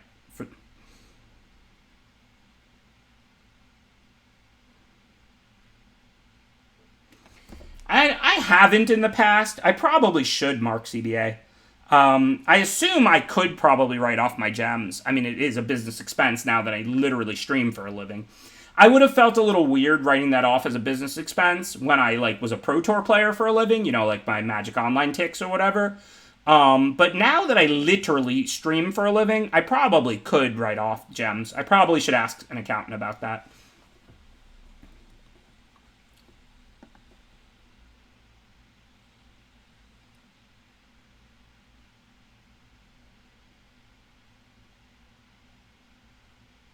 Yeah, if they attack with both, I would have probably blocked differently.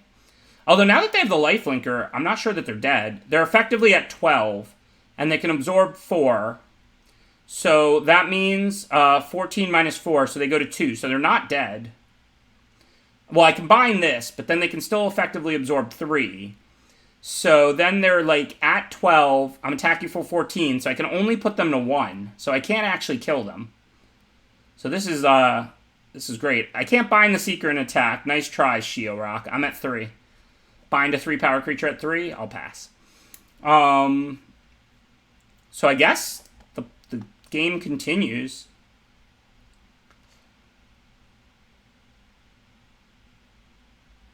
Alright.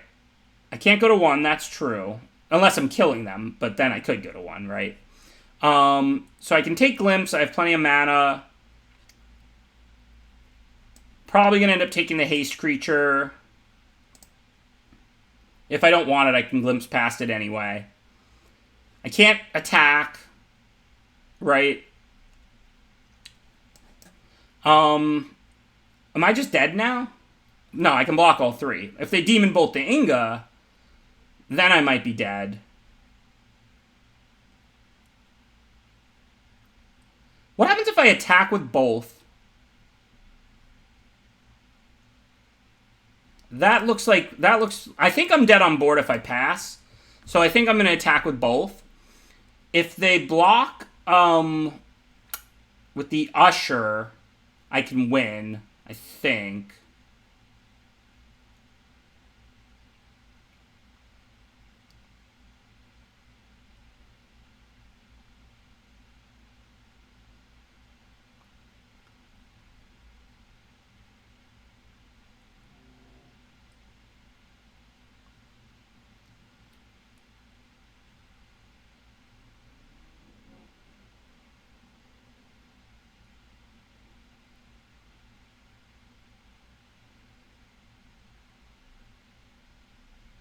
I think I'm dead now, but if they didn't, if they blocked with the Usher, then I could bind the pup.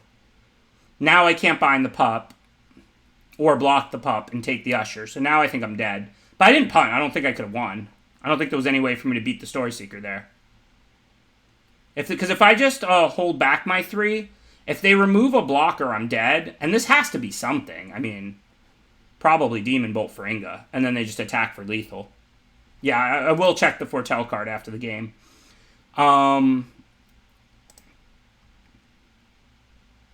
Yeah, I think it's going to be Demon Bolt too. That's why I made this play. Because if they block with the Usher, then I could have bound the pup.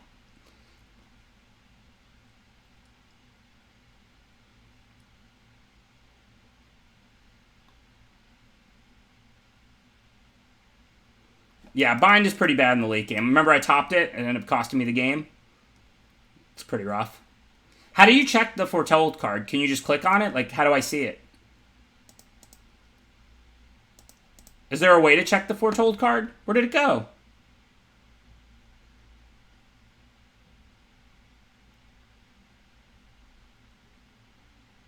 If you click, then you can't check it? There was no good win for me that game. Like, I didn't have a win with bind on my last turn. I could have passed, and then if they didn't have removal, I wasn't dead on board. Not that I'd be able to swing back for the win the following turn or anything necessarily. Maybe I could, maybe I couldn't. But if they would have blocked with the Usher, then I win. Then I bind the pup and win.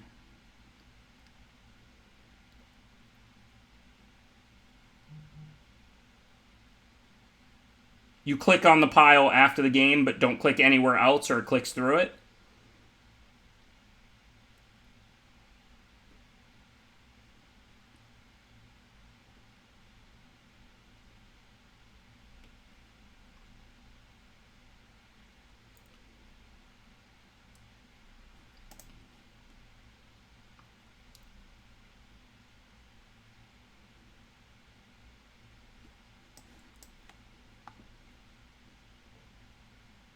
Okay, so I have to click specifically View Battlefield TPO and not click on the game at all, I guess. Okay, I'll try that after this game, even if we don't care what it is, just to learn how to do it.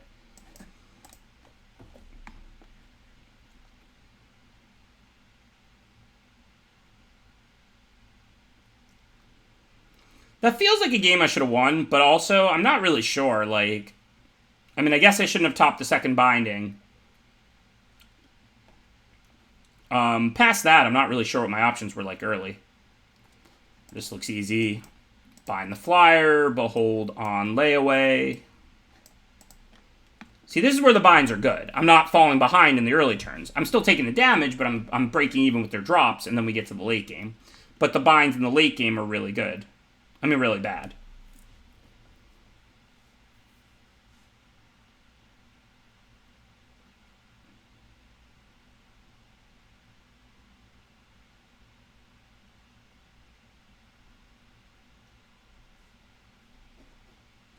So what are we discarding? We're nowhere near Hangry Mob. We also don't need to bind Elderfang Disciple. Though if they play another white and sack these and make 4/4s, I might want to bind those. I can't... I guess I can Glimpse. I don't think I want to hold on to this bind for that late game. I just want to cast things. Happy to Ravager away a 1/1, since anybody can be sacked at this point. I know they still have bodies, but the odds that I Ravager anything good are pretty low.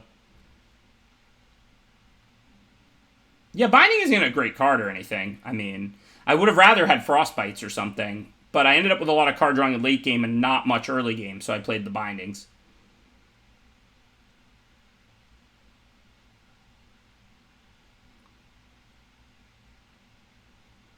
Well, if it was Starheim, I would have lost to that too, because I couldn't kill them on the following turn. If they Starheim Unleashed for 2, I'm dead, so that would just be like... That's the same thing, basically. Okay, so what do we want to do? We can Behold in Cavalry, or we can Glimpse in Cavalry, or Behold in Glimpse. It looks like Behold makes more sense now. Top 1 land, bottom 1 land seems pretty automatic. I think probably rather have the third blue. I don't think it's going to matter, but you never know.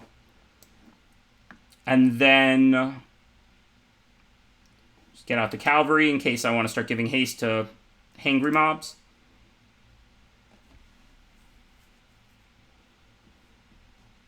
Yeah, something like Glorious Protector just kills me anyway, all the same.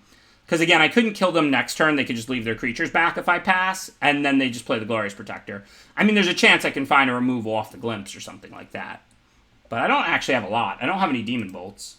Like, I didn't get much removal. That's the only downside of this deck. The Sweepers are great. Okay, so if I play the Mob, next turn I can attack with it. I can Crush the Weak, attack, and ping the Warden, so that looks potentially good. I mean, they might use the Warden, but whatever. I can only bump one of their creatures, and that's not a bad turn for me. I'm not that worried about Glimpse. Like, I've got plenty of Giants and Changelings. Like, I have, like, the 2 Cinderhearts. I have the Mistwalker, Bergstrider. I think I have, like, 2 Kinseekers, Basalt Ravager, maybe 1 of the Giant Coward. Like, I'm pretty sure I'll be able to flashback Glimpse unless my opponent really surprises me with, like, a Sweeper or something.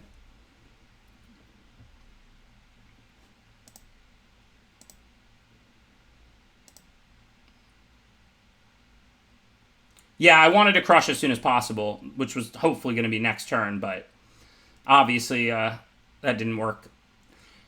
So now, just attack with everything, I think. See how it goes.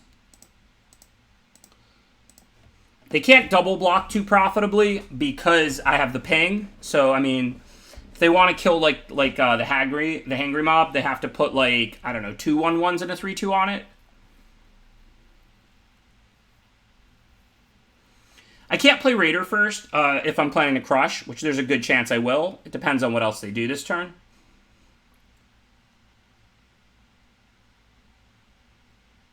I mean, Crush last turn killed both my creatures, too. I don't think it was too great a play.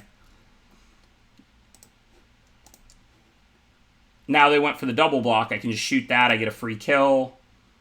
And then we'll plan to Glimpse and Raider. Obviously, I wish I would have Raidered first, but again, I wanted to have Crush up.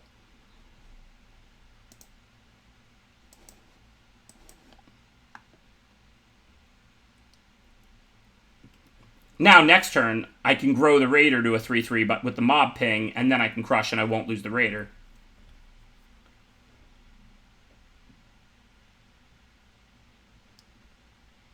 I did not hear that. Why would they say that, though? That sounds like something else we would do. I would not splash top. Well, maybe I would if she had a bunch of free treasure making or something.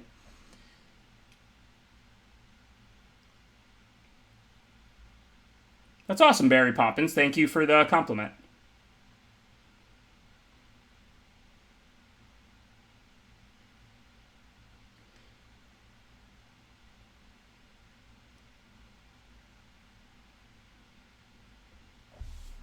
I don't know. It sounds like the chat doing chat things. That most likely her play was correct. So 2 for mob and 3 for crush. So let's go ahead and glimpse, see what we get. Cinderheart looks more valuable than a Behold at this point. Now, I think I'm just going to attack with everything. I mean, I don't know what their best possible blocks are. There's no way this can work out badly for me, though.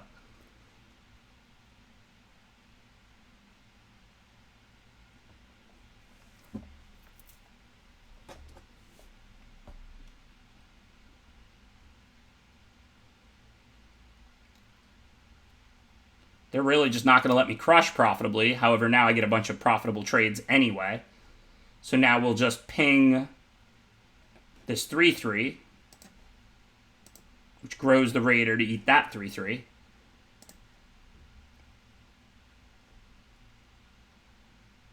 Good stuff.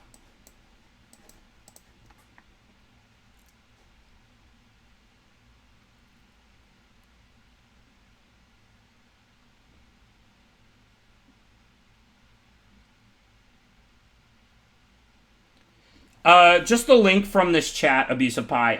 I don't get like anything from sales, like I'm not an affiliate, but you know, like all those type of links, every company tracks all of them, so they know where people are coming from and stuff like that. Okay, so now,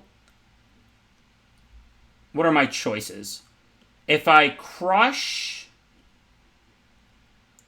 and then Broken Brow, they're forced to block with the flyer.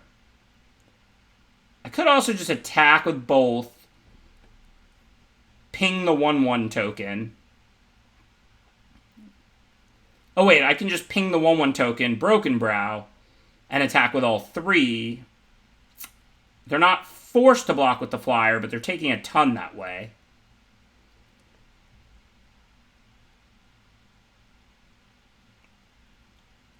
Yeah, I mean, if I'm gonna... I mean, the thing is I have 8 mana, so I can, like, Crush and Giant or Crush and Broken Bow, but I can't, Broken Brow and Giant. So I do have decisions, and I have the ping.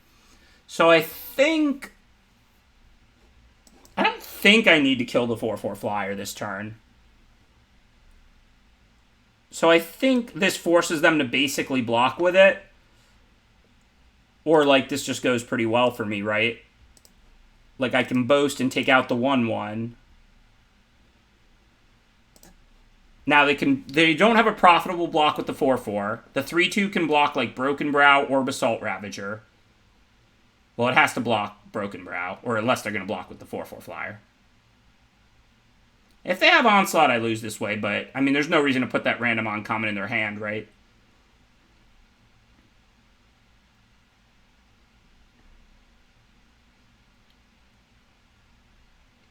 But if they go to 1, they have to kill the mob or they lose.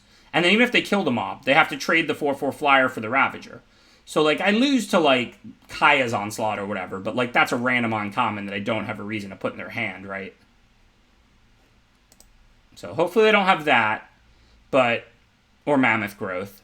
But, I mean, otherwise, I'm in pretty good shape. Even if they, like, make the other 4/4 flyer, they'd still have to block both these next turn. So, as long as they don't have, like, a way to plus for me, I don't necessarily win, but I'm in pretty good shape. Like, if they have removal, they still have to trade the 4/4 for the 4/2 next turn.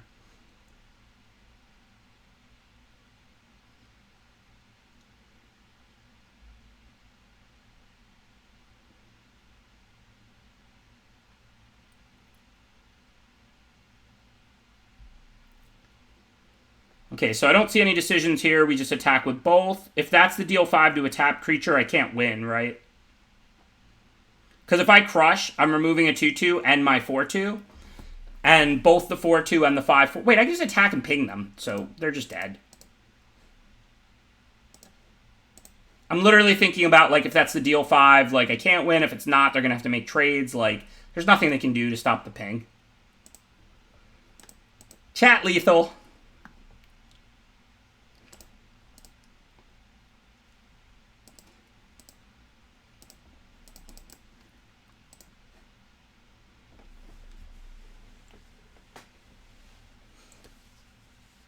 Last turn, you wanted me to crush, killing my Ravager and the Mob, and then I have Mob and Broken Brow to attack with. So I could force them to trade with the Angel, yeah, but I'm getting bad value on the crush. Yeah, I know, I said it the previous turn. Because they could still trade the Angel for, like, the Mob then. So the end result is, like, I have just Broken Brow in play, and then they can, like, you know, on tap and play whatever, because they're holding a handful of spells.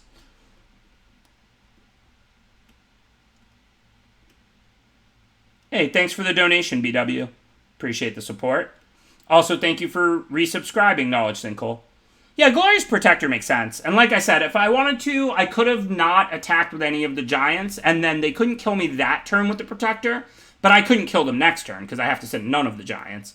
So then it just comes down to if I can answer the Protector. I mean, I could have seen a decent amount of cards with the Glimpse on top, but I have very few actual answers. I don't have any Demon Bolts or Squashes. Or Frostbites. Like, that's why I'm playing all these silly Bind the Monsters. This deck is good, not great. If I turn the 3 Bind the Monsters into 1 Squash, 1 Frostbite, 1 Demon Bolt, I would love this deck. But having none of the good removal, having to play the bad removal is kind of problematic. So Neurogiant's good. Like, I think it's a fine closer. I would generally include one in a non-aggro deck. To be clear, if you're like a red-white, red-black, like 16-land aggro deck, you're not interested in cards like Cinderheart Giant. But in decks like this, I think it's pretty good. So here I'm going to Broken Brow and pass, because I don't want to bind and use 1 mana instead of 3 this turn, and I don't want to kill the Ravager target. So I'm just going to play Broken Brow, take the 1 hit for 3. It's unfortunate, but then I get a good turn 4 when I Ravager away their 3-drop. And even that doesn't change anything. Ravager counts itself. Yeah, no Agar, good point as well, Jello Brand. Doing my best. All you gotta do is keep watching and betting on me to win, and before you know it, you'll have enough for me to commentate your draft, a stip draft, blast cuts, whatever it is that you want them for. Yeah, I know, that was pretty funny, Mexican King Computer. I did just, like, I remembered it last turn, and I made my play partially with it in mind, but then I did just forget it that combat. Because since they foretold, they could have had the 1 white deal 5 to a tap creature, Iron Verdict. So I wanted to start, like, thinking about that. But obviously, like, that doesn't stop you from boasting. And there's no 1 white card that gains life, I don't think.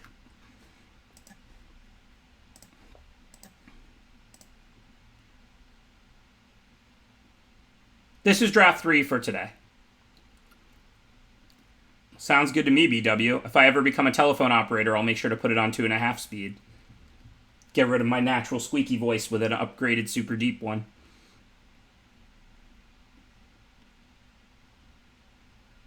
Alright, let's see. Bergstrider, nothing. I don't have a Snowland, though. But Inga's only 1 power and toughness less.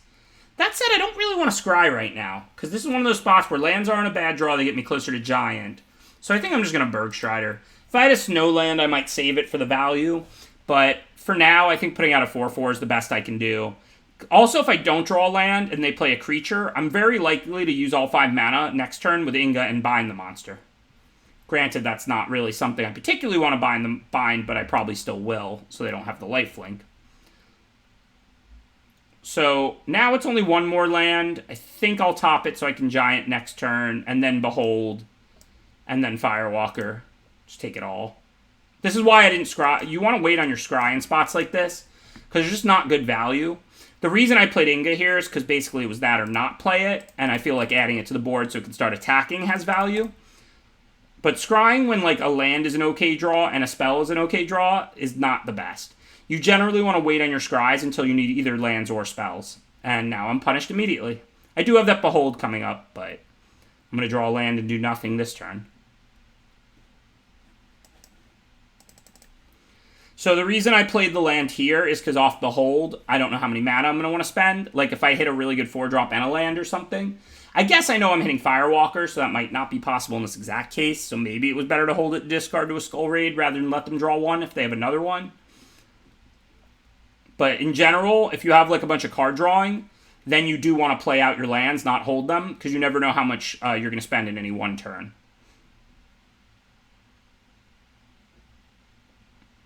Okay, no real choices. I could bluff into that, but it probably wouldn't work. I don't need lands. Firewalker's not exceptional, but I'll take it. Which creature do I play? Don't know. Thing's not vigilant, so if it's up, I can't really attack. If it attacks, which one hits back better? Probably the Firewalker. 3 without any pumps, but also the boast to draw a card. This flies, so Inga can't block her.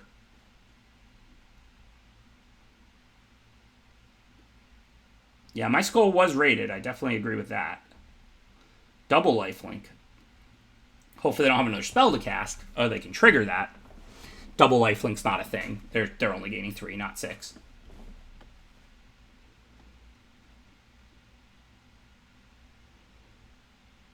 So then they're going to be able to move the pick for a really nice blocker, but I'll still attack.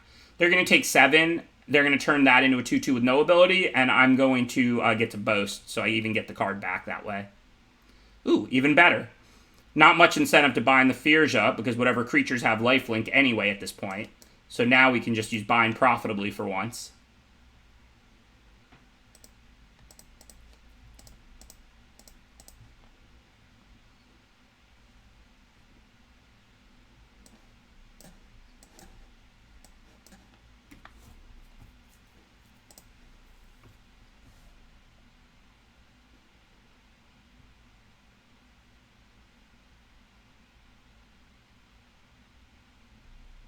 Yeah, that was a really good match. If you want to watch a great match of Magic, watch last Thursday's Sweatsuit Invitational round 3 finals of my pod against me and Semelin. Both games I lost 2 and 3 were winnable with different decisions. But I mean, I've been thinking about that game a lot. I don't think I did anything wrong in either game. Like, I would have had to play around 3rd Iron Verdict and a spot towards the end of game 2 where attacking was the best way I could gain the most life over the long run because my creatures had lifelink. So I attacked and they had 3rd Iron's Verdict. And then in game 3, I could have won. But I think, like, if you don't put Tegrid Shadow in their deck, then I think my play was right. And we saw almost their whole deck. They literally won with no cards in their deck in game 2. It was a really awesome match. Highly recommend for anybody who wants to watch a good match.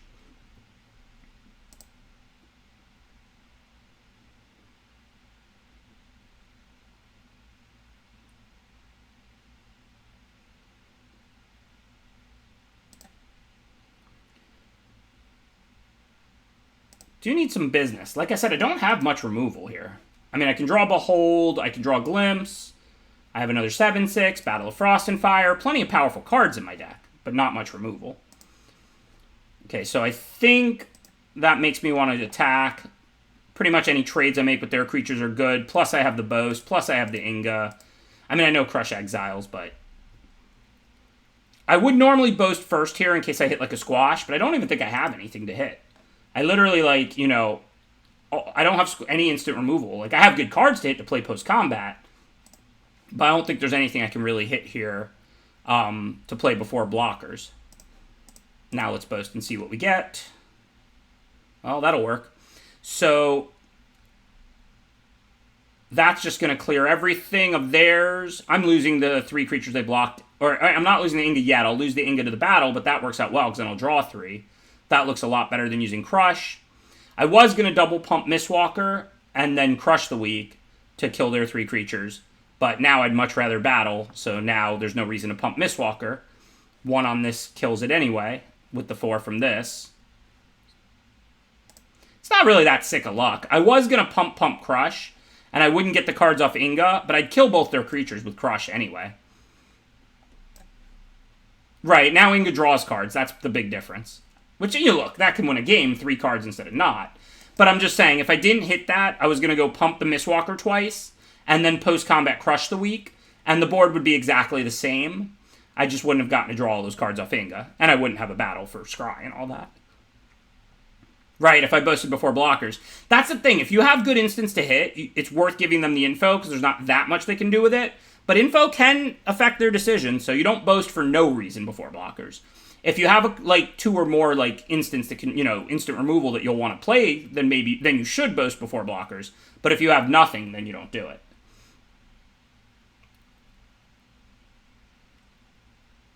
Okay, obviously we don't need an island. I think I'll take the creatures. I don't think they're great, but what else am I going to do at this point? Like I said, I don't really even have removal. This turn I have 9 mana. I want to have like 2 blockers back. I'm going to play Cinderheart and Raven. That just looks perfect. So I don't need to hold back the Bergstrider because I'm going to have 2 blockers back anyway. Hey, thanks for gifting out 5 subs, Chris Gringo. Appreciate the support. Thank you for the incredibly generous donation.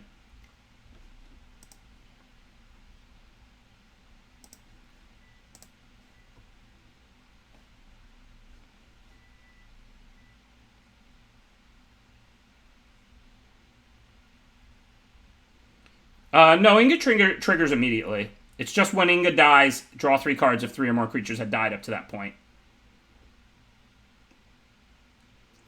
Yuck. I think I'm going to go to 1. There's no reason to think they have a Helm. I might need the Flyer.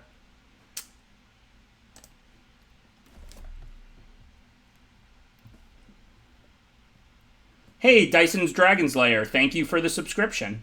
Appreciate the support.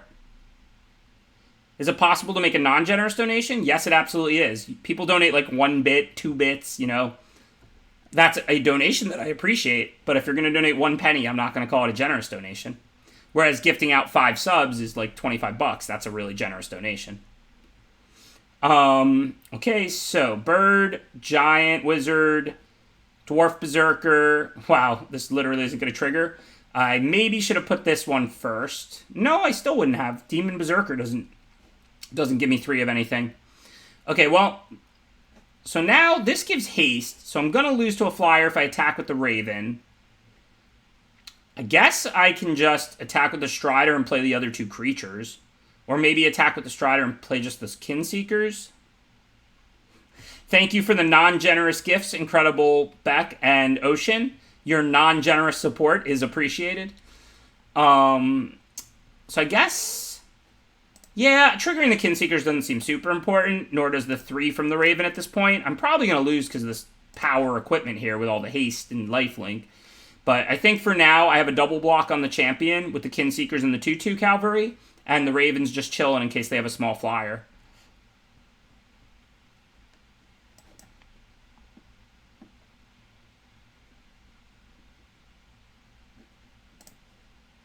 I'm not going to foretell the Crush. Like, I don't know if they could have discard. I mean, I don't think they're holding Skull Raid, but it denies them a card anyway, and Crush is not like, I'm not looking to play it right now. And, again, I don't want to tell them I have spells as opposed to lands in hand. Dry humor's my favorite. That's the kind of humor I actually really like, Beckham. Like, I like anything, like, super, like witty and, like, stuff like that. I hate, like, punchline humor or whatever.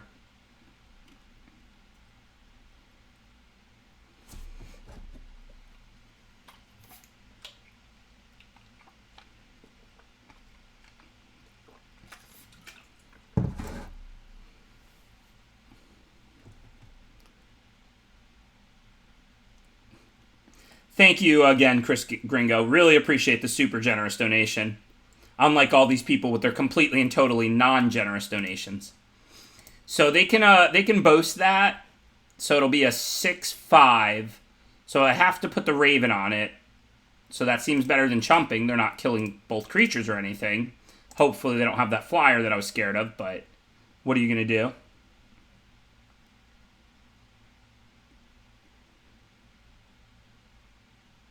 I mean, I don't really hate bad humor. I just dislike it.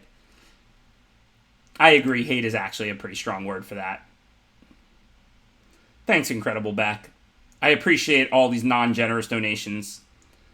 I'm just saving them all up, all these 1-bit ones, to then buy a soda, Thank you. Which I don't even drink, as I covered earlier in the stream.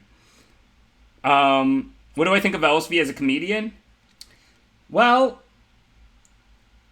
LSV, one time I asked him, I said, LSV, do you actually think these puns are good?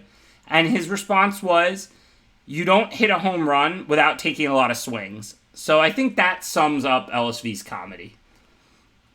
So this can be a 4-4, so we can double block. I don't see a reason to hold the Bergstrutter back. The other ones can't profitably attack anyway. The donations do really add up. Like, obviously, listen, like I said, I appreciate the support. If you're in a financial position to do so and you like my content, you want to, that's great. If you're not, don't. It's okay. But, like, the donations add up in terms of crowdfunding. Like, if everybody donates $1, if everybody watching right now donated $1, that would be $1,240. Like, that's a lot of money, right? Pennies really don't add up. Like, if every single person watching donated 1 bit, that would be $12. Like, one bit really doesn't add up. Like, subscriptions add up, dollar donations add up. Pennies are really just like a joke. Like, but listen. But, I mean, like I said, I am not going to complain if people want to throw their pennies at me. I'm just saying, like, really, there are generous and non-generous donations. All donations might be appreciated, but I'm certainly not calling 1 bit a generous donation. But y'all can throw your bits at me all you want while I'm streaming. Thank you, Claren Lawler. Appreciate the subscription. That doesn't fly, right? So I can still block it. I'm not dead. It is a 5/7, so even a triple block doesn't kill it. So which creature do I want to lose? I have like 3 Boast creatures. Have I used them? Firewalker, yes. Broken Brow, yes. Hangry Mob still in the deck.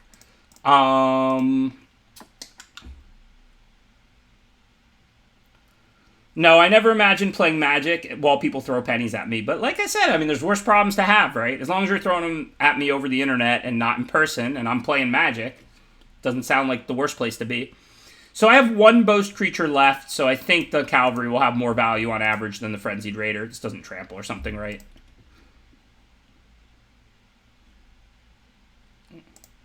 That's a great savings account, Blanket Moot. You may never use those bits.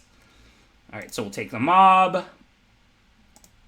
And then we might as well flash it back because we still have enough to cast the mob. And then, of course, we'll take the Kinseekers. So at least we put 2 lands on the bottom both times. Oh, wow, we have 1 spell left in our deck? I'm going to lose. Like, even if I can stabilize, they're just going to deck me. I don't think I can close. I did not expect the way I would lose with this deck would be inability to close with my double Cinderheart Giant deck. This deck has plenty of power in it. But, lifelink equipment. So for now, can't really do anything meaningful.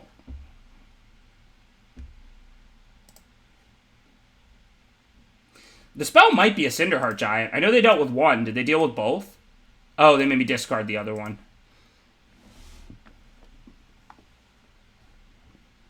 Yeah, I don't know what spell it is, but I'm pretty sure I'm going to lose. Like, I have plenty of times to close out, but I don't think I have any spells that, like, do incremental turn after turn.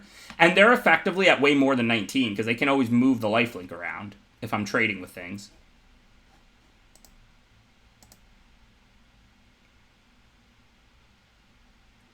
Whoa, and now we have an actual generous donation from Unbirthing Pod.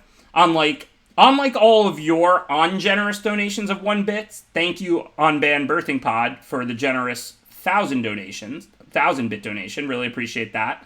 Also, thank you again, Chris Gringo, for the generous, I can't count that many ones, but I'll call it 150-bit donation. Yeah, I've done plenty of damage. I lose now to the Flyer anyway. But yeah, I would have decked anyway, I'm pretty sure. What's the last card in my deck? I'm just curious. It's a Behold, so it doesn't even do anything. So, we lost a good game or 2 with this deck. I might have punted that one against Red-White, but it was super tight. I think this deck was okay, but not very good. I think it would have been good if I had some removal, but I don't think you can really play a deck with this much card drawing and no Squash, Frostbite, or Demon Bolt. But I guess whatever. That was a good game, and the other one against Red-White was a good game. So we'll see if we can get our rally caps on or not here. I usually take it like medium at steakhouses and medium rare at sports bars, because I find sports bars like overcook their steak and steakhouses like undercook it. So I'm kind of like a medium rare, but not like on the extreme side medium rare kind of guy.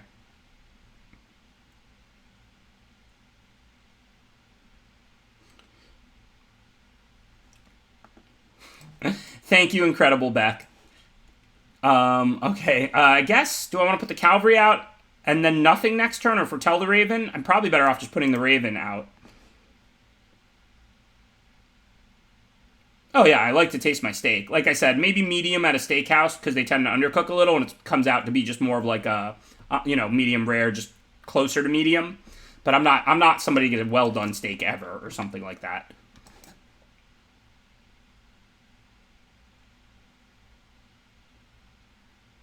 Hey, congratulations, Chris Gringo. I mean, 200K is a ton, so I mean, that's awesome. Congrats on all the TikTok success. And thanks again for spreading the generosity around here. Appreciate it.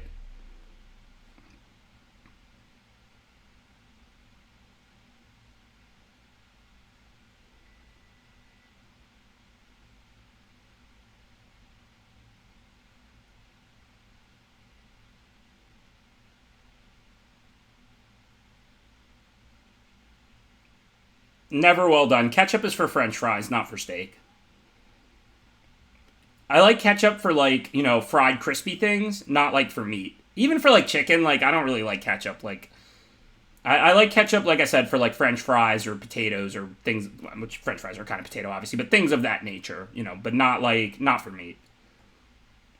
Ketchup is for all forms of potatoes. Yeah, well said. Okay, so we have Battle of Frost and Fire and Kinseekers, so we probably get out the Kinseekers to hold the fort, and then hopefully we can clean up with Battle this game, unlike the last time I punted it. I don't have a ketchup brand. I'll use whatever that they have in the restaurant. I don't like really cook potatoes at home. Like I make some food at home, but like it's not stuff I would need ketchup for. Ketchup and mashed potatoes. Yeah, that sounds gross. Ketchup on pizza? That also sounds gross.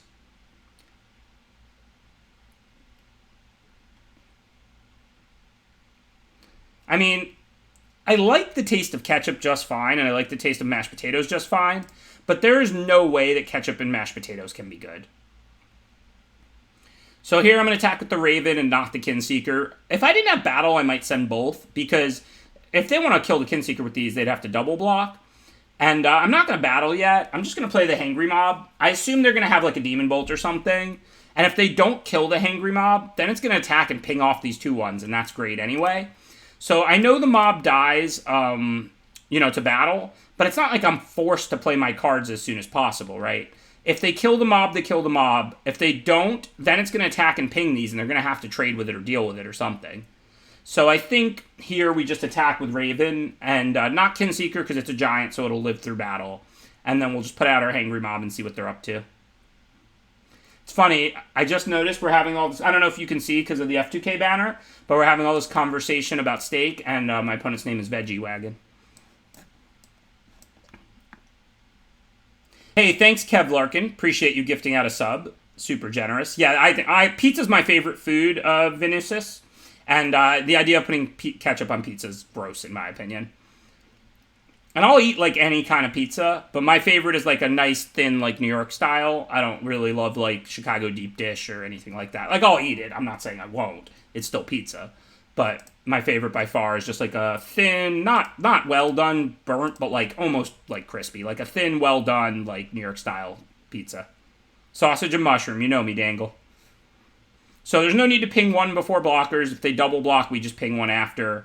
Chump Chump is weird. I mean, are they going to Wrath? What is going on? Well, alright, I'm going to pass. I have no idea what's going on. Are they going to Doomscar? I mean, I'm not going to add more creatures to the board now. I know those 2/1s weren't doing much, but I mean, like, I don't know. I was not expecting the double chump. I'm not saying they have great options.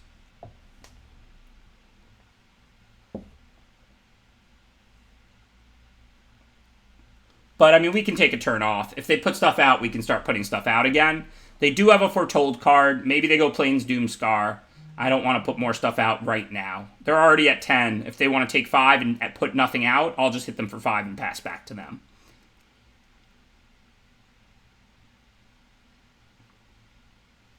Hey, Equations of Motion gifting out 2 subs. Thanks, Equations of Motion. I see that makes 18 in the channel. Very generous. Appreciate the support. So much generosity. Like, I know almost all the good streamers a lot of people sub to, but I don't know. Whenever I'm watching other people's streams, I do not see the amount of subs that get gifted out in this channel. I don't know if it's just me, if it's just bias, you know, but like, I feel like my chat is the best chat. How did that come out, FP Geek?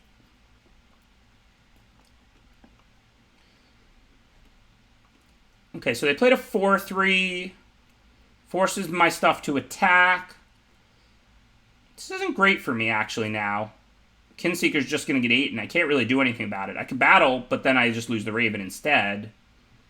I really want to play the Inga before the battle, so I think I just got to say goodbye to Kinseekers here. Play the Inga, and then next turn, hopefully I can battle and draw 3 cards and win from there pretty comfortably. Whoa, speaking of generosity, Skits entering the generous gifting sub community, dropping a 20 bomb on the stream. Haven't seen one of those in a long time. Thank you, Skits, for the incredibly generous donation. See, y'all asked what's a generous donation? Look at that. 20 subs gifted out. Thank you, Skits Control. So let's see. I feel like I want to make my land drop next turn, but then I have all the scry and stuff. I don't know whether... Yeah, I'm retired. This stream is getting shut off right now. I'm done. I'm just kidding. Even if literally I won the lottery, I would still make Magic content. Like, you know, this is like, you know, my passion first and my job second. I would stop playing poker, though.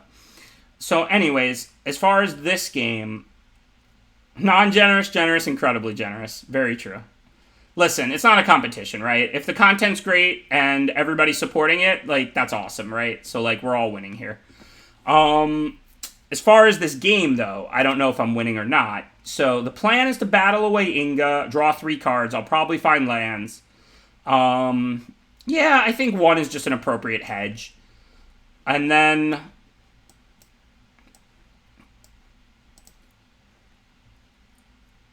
pass back to them.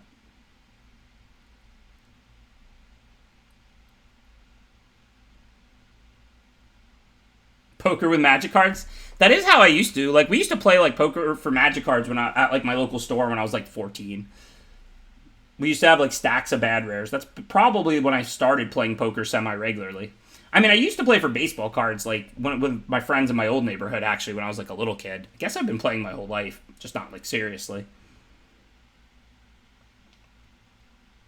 Yeah, well, obviously nobody can top Quad Jacks. Quad Jacks gifted out like 2,000 subs or something like mind-boggling. But listen, it's expensive. Everybody's situation is different.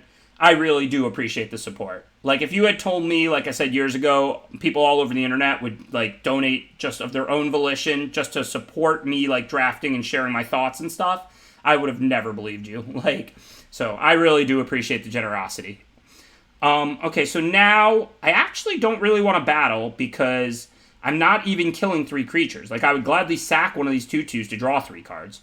So I think now I just play one of the 2/2s and probably not both. The Cavalry gives me some optionality in that I can give haste to the 7/6. The Raider's the one I'd rather sacrifice. I will probably be battling soon. So I think I'm going to play the Raider. If I swing and they block, that's pretty bad for me, right? Then it's a trade, but then I don't trigger Inga. Wow, thank you, Chris Gringo. Chris Gringo just gifted out 25 subs as well. Totally incredible generosity. I hope that, you know, it's not because I'm egging it on or whatever, just because you wanted to. I really do appreciate the support. Like, Chris Gringo has donated a ton today, so thank you, Chris Gringo. I really do appreciate the generosity.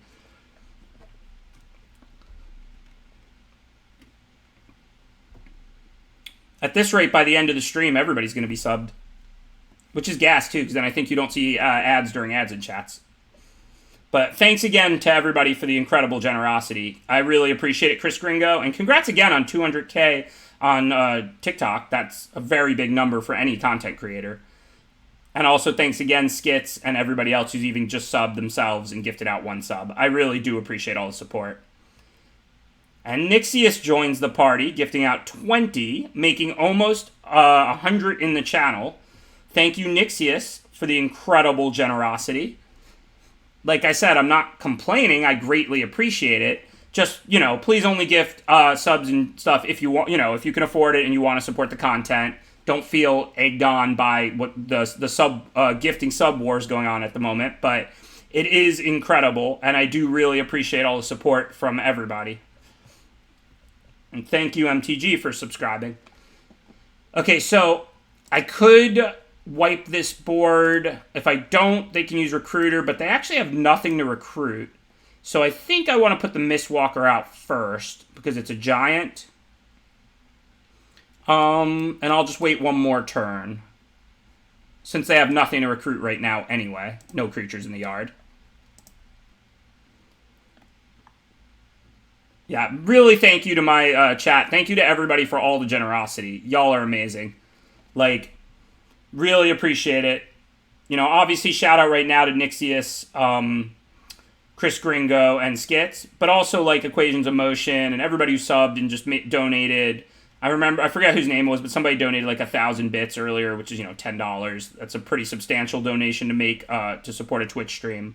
So, like I said, thank you to everybody for all the incredible generosity. Thank you, Eric, for subscribing.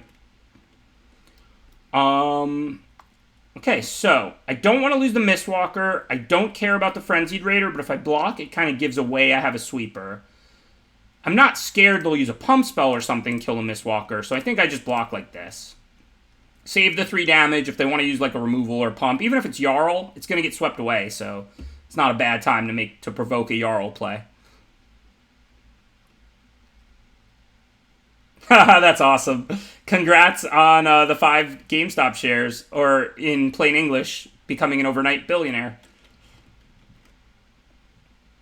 I don't play online poker. People often ask me that. Like, so besides the fact that, like, I think there's much better people than me to stream poker, I only play in person, so I can't really stream it. Okay, so if we're going to battle, which we are, it's going to wipe the board.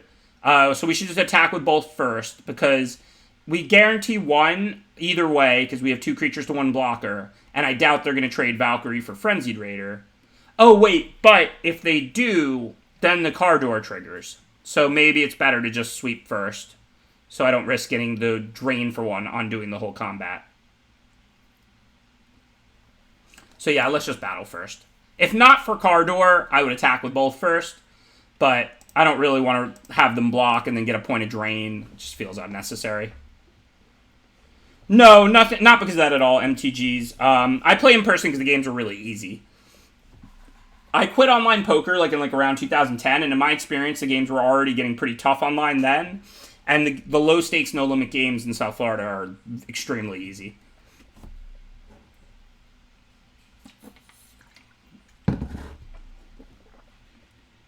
Yeah, grinders and sharks everywhere. Unbirthing Pod knows what's up. Unbanned Birthing Pod. Live poker is just like, the people are so bad, and online the people are so good.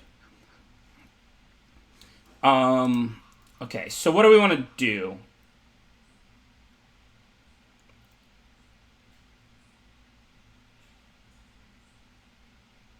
Yeah, I mean, Craven Hulk wouldn't have died to the Battle of Frost and Fire anyway.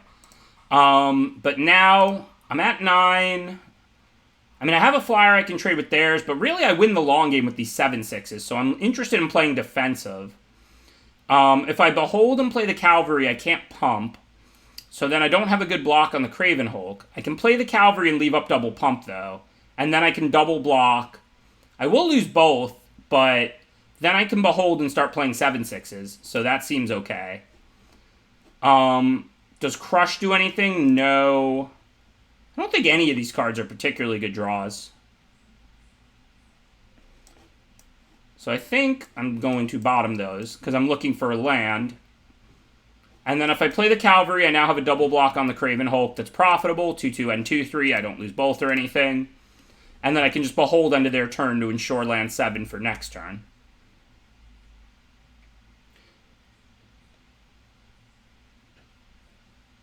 Yeah, I play at the Hard Rock in Hollywood, Florida.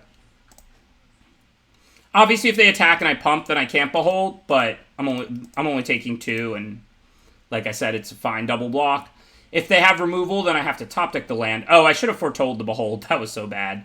Because now I'm likely to pump and not use it. I play No Limit. Yeah, I should have foretold. This was a bad spot to not foretell. I was just thinking about whether I wanted bottom 3 spells or not that were all kind of medium. And I should have foretold the Behold. This could be punishing. Because I'm going to pump the Mistwalker now, so I'm not going to get to cast Behold, which is fine. If I draw a land, I can play the Cinderhearts. If I draw a spell, we'll see what I have to work with. But I would much rather the Behold cost 2 than 4 the rest of the game. So this was quite bad. That's okay. Like I said, Magic content doesn't make a ton of money, and all of your support realistically makes this possible for me. So I really do appreciate all the support. Thank you to everybody for, the never-ending generosity. Well, it might have actually been a mistake that worked in my favor.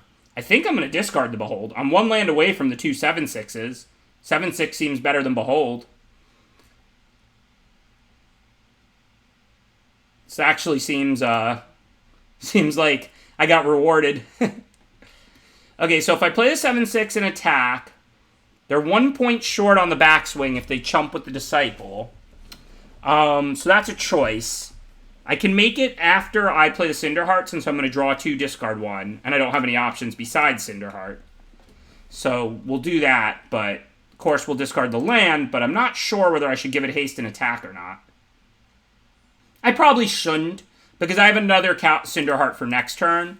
If this was all I had, I need to eke out a close victory, I probably should give it haste and attack. They can't take 7, so they have to chump, and then they only have 6 on board. But given I can throw another one at them next turn, I don't think I want to take that risk of them having 1 damage in hand.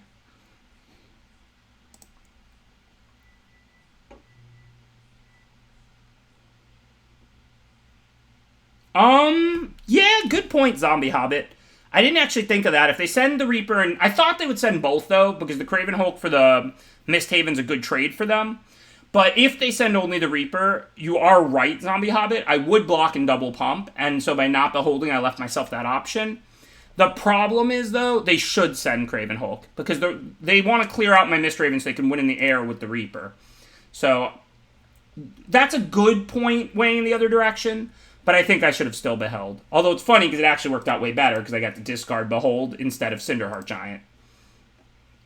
Now they're probably just dead. And even if they're not, they have to just block a ton.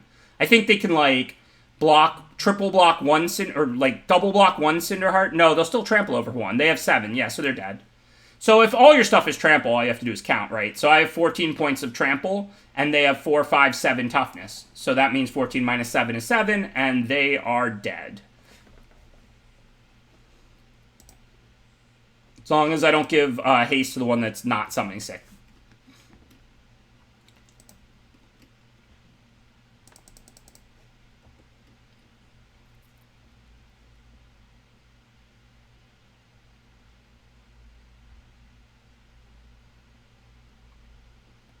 That is awesome, Chris Gringo. Congrats. Those are huge numbers, like I said.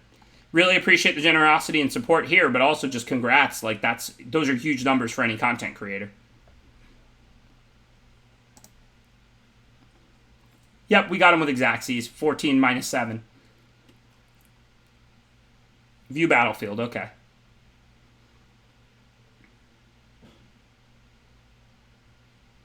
Yeah, they shouldn't have sent Reaper. This was going to be a really hard game for them to win, but I guess theoretically they could put Reaper on one of these. Well, they didn't know I had a second one, though, so their play isn't wrong. I played it and gave it haste. So, they're not sniping. They can't know that they need to have the Reaper back, too.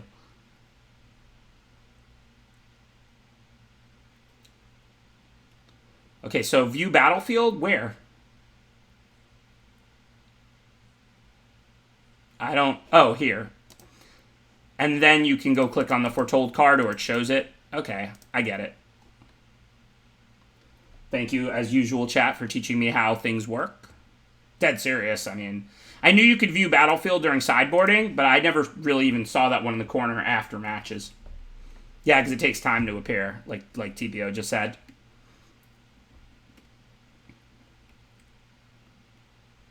Yeah, the opponent didn't do anything wrong. Remember, the second 7/6 was in my hand. They had no reason to believe I was going to play a 7/6 and give it haste. Their blockers seemed fine on that board.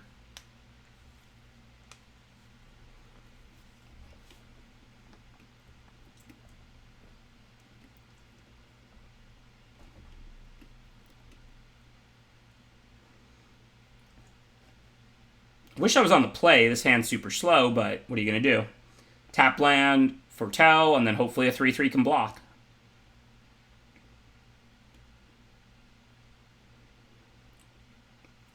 I don't know. I mean, bits are like a direct donation. Subs are how they always worked. They're both great. Like, you know.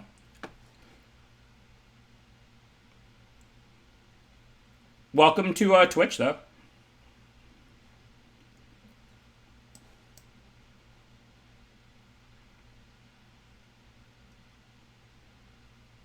That's a good point, AF Ding.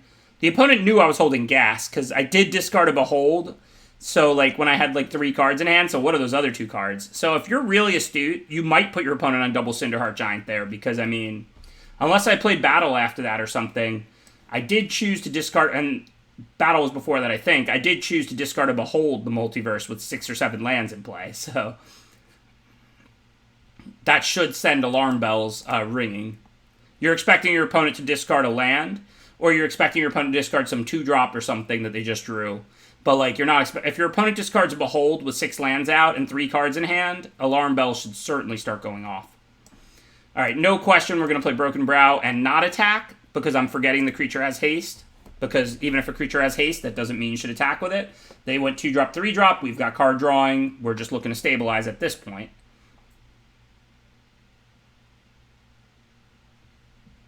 Right. We're not saying the opponent's play was right or wrong, Flying MTG. We're just saying there's a much higher chance than normal that I would have 2 Cinderhearts in hand, because I discarded Behold. But yes, it could have been Behold and Cinderheart, or plenty of other combinations. Okay, unfortunately, we can't Ravage or anything yet, so I think we'll want to bind the monster here. So let's play this Behold. I actually have 3 bind the monsters, and I don't even know if I have any other tap lands. Oh, I have to use a blue to Behold. Okay, I was going to say maybe I should play this land so I could tap the 2 mountains to Behold and leave blue up in case I draw another bind. But that's not an option because bind costs blue. Hey, at least I've got my thinking cap on today, though. Alright, so I'm going to probably bind Seeker. I probably don't want more binds because I kind of want lands, but I do want Bergstrider, I think. I'm getting 2 cards right now and then another card next turn. I'll probably find lands.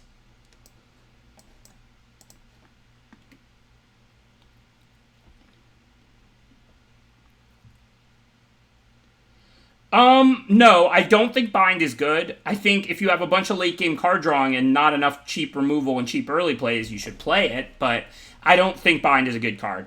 If I had a Demon Bolt, a Frostbite, and a Squash, and instead of the 3 binds, I think my deck would be way better. I think bind is pretty bad. I'm going to tap down the Cavalry, because that's a lot scarier than the Frenzied Raider right now. You know, they might play a Lindworm and give it haste, but what are they going to do? They'd have to play a haste boast creature and boast to get this to a 3/3, and I have a 4/4. So pretty important to tap the Cavalry, not the Raider in this spot.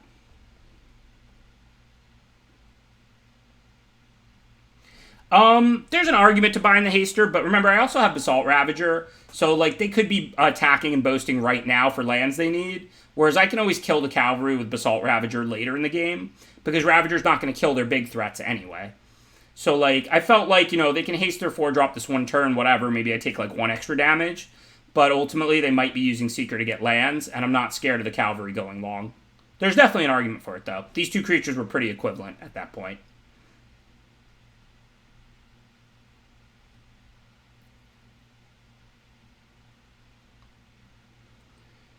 Okay, hopefully the last card in their hand isn't removal. I think I Ravager the 2/2.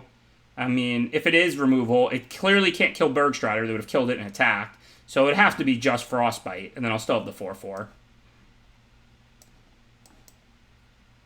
I definitely want to play Ravager here, because next turn I'm going to play Cinderheart Giant.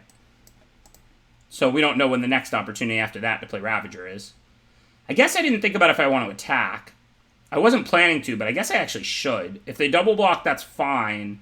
And if they take it, I have the 4/2 to block the 3/3. I am at 7, though. Let's say they have removal and hit me for 4. Yeah, I'm going to close pretty quickly with 7/6s. It's not like I'm a card drawing deck. I think I can wait a turn. Plus a red-green deck, if they kill the 7/6, I'm at least going to get to trigger the deal 7. But ultimately, I'll probably just start attacking with the 7/6. Or look for, the turn after I play the 7/6, I can look for Battle of Frost and Fire to close in a hurry. But I don't think attacking on this board, it's just going to leave me vulnerable. Thanks for gifting out another sub, Chris Gringo. Really appreciate it. Okay, so now I could play both these, but I think there's more value in Beholding, because if we find Battle of Frost and Fire, we win. All our creatures are giants. They're going to be left with a Glade Walker.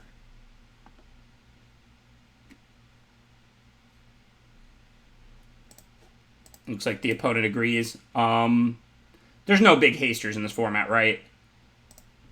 And there's nothing that +6/+6 is. I think I could just attack with everything.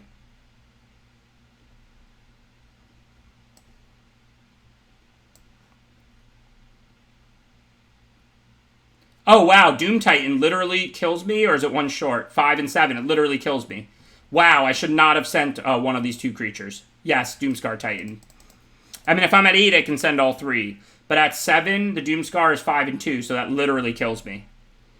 Yeah, I mean, Active Treason, I'd have, like, that would be tough, because I would have to hold blockers for the 7/6, and then, like, chump it and still trample, like, whatever, and that's not a heavily played card. But Doomscar Titan is a played card, and I was winning by so much. Yeah, and Vorinclex. Yeah, that was bad. I should have held back, like, the Bergstrider, because the 4/2 attacks for the same amount, but the Bergstrider absorbs more trample. So, like, I should have sent, and whatever. And also, I wouldn't even be dead to Shackles then, because I have the Bergstrider. I should have sent the Basalt Ravager and the, I should have sent the Ravager and the Cinderheart Giant, and I should have held back the Bergstrider. Primarily because of Doomscar Titan. I mean, look, Vorinclex, yeah, it's a card we could play around, but it's a mythic rare. Like, the odds they have that are super, super low, right? But Doomscar Titan's an uncommon. It's a very playable card in a red-green aggro deck. There was no reason to leave myself dead to Doomscar Titan.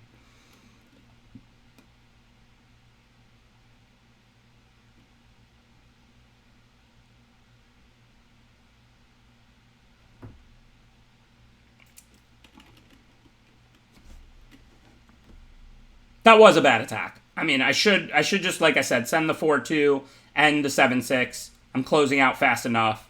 Hold back the Bergstrider so I don't lose to all of those cards, but especially Doomscar Titan. No, because you can always lose a game, Merlin. I'm at 7. What if by playing around that, they draw some powerful card drawing spell or a sweeper, and then they end up, like, turning a game that they would have lost if they had lost 4 life? You should play around an uncommon, like Doomscar, but you probably shouldn't play around a mythic in that spot unless you have a reason to put the mythic in their hand or something. Like, if they were stuck on 1 green the whole game and holding a card, okay, now it's way more likely it's Vorinclex. Like, it's still not likely it's Vorinclex, but they've never had access to double green to cast it, and they're holding a card the whole game, like, it could be Vorinclex. But, like, that game, if they had Vorinclex, they would have just cast it. So we're talking about what they're going to top deck. And, like, the odds they top deck a mythic, like, you know, that we, if you knew it was in their deck, then it would be 1 in, you know, 23 or something. But in the dark, the odds they even have Vorinclex are, like, 1 in 100 or something, and then they'd have to top deck it. So, like, I think you lose more games playing around stuff like that. But Doomscar Titan is an uncommon. The odds that's in their deck are, you know, 30%, not 1 in 100 or whatever. I'm making up the numbers, but this is the principle. I also should have probably foretold Crush the Week, but I was thinking about the end of the last game. But that's alright. Nice slow hand, but the opponent doesn't seem to have too quick a start either, so it should be okay. And then we can start hasting up all these monsters.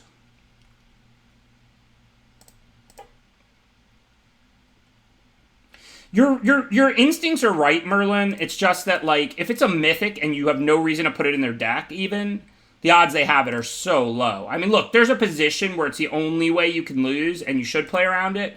But again, they could also just play like a sweeper, and then it's an even game from there, right? Like, so, I mean, and there's multiple sweepers at rare, as opposed to 1 mythic. But my play was wrong, because Doomscar Titan's an uncommon, so an uncommon is not a mythic. Like, I should have played around it. Okay, so now, I think this turn we Hangry Mob. I think I want to race, because next turn I can Bergstrider, and then I finish the game the turn after with Cinderheart Giant. And I already have that all scripted. I have land 6 Bergstrider, land 7 Cinderheart. So even though I'm taking a hard hit here, I don't see how this is a race I can realistically lose. I mean, unless they do something to disrupt this.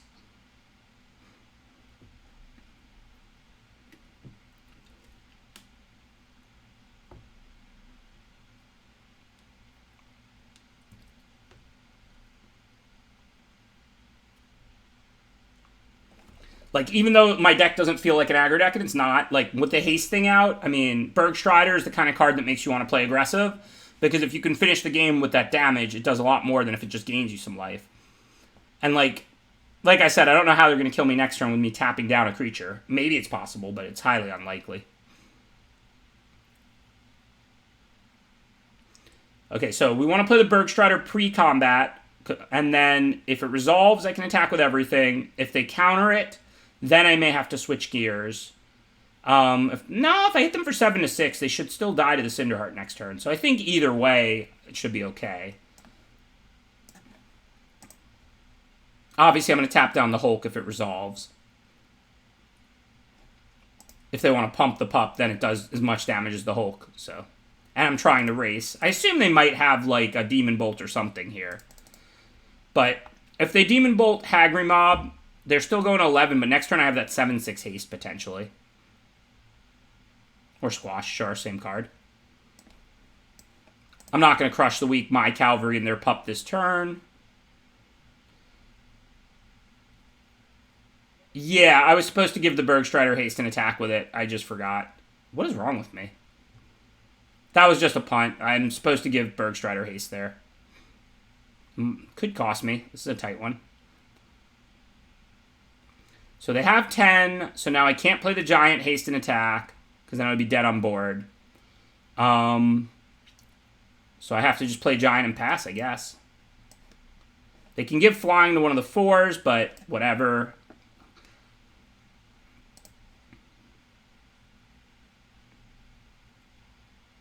Yeah, I just forgot to give haste to the Bergstrider. I just missed 2 damage. I attacked with the Cavalry. That was just a blatant mistake. I was just forgot. I was just thinking about something else, and I just punted. I should have given haste to the Bergstrider. Oh, yeah, it's 5. So that actually kills me in 2. This is tight. I might lose by the 2 damage I missed. We'll see. Pup on Bergstrider, and then I have 14 points of trample. So if they block 4 right now, they can live, and they would have been dead had I dealt the extra 2. I literally might lose this game because of that 2 damage. Yeah, if I draw the land to crush, then I win. Actually, with the 2 damage, no, I don't have lead. Yeah, I might lose because of that 2. If I draw the land, then we're good. Then we can play Cinderheart, make sure the auto tapper's leaving a red. Give it haste. Crush all these weaklings, and attack for lethal. So it didn't cost me, thankfully. If I didn't draw the land, it might have been exactly... No, because they could just Berg on Berg and then take 7, so... Yeah, so it wasn't going to cost me. But yeah, it was bad. Hey, never punished. I've been punished plenty of times. Take it easy. You know there's no justice. What, do you think because I missed 2 damage, I'm going to lose the game because of it?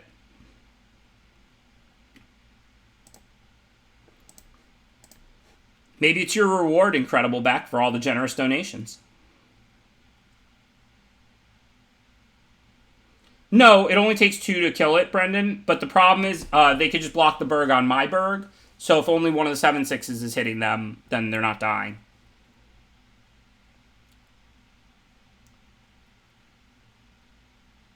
So I needed the land. No, the mouse didn't slip. I just forgot. I mean, that's the truth. But, you know, like I said, content creation, you can't be fully focused. You know, you want to interact with the chat, explain what you're thinking, answer questions. And that's what makes streaming great. Like... I play plenty of off-stream Magic too, where I get to, you know, fully lock in. So I'm always happy to be sharing all my thoughts with you and, you know, help everybody else get better and appreciate Limited and just, you know, make it a more enjoyable stream. I'm always trying to win, but my top focus is always the content and winning second. Always generous. Thanks, Incredible Beck. And that's why you got that second pick Halvar. And yeah, I don't know what people would take over Halvar. This is it for tonight, Chris Gringo, but I'll be back on tomorrow, 3 p.m. Eastern, with 3 more of these same Kaldheim Best of 1 drafts.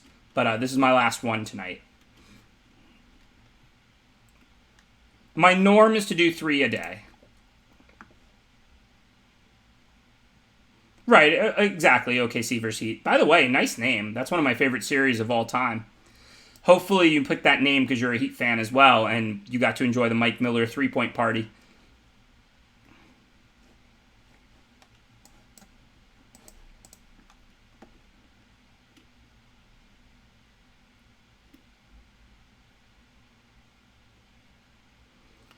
Yeah, well, there's also some natural balance and stuff, Miserloo. Oh yeah, Carlos Labos knows. Yeah, without a shoe, that was great. Yeah, because there's some natural balance. Because like, if Snow is the best and it's widely regarded as the best, then maybe it's being overdrafted and Red White Aggro is being underdrafted. I certainly think Red White Aggro is a tier 1 archetype, regardless of whether it's better than Snow or not. I think it's tier 1. Like, if it's open, you should be playing it. In my opinion, tier 1, like, out of the commons that you can put together every draft is Giants. It needs maybe a few uncommons, but not necessarily. And Snow and Red White Aggro. And then I do think, like, Blue White Foretold can be good if you get, like, 2 Vegas, or, like, Elves can be good if you get, like, a rare and an uncommon or whatever. But I don't feel good about those decks without, like, Vegas for the Blue White deck or without the rares for the Elf deck. Okay, so here, this is interesting, because Mistwalkers are best on board play, but I think we'd rather just use 4 mana. And next turn we can play Mistwalker and Raider, so I think I'm just going to attack with Raven and plan to Behold.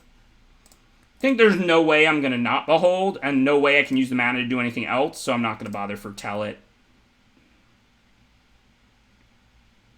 Good luck, Incredible Beck. Good luck.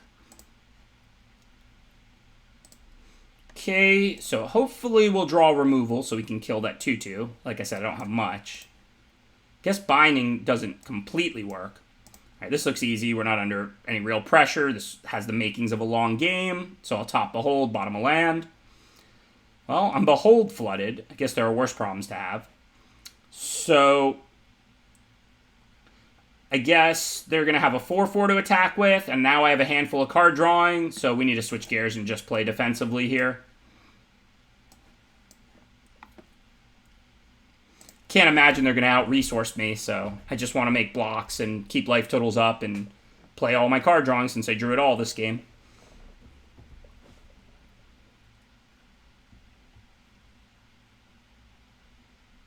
Yeah, 4/4 kills a creature. I mean, I really wish I could remove this, but I'm not going to go digging because, I mean, I don't really have outs to even remove that. It's a shapeshifter, so Battle of Frost and Fire doesn't hit it.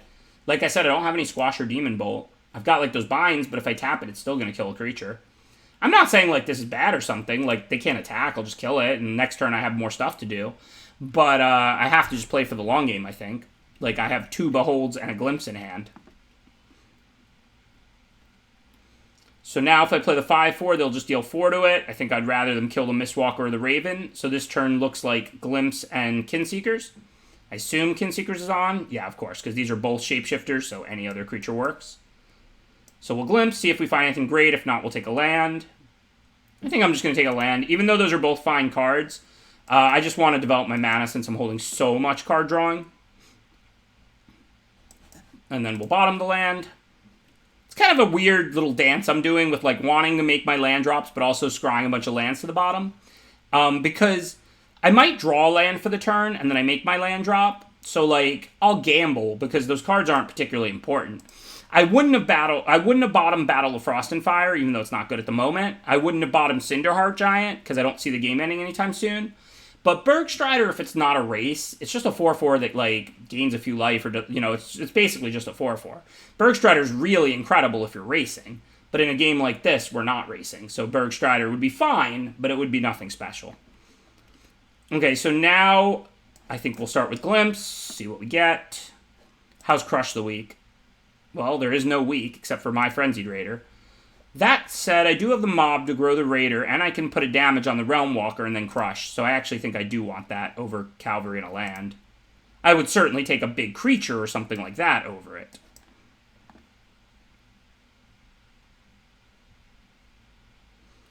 Thanks, Straw Hat Deku. Really appreciate the gifting of the sub. Not even a subscription. So much gifting today. Thank you, Straw Hat Deku. Really appreciate you joining the generous gifting sub community here and keeping it rolling.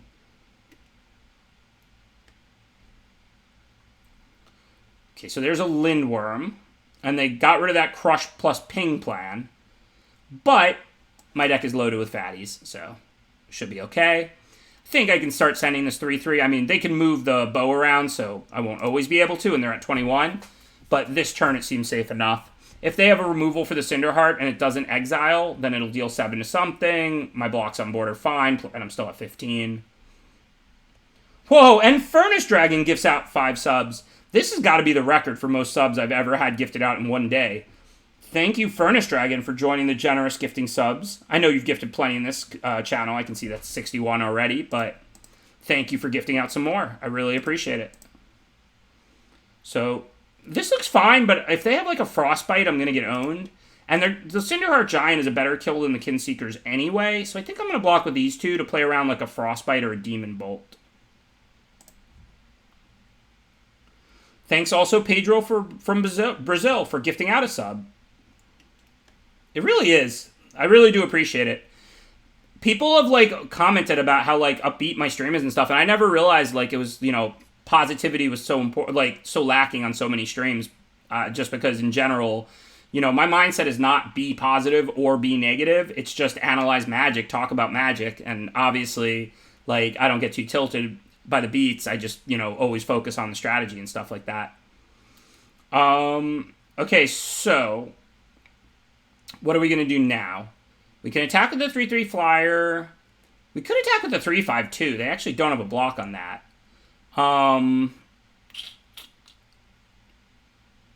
So I think we start with Behold because we still have enough mana to crush, and that might change our options.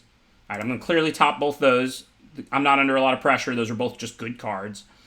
Bird, Demon Berserker, Shapeshifter, Giant Wizard. So this is dealing 2.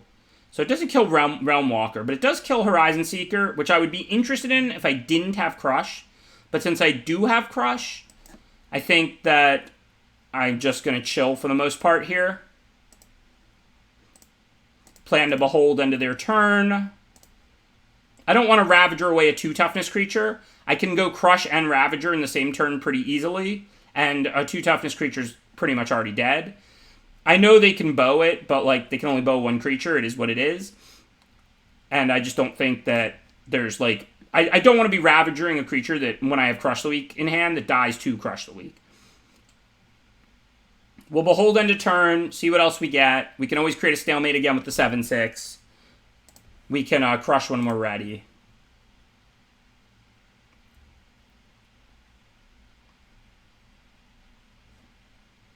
So let's Behold the Multiverse.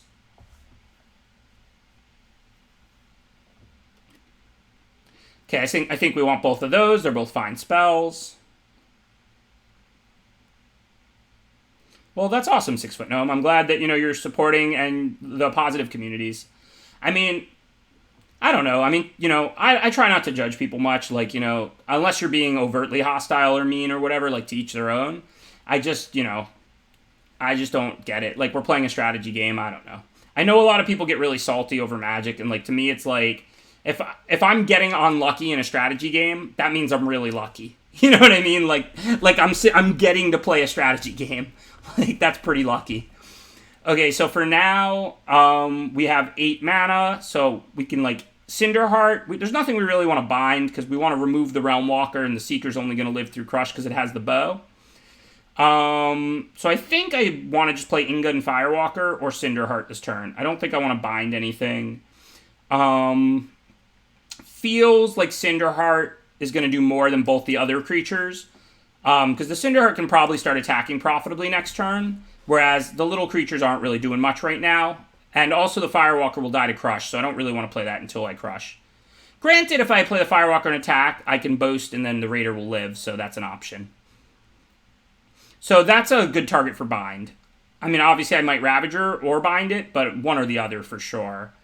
And I don't really want to Ravager before Crush the Weak, so I think that's a great target for bind. Get rid of the Death Toucher, then I can just attack with the 7/6. If they want to kill it, they have to lose, like, their board, basically. Seems fine. I only take 1 damage, get rid of the Death Toucher.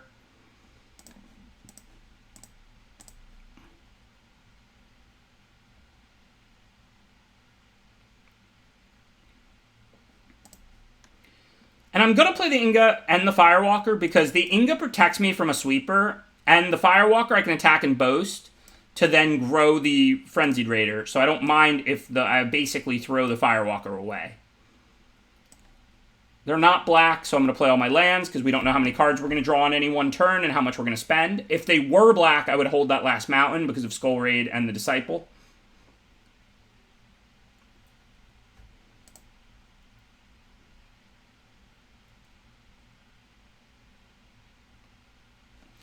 Okay, so that's an interesting draw, of course. Let's see what's up. We have 8 mana since they killed one, so we can crush and battle if that's just lethal, which it might be. It might not because they have giants.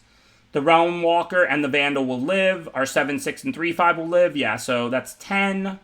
And then those will both have 2 on them, so they can block the Kinseekers, though. So they're not going to die like that. So what if I just crush pre-combat? No. So I think I'm attacking. I think I can just, like, attack with everything. I think there's literally no way this can work out badly for me. Actually, what if I have Basalt Ravager? How much? I have Berserker, Human Wizard, Human Berserker, Giant Berserker, Shapeshifter, Berserker. I have a lot of Berserkers. So what if I just Basalt Ravager them and then attack with everything? Or Basalt Ravager, yeah, because then they're going to get low, and almost all my creatures are Berserkers. And then they have to put a bunch of damage on the Cinderheart. I think this works pretty well. The question is, do I want to crush now? So then they'll have a 7-power Trampler, and they'll have 2 toughness, 1 toughness, 1 toughness. Yeah, I think they're just dead. This is not how I expected to win this game, but pretty sure this is lethal. Because they have 7 power here, so they have to put 4 toughness on this to not die. They literally have 4 toughness. So if they put 4 toughness on this, they take the other creatures. If they block the other creatures, they take 7, plus they can put a 2 on it, but then they take 5. So, yeah, they're just dead. No, it wasn't better to just kill the 4/4, because I was going to put 2 damage on the 4/4 with Crush the Weak. So the 4/4 was effectively a 4/2 for blocking. So because of, like, Trample plus Crush the Weak damage, because I only put them to -1 there or something. But what happens is, like, their best block is they can chump block the 2 1 toughness creatures on the 2 non-tramplers, and then they can put the 4/2 effectively, the 4/4 that has 2 damage on it, on the 7-power trampler, and they were at 4, so they would have take 2 and 5 would trample over, and I'd put them to -1. So it was basically exactly enough. Like, I could literally only put them to -1 with that line. That's why, look, I would probably win that game whether I lethaled them that turn or not, but they were out of cards, so obviously if there's a lethal, I want to take it. They literally had no cards, no mana, whatever. But I only figured that line out at the last second because it was kind of counterintuitive, because Ravaging them did more damage than Ravaging the 4/4, because the 4/4 was effectively a 4/2 because of Crush the Weak. Yeah, thanks, John Orange. And that's why I'm talking about it so much. I'm not, like, trying to toot my own horn. I'm trying to really highlight what happened for all of you out there, because it doesn't come up that often, and it was, like, pretty precise.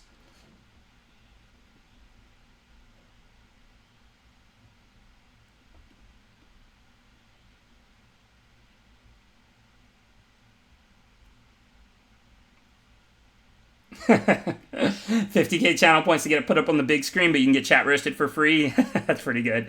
So, Spreado, we also have a What's the Cut Discord where you'll get some feedback. I'm not in there that much, but, like, you know, a lot of the regs from this channel are very good at, like, draft decks and stuff. You know, obviously, if you're a reg in this channel, you probably play a lot of draft. So if you can always post a deck list in our What's the Cut Discord, and you will get good feedback on it. You can't, yeah, somebody already answered Freaky Thing. Crush is a sorcery, so you can't do it in combat. All right, final game of the night, win or lose. We're 6-2. Hasn't been a bad night in terms of winning, but we haven't gotten 7 yet, right? We're 5-3 and 3-3, and now we're 6-2. So, can we get 7 wins? Can we defeat a Mythic? I don't know. Let's see. Last game of the night, win or lose, because we're 6-2.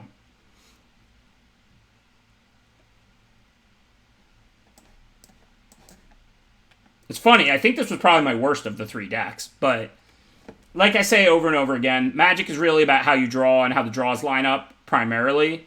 The skill and deck quality, they matter, but they're lesser factors. Ads and chats Thursday night.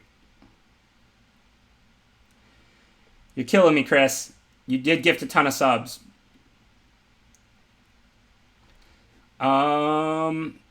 Can you be here tomorrow, though? I mean, I'm going to stream 3 more drafts starting tomorrow at 3.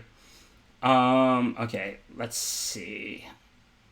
So I think I'd rather foretell than bind right now. I'm not against binding the Sentinel, as it's a 2/3. But I'd rather use 2 mana than 1, get the tap land out, and then I don't need to bind the Sentinel when I have 2 4-drops that stop at the next 2 turns. Well, looks like we're probably not going to get 7 wins. Is this enchant permanent? Nope. Yuck. I can't stop a 4/4, and I already have a slow hand, so this game is almost over. Turn 4, Chariot on the play. Not what I wanted to see here. I thought I had a good hand, and I had a pretty good shot to win, but... So, now I have to find Battle of Frost and Fire. So I think we play Inga. I mean, we do scry a lot. Maybe if we find Battle of Frost and Fire or Crush the Weak, this is still a game. I can always sweep all those tokens. So no real help. I need those cards. I'm going to bottom Mountain and Bind. I'm not sure on Behold. Do I have enough time to Behold twice? One does cost 2 mana. I have 2 sweepers, so that's basically the plan. So Mountain and Bind the monster are definitely going on the bottom. The question is Behold the Multiverse. Whoa, another 5 subs gifted out by Chris Gringo. Thank you, Chris. Like, incredibly generous. Alright, so Mountain and Bind are easy bottoms, but do we have time to Behold? I don't think so. We already have Behold. This looks at 4 more cards. Plus Bergstrider, like I can tap down a blocker, and then I have it to block Chariot, so we'll see how this goes. I have 2 sweepers, so we already know the bottom 3 aren't them, and then we have another Behold in hand. We also have Glimpse, which looks at a bunch of cards. So hopefully, we're not going to win this game without playing a sweeper, but we have 2. Even Crush the Weak sweeps all the tokens. So hopefully we can find one of our sweepers. And this actually hits an artifact too, so that can buy us some decent time.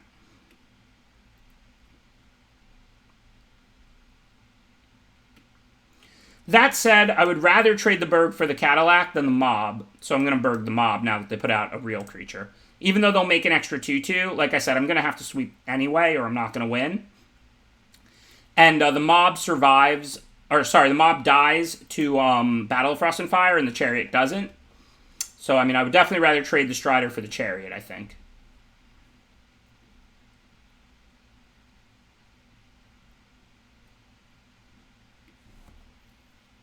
I guess if they have a Demon Bolt, they get an extra token this way. I mean, they get an extra token either way, but it's worth it to me to give them the extra token to trade with the Chariot.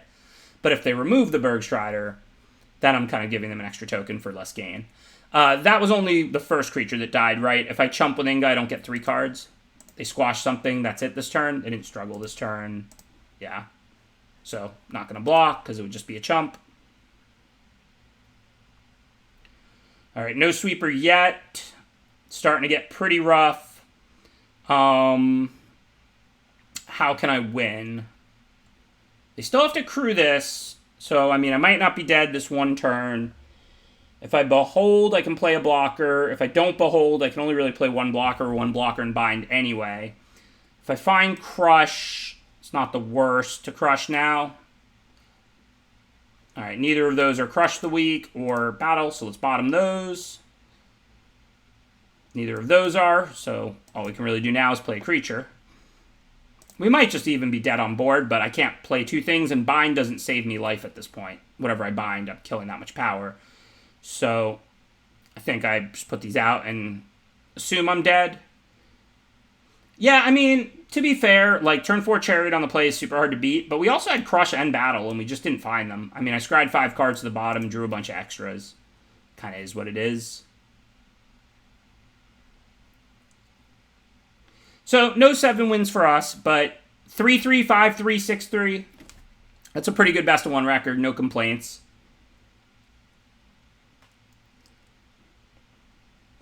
In honor of the amount of generosity tonight, I'm going to finish with a draft. I'm not going to play it out, but I'll do one more draft, and then I'll call it a night.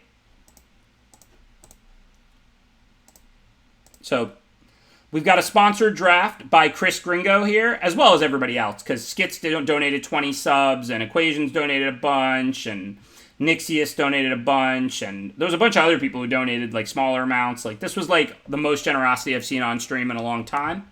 So I'm going to say thank you with more than words. We're going to fire one bonus draft brought to you by my chat's generosity today.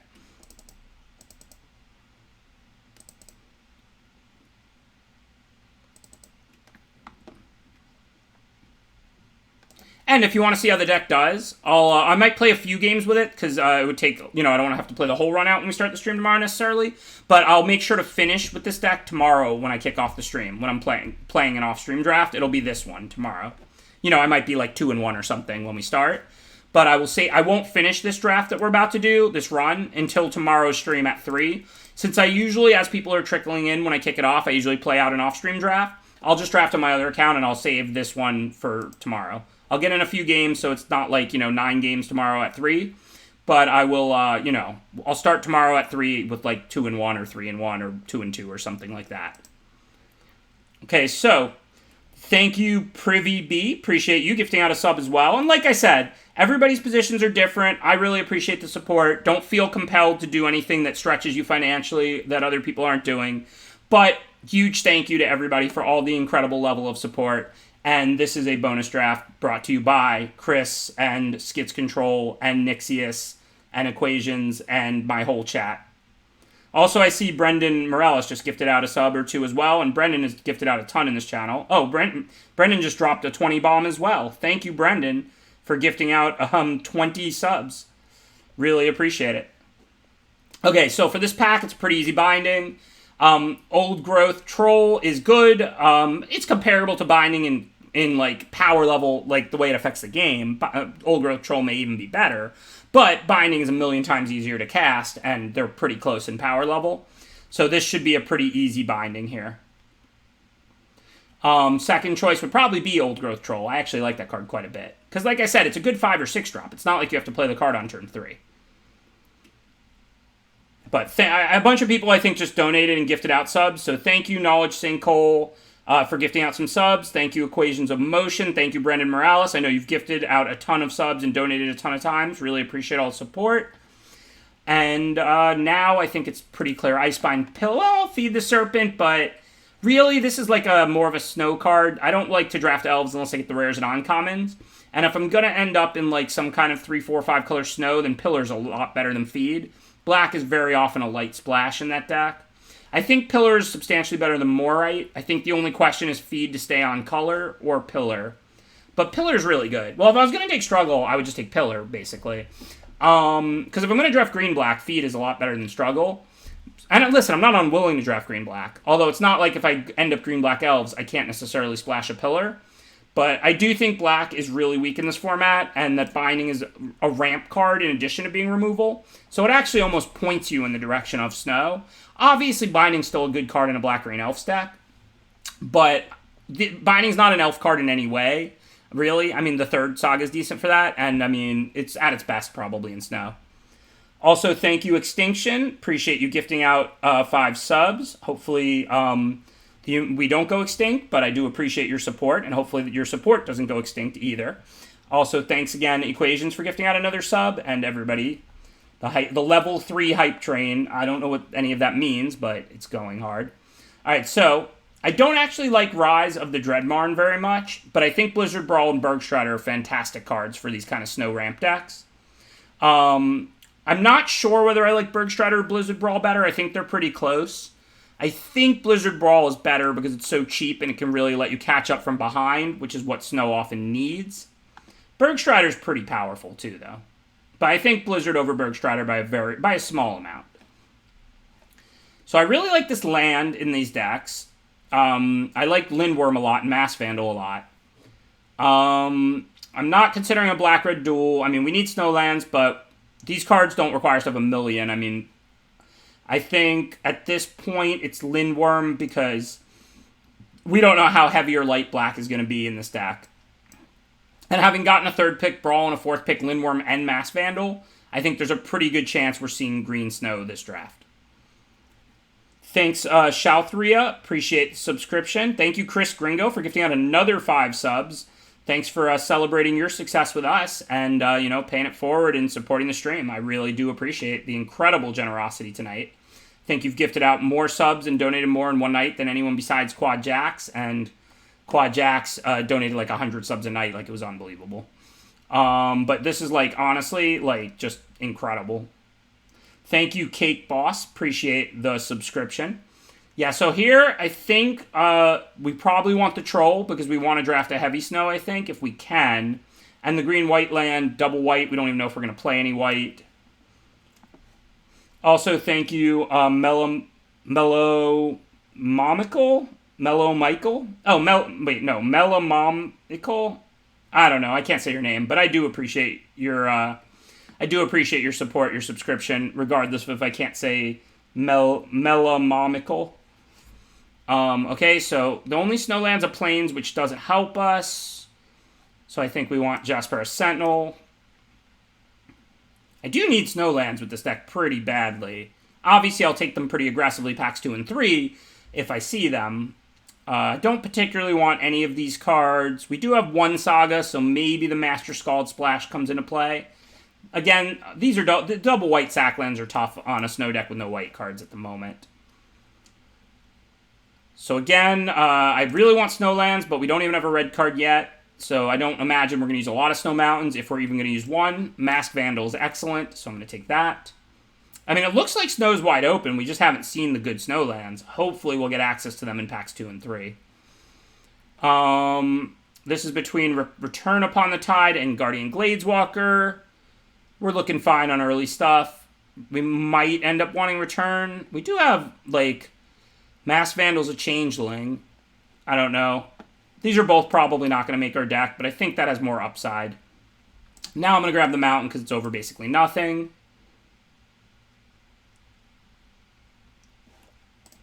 Yeah, it's Scald because I wouldn't play it now, but if we get another Saga or two that's good, then I would play it.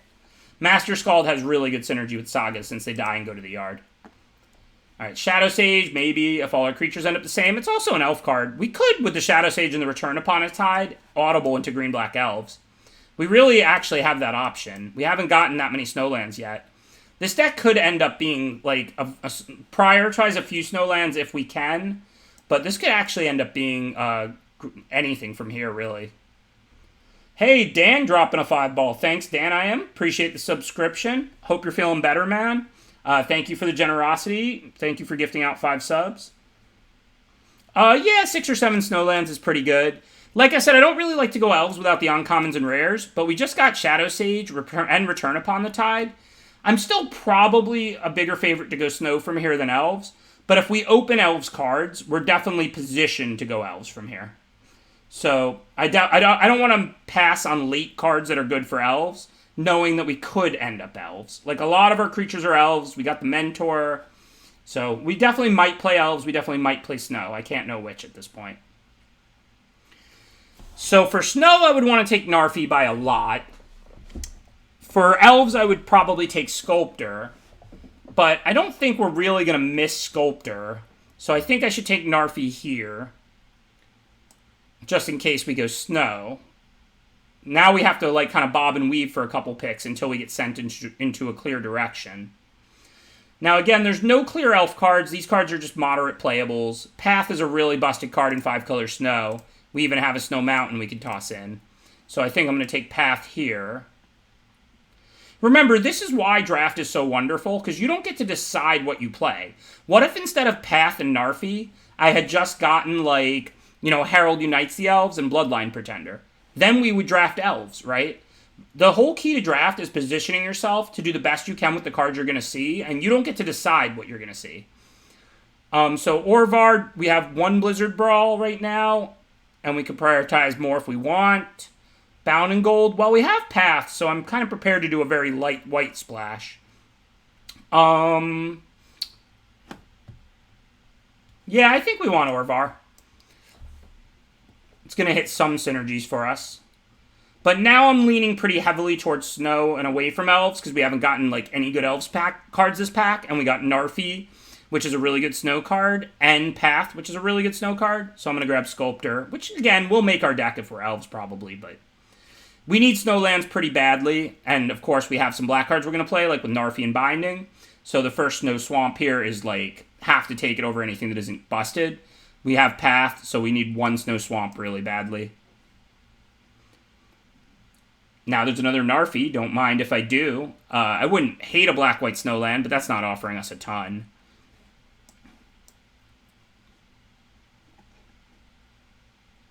Okay, so I feel like now we're pretty committed to Snow and not Elves, so I'm going to get out the Elf-only cards, basically. for now. Like I said, we might use return, but we probably won't. Well, we need snowlands pretty bad. Blue-black duel is double on color, so that's a clear choice. Even if we're going to put a plains in our deck for path, we still need to prioritize a double on color snow duel, and we may not play a basic plains. Jasper Sentinel makes white without a plains. Maybe we'll get a glittering frost. There are definitely times where I think people take something like Snow Island over Sculptor mistakenly. A lot of snow decks don't need a million snowlands, but with double Narfi, we're interested in having 3 snow every game, plus 1 to activate Pillar to pump Icehide Troll, 3 for Blizzard Brawl. We're going to prioritize snowlands very heavily, so I'm very happy to get that Snow Island there. Kinseekers, I think. It's not over much. Now we can grab 1 Snow Plains. Again, we might play 1 Plains since we have Path, and we could use the Snowland. We really could use some more 5-color fixing, but this deck actually is coming together pretty nicely. Like, we now have 5 Snowlands plus Path searches for 1, so that's kind of like a 6th. Just picked up a white-black Snow Duel for a 7th.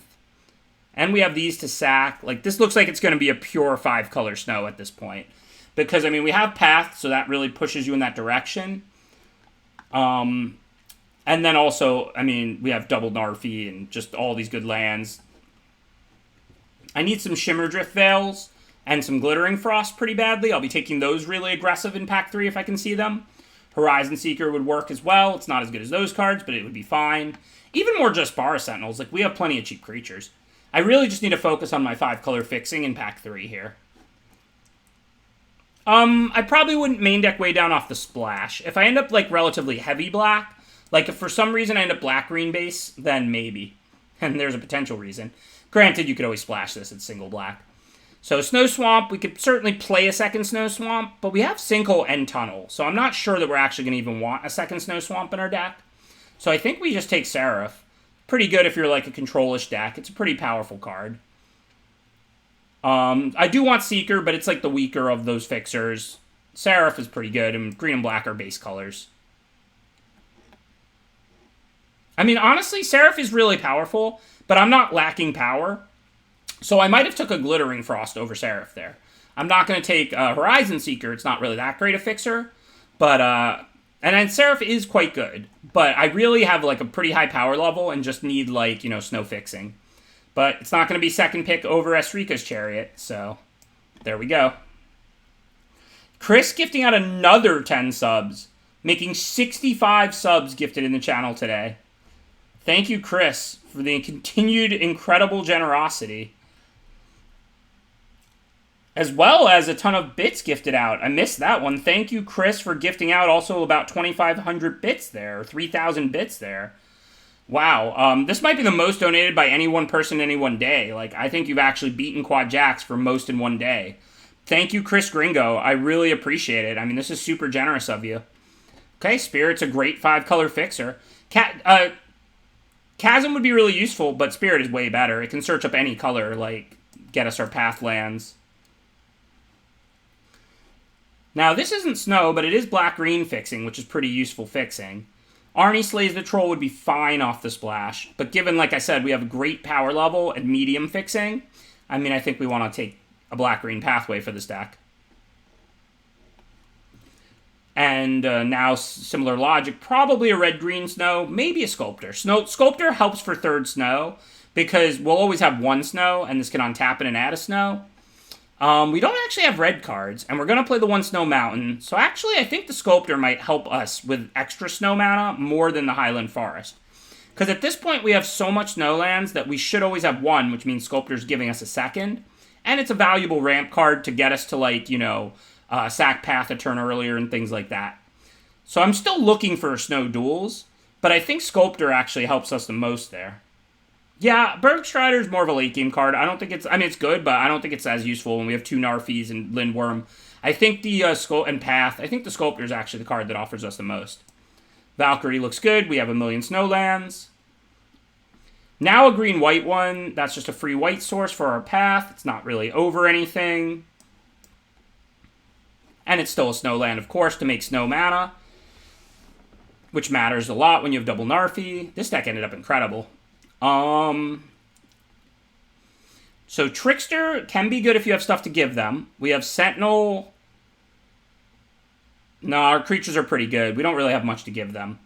Not that I expect we're going to play any of the other cards, so I'll take it, because this is best of one, and I'm not playing a main stroke or wings, but I don't think we're going to play that. Valkyrie, on the other hand, looks great. We have tons of snow lands. I don't think we can play a red-white snow duel. We literally have no red and no white cards. I'm still going to play like the Plains and Mountain to search for with the Spirit of the Alder Guard and the Path, but I don't think we're going to play a red-white snow duel. I think Horizon Seeker's useful fixing for us. So now, do we want Priest or Valkyrie? Probably Priest. They're both great, but I think we could use the early drop removal. We should end up with plenty of black sources. Plus, we just have a lot of good 4s and 5s already.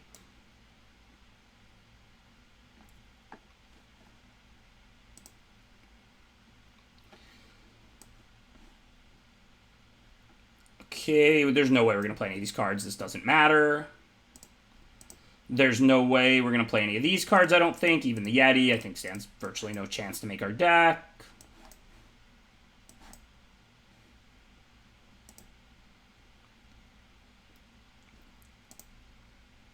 Okay, so I'm going to build tonight, of course. And then, like I said, I'll play this tomorrow to start the stream. Coma works pretty well with Narfi. Yeah, I agree.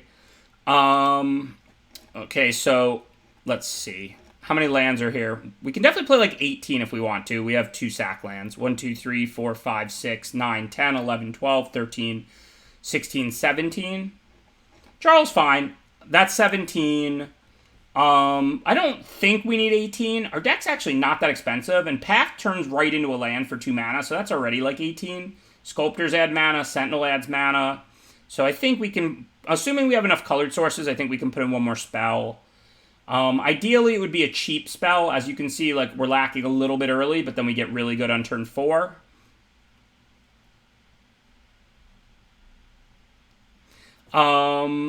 So maybe just a 3/1 lifelink if we have enough if we have enough black sources. I mean, I could see wanting lifelink in this deck. Do we need Linda? What's Linda? Kinseekers? No, that could be cut. But again, we need more cards in, not out at the moment. Faithful, yeah, Faithful works with Narfi. Good point. Yeah, if we mill Narfi, then we get it back for free. And I think Faithful looks good here. And maybe Way Down as well. We didn't get a lot of removal. As Brendan or whoever said, like, Way Down's obviously playable in these decks. It's not like it's a bad removal on turn 5 if you don't have your black right away. You can't even play this on turn 1 or 2. You don't have any dead creatures yet. Now, that said, snow decks don't always put the most creatures in the yard. Oh, Lindworm is not going out. I'm hoping Linda was Kinseekers, because, I mean, Lindworm is awesome. I wish I had more. Way Down, though, I think should be the last card. We have plenty of bodies, plus this mills 3. So, and we don't have a ton of removal. It's not like a huge problem. I mean, we have Blizzard Brawl, we have Binding, but I think Way Down wants to be the last card. Oh, yeah, Scald would be okay with Chariot, I guess, but I think that's kind of win more. I mean, I could play the Scald over, like, the Orvar. We only have the one Blizzard Brawl. I didn't see any struggles. I don't have, like, any other ways to target my creatures at all. And I don't do much with creature types. The only thing Orvar really has going for it is it's a 4/4, because Narfi could pump it. And Chris gifting out another 5 subs, making 70 tonight. Thank you, Chris Gringo, for the continued generosity. That is remarkable. Yeah, I think the 5-drop, actually, with Chariot and Binding, probably and Path, that's 3 good targets that tend to go to the yard. I think you're right. I think Master Scald should be in. At that point, do I want to play Trickster Godheist to have, like, another thing? I have a couple of things I can give them. I can give them, like, you know, Sculptor, Mass Vandal, Jaspara Sentinel, Spirit if they're not Snow. Because if we're going to play Master Scald, maybe I do want to play the extra Trickster Godheist here, too. I think Orvar's not doing much for us, nor is Kinseekers. Yeah, I agree. I think... Also, like, we can make the mana base so that we're green, black, splash, blue, instead of green, blue, splash, black, if we cut those. I just realized that. We have 2 Narfis and a Pillar are only blue cards. They're all... And Trickster Heist. They're all, like, late game cards. I mean, our black, like, we don't have a ton of early stuff, but we can mold the mana a little better this way. Yeah, I think this is the better build. Good job as usual, chat. So what's our last cut? Still kind of like way down. Can't cut any of the 2s, of course. They're not cuttable. I could cut like Shadow Sage. Now that I just took out the 2 changelings, this is probably not going to do a ton. Mentor could give us a little creature to give them a Trickster God Heist, but I think our 4-drop slot is where we have our weakest cards and a lot of cards. Not the cards that are still there, obviously. But Shadow Sage, I mean, it's going to drain for 2 or 3. That's not that important in this deck. And then let's do the mana. So, of course, exactly 1 Plains, exactly 1 Mountain to search out. No more. We need mostly green. We don't have any blue or black fixing. So our green, we have what? Path, Sentinel, and Spirit. So the minimum number of green we can have is 8. 9 would be better. So that's 3, 6. So let's go to 8. And then for blue and black, we're +3 if you count Sentinel, Path, Seeker, and Spirit, basically as green or as blue or black, but not green, and that's 4 cards. But Seeker's not going to always boast. Sentinel's not going to always live.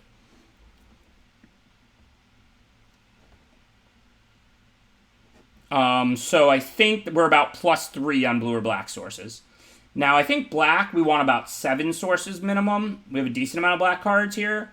Blue, we don't need 7. Blue, something like 5 would be fine. We have 4 blue cards, and they're pretty late game-ish. So let's see if we can get to 7 black. 2, 3, 4, 5. Oh, plus the 3. We're already at 8. Okay. And then for blue, we have 1, 2, 3, 4, plus the 3 is 7. So we can cut like 1. So that gives us 6 blue and 7 black. And that's exactly the lands. That's not to say we won't cut 1 other land or something. 6 blue is fantastic. We only have 4 cards. We do have some early game black stuff. I wouldn't mind 1 more black. But definitely not at the cost of one of the 8 green. That's not an option. So do we have any cuttable lands? Oh, I forgot this Dark War Pathways green. So we actually have 9 green. But that's good, because we have a bunch of green fixing. So I still don't want to cut a green for a black. If I had an extra, like, white I could cut for a black, like, pretend this was like a white-red or white-blue duel, I might cut this and just put another swamp in my deck. But obviously I can't get a black by cutting a white-black duel, so that doesn't help me. So I don't want to cut the mountain or the plains, because I have 2 different ways to search for them in Path, and I'm playing Master Scald. I guess if I was going to cut one, it would be the mountain, but I have no free red sources, whereas I have these 2 free white sources. So, yeah, I think this is the right mana. 9 green, 7 black, 6 blue, and then whatever red and white. This looks correct. Okay, I'll play a game or 2. But this is a slow snow deck, so I'm not finishing this run. But since there's been so many donations and I just drafted the deck, what I'll do is I won't play any games with the deck off stream, because even if you can't be here tomorrow at 3 p.m., every game I play on stream is recorded, and it goes up on the YouTube channel, and it's in the Twitch VODs. So what I will do is I won't play a single game off stream with the deck. I'll play like 1 or 2 games now, maybe 3, and then I'll play the rest tomorrow to start the stream. So I'm not doing this whole run because this could take another 2 hours, but I won't play a single game off stream with this deck. So if you want to watch the whole deck's run, you'll be able to do that, and I really do appreciate it. So, like I said, there's been an incredible amount of support tonight, so I will play a game, 2 or 3 now, and then I will finish tomorrow when I fire the stream off at 3 p.m.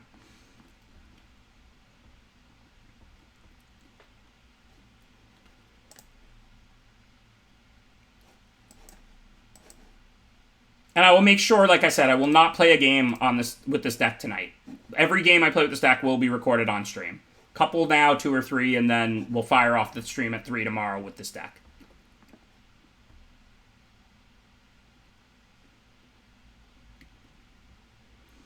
So I don't think I actually want to trade with that. I can, like, attack back, and, like, I can take 2. The race is definitely good for me.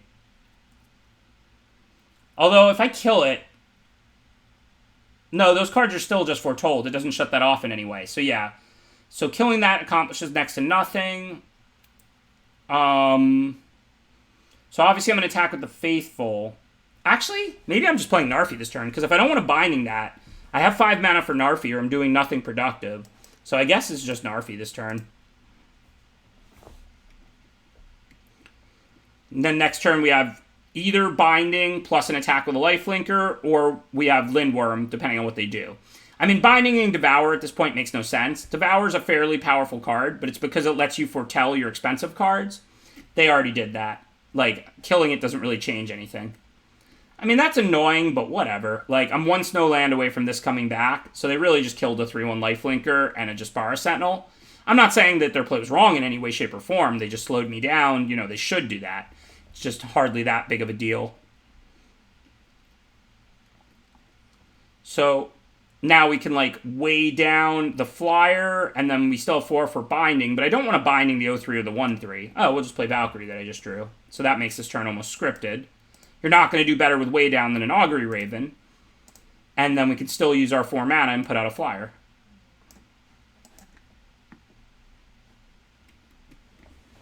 And we have plenty of green snowlands, so I'll have 3 to get back Narfi after Binding goes off, and I'll have 6 to play Lindworm. So we're pretty comfortable. If they Skull Raid me, then it gets a little dicey. You can't know the casting cost when they foretell, right? They just foretell for 2 colorless. Well, they're not getting both, but they're getting 1. Wish I had a card to discard. Both these cards are fantastic. I guess the 6/6 is better. I mean, I need 1 more Snowland to bring back Narfi, but that'll happen naturally sooner or later. How many Snowlands do I have in the deck? 1, I'm looking right now and Untapped on my list. 1, 2, 3, 4. I guess it's only 4 more, but I also have a bunch of ways to search for them. I think I want to keep the Lindworm. There's the Green Snow Duels. Yeah, Binding. I think I want to keep the Lindworm, though. There's no target for Binding of the 3 things they have in play. And, like, none of those stop a 6/6. And I have not only the 4 Snowlands, but I have Spirit, which searches for a land, so that's 5.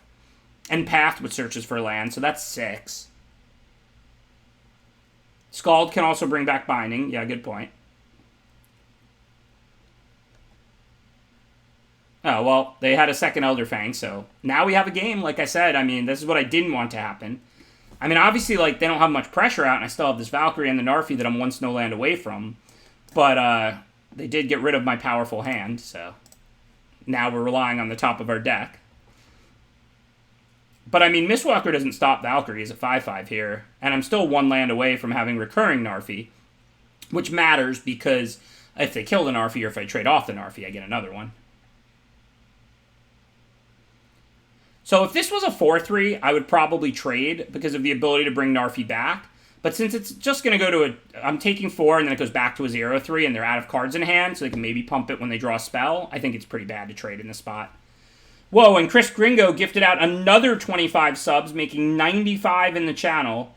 Definitely the most any one person has donated in any one day, because Chris donated a bunch of money too and stuff. Thank you, Chris, for the incredible generosity today. You are the official record holder. This is the most any one person has donated in any one day. I never thought somebody was going to top Quad Jacks, but I'm pretty sure you've actually done it. Thank you, Chris Gringo, for the incredible generosity today. All right, so we have Priest and Pump. The question is, do we send Narfi? I think the answer is yes. It's not... Priest can block 1 of the 2-power Devour, and I'm taking 3. This looks like a race I'm winning pretty comfortably. I mean, they may have removal or whatever, but if they triple block it, I'm trading it for all 3 creatures. That seems good, or at least 2 of the 3 anyway. And it comes back when I draw a Snowland. I should Pump, because I can still cast Priest with the basic Swamp.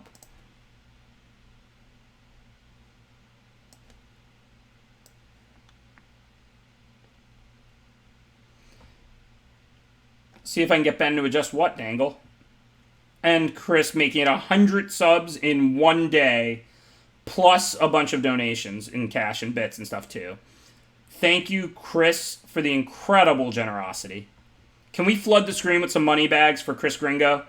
Like, I see one of those come out once in a while. We don't actually use them all that much, but this is literally the most anyone's donated in any 1 day. Like, can we put some lettuce on that screen, chat? Really appreciate the support, Chris. Okay, so for now, we have 2 Snowlands. There's nothing we really want to -2/-2, but it can't block the Ravager anyway, so I think it's right to kill that. There we go. Thank you, chat. Thank you for you know, that's chat's way of thanking Chris. My way of thanking Chris. Really appreciate the support. Incredibly generous. So, you know, thank you for supporting, you know, thank you for supporting the stream. Really. That's just incredible generosity.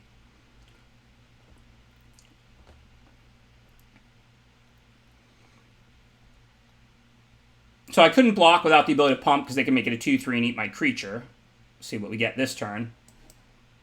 So now if I hit for 4, am I going to win this race? I can sack this Skemfar next turn. So let's say they foretell one thing. They hit me for like 2, 3. Let's call it like 4 or 5. They're probably not going to be able to kill me with the Mistwalker. So I think maybe I can actually win this race. If I hit for 4, I put them to 7. Next turn I sack the Skemfar. But I've got the recurring Narfies. I probably should play a little bit more defensive.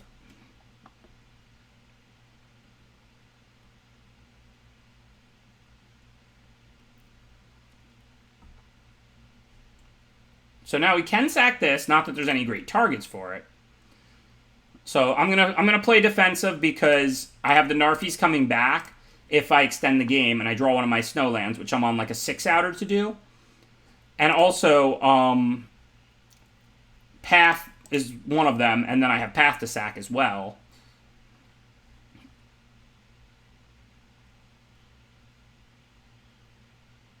So we'll see what we get. If we get a Snowland, I'll probably just bring back Narfi. If not, I probably just kill the Disciple. Even though that's an unexciting target, this only kills 2 toughness creatures. So I have 2 Snowlands, so that doesn't help me at the moment, but it will when I get one more. That gives me even more incentive to sack the Skemfar, because if they play a good creature, hopefully I can bring back Narfi and Blizzard Brawl it. This actually ended up being an incredible game. Well, there goes the Blizzard Brawl. This opponent's very good at attacking my hand. They've made me discard 3 cards. Lindworm, Binding, and Blizzard Brawl. Oh, I milled the Snow Plains. I mean, I still have more Snow Basics, I think, but yeah, then I can't necessarily... Well, I'll have to just get a different Snow Basic, because I can't get the Plains anyway. Okay, Masked Vandal doesn't hit anything, but they have 1 card in hand. I don't think we're looking to save that at this point. It gives us a good blocker for the Devourer, which our 1/1s can't block anytime they foretell and attack for 2. That is relevant, though, Spiffy. Because we would have Path for the Plains, of course, to give us 3 Snowlands and to be able to activate Path. Now we'll have to Path for, like, you know, Snow Island or whatever, since we can't get a Plains with Path anyway. Alright, that's a nice Snowland. It comes into play tap, but next turn, it also gives us that white for Path.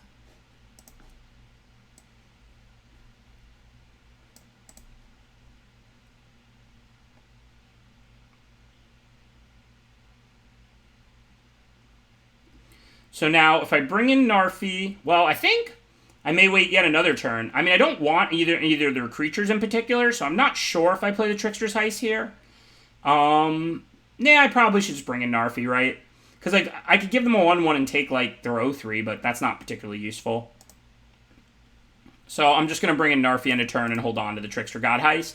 But I do have these 2 1/1s to give them, so if they play a good creature, I'll slap down Trickster God Heist.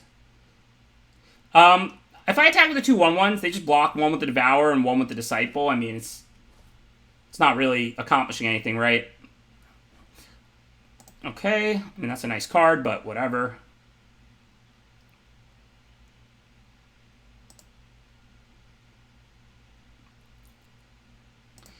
We'll see what they do this turn. If they don't add a good creature to the board, I'll probably just have to give them a 1/1 ground creature for a 1/1 flyer to stabilize, because while I can grind out a win with these Narfies, it's not happening anytime soon. They're at 11 and they have 2 blockers. Plus, this card is slow, and I do want to get it going.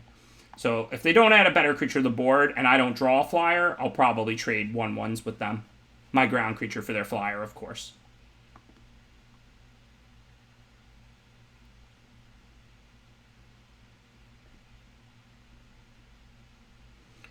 So now we have 2 lines. I do want to trade 1/1 for their flyer, but also I can play Spirit and get back Narfi, so that's probably better. Let's make sure I have the Snow Island still in the deck, because I know I have 1 of each Snow Basic except green, and red is in play, so I have either black, blue, or both in the deck. I think I have 1 of each of the other 4. 1 Snow Island, One Snow Swamp, yeah. I don't know what I just tapped, but... okay, so... It's going to get a little closer, but I think it's right. It's too much better of a turn to Spirit and Narfi. Spirit is huge. Don't think it matters whether we get Swamp or Island. I'll go with Island. We already have 3 Swamps. And then... I don't want to risk accidentally dying trying to push in 1 damage with a 1/1. I'm just going to chill. Especially because I don't want my 1/1s to die because I need to give them 1 to take one of their flyers or something.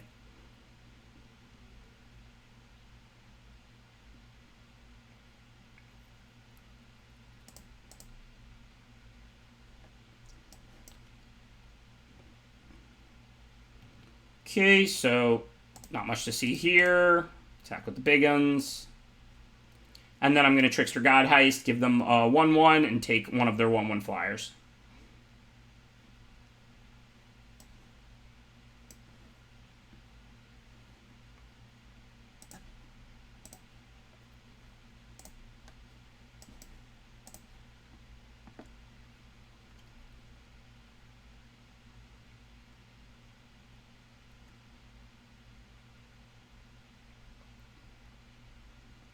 So do they have any 1 like Snowland that we want to trade non-basics with? We have all 5 colors. They have 2 blue, 2 red. No, we can't shut them out of any colors here. Ooh, that's 3 in the air. This is so tight. So I don't think trading Snowlands accomplishes anything, does it? Like, I could give them one of my duels for one of theirs, but I don't see how that helps me.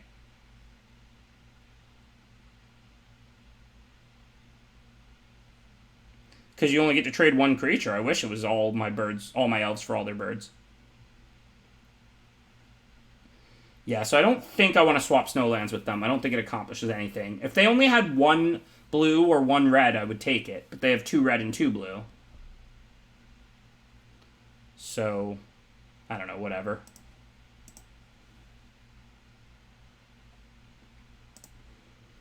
And then... what happens if I attack now with the ground creatures? Obviously, the 2 big ones are attacking. Something has to block Spirit. What happens if I send the 4/3, the 2/4, and the 1/1? Then the 0/3 can block the 2/4. It's not lethal. So, and next turn we have a drain going off. So we should win if they don't kill us. So it would be overly risky for no real gain to send the small ground creatures at this point.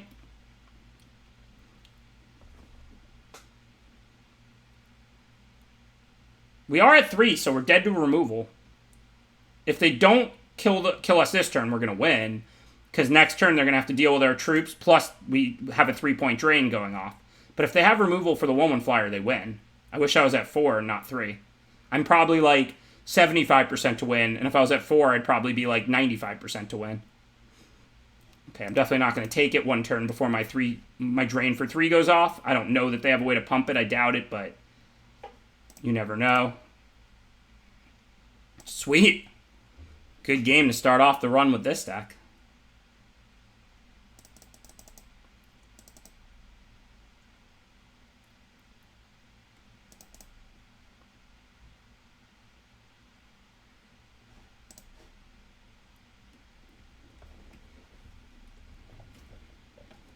Hey, it's only fitting.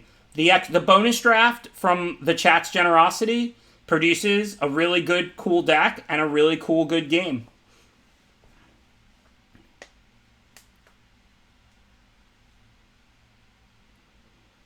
Yeah, they never played any big creatures. They just ground and ground. I mean, they made me discard Blizzard Brawl, Ravenous Lindworm, and Binding of the Old Gods.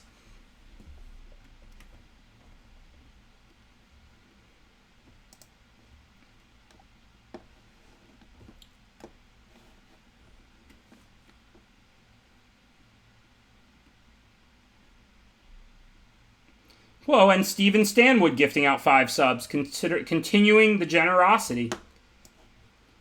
This is both definitely the records for me, and I've been streaming for like 2 years and 3 months, and this is the record for most subs gifted out in a day, and most donated by any one person in one day.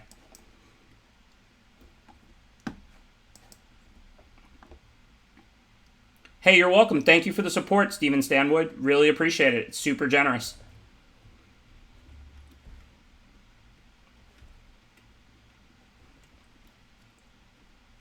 So we have a choice between Seeker and Valkyrie. Normally you want to get your 4-drop out before your 3-drop, but in this case we can start attacking and boasting. So the earlier we do that, the better. And Valkyrie's a pretty sick late game card. So I think I'm inclined to hit for 2 and drop Seeker, not to play my 4-drop. It's pretty rare. I mean, normally you'd rather play a 4-drop than a 3-drop, even if it costs you 2 damage. But given this has attack and boast, and every time I boast with it, it's pretty strong, and who knows if we'll be able to boast with it in the late game or not. Plus, Valkyrie is just going to be an incredible late game threat. I already have 2 Snowlands if this gets to search out more, plus Sculptors. I think if they don't have a sweeper, our hand here is going to be really good. Now, they are giants, so, you know, they might crush the weak my board right now, or they might have a Battle of Frost and Fire. Hopefully not.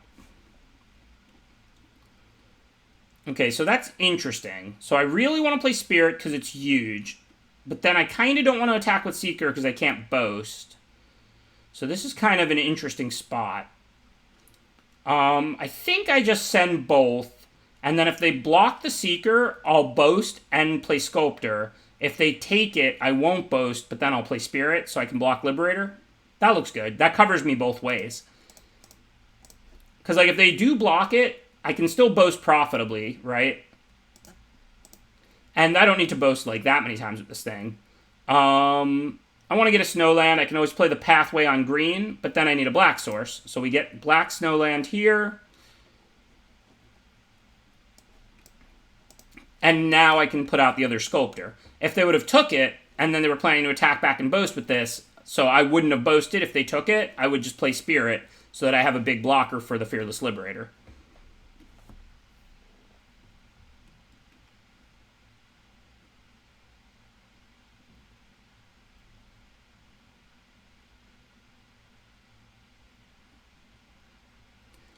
Okay, so we don't really need a binding that. I'm not, like, completely opposed, but, I mean, Spirit's bigger than it anyway.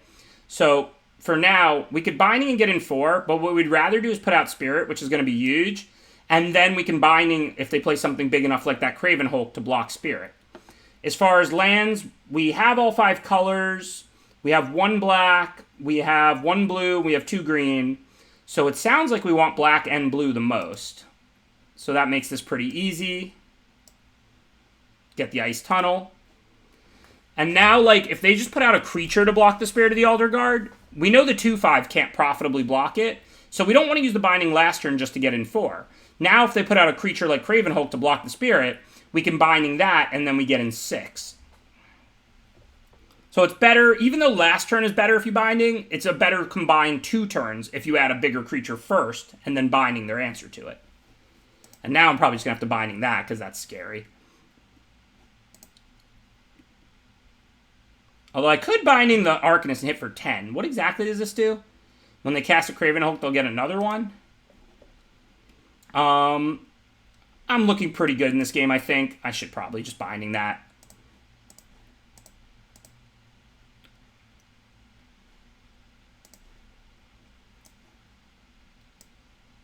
I think if they had a sweeper, they would probably already have used it. So I'm going to go ahead and put the Valkyrie out.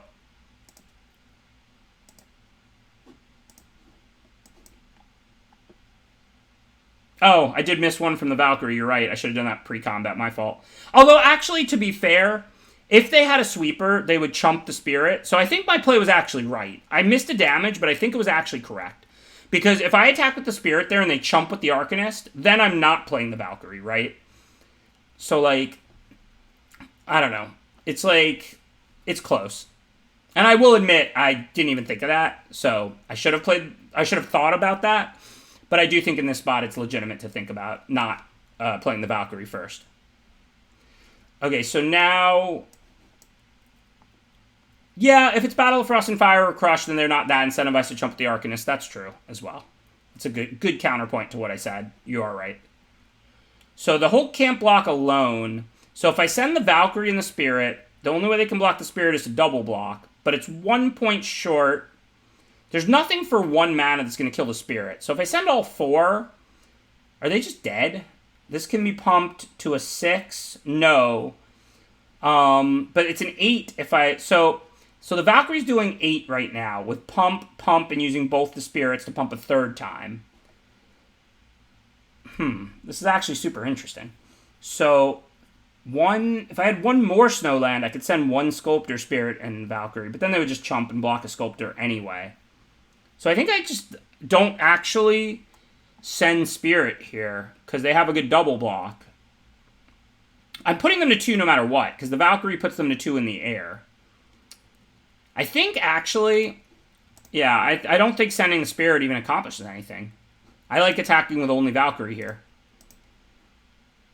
And now if they have, like, a sweeper or something, maybe they can win, but they're clearly not holding one. They'd have to top deck it. And if they have spot removal for Valkyrie, that's not going to save them, because I have 3 creatures to their 2. So I think just put them to 2 with Valkyrie in the air is the right play. Clearly they can't do anything now, they go to 2. If they have, like, Battle of Frost and Fire, like, you know, I'll puke. But if they have, like, you know, removal, then it's still 3 creatures to 2 to kill them with the following turn. And if I attack with the 8/4, the only thing good is it plays around Battle of Frost and Fire a little bit. But, like, I'm letting them double block and get a profitable trade there. And it's clear they're not holding Battle of Frost and Fire. They would have played it the previous turn. So they have to just straight top deck it there.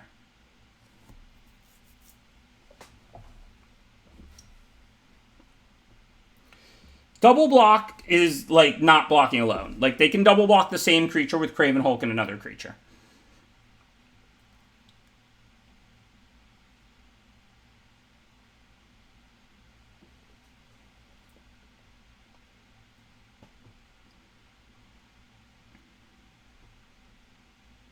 Hard Rock Hollywood, D4 Baxed.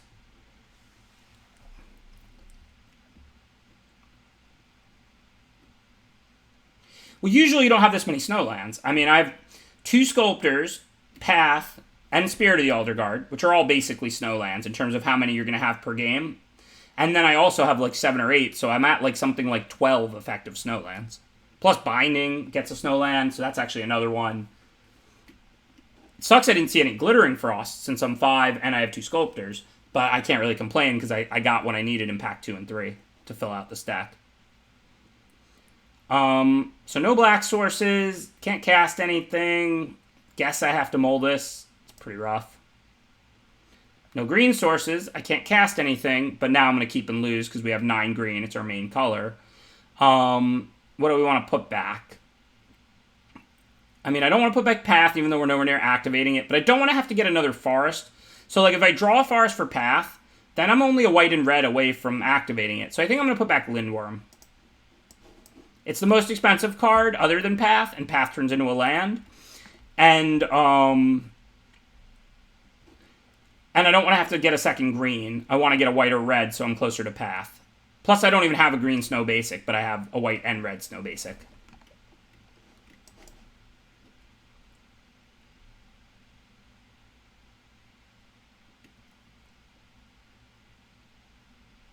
I lived up there for 2 years in 2018 and 19, D4 Baxed, and I played 2-5 at the MGM National Harbor a lot when I lived up there. So you might have played with me, or seen me there, or whatever. Okay, so I want the Jaspara Sentinel, because that can allow a Path activation. If I draw a Forest, I already have 4 land, I can cast my whole hand, so I think we don't need Mass Vandal. Obviously, they might go on to play something great, we can't really predict. But if I draw a single Forest, I can play, like, Icehide Troll.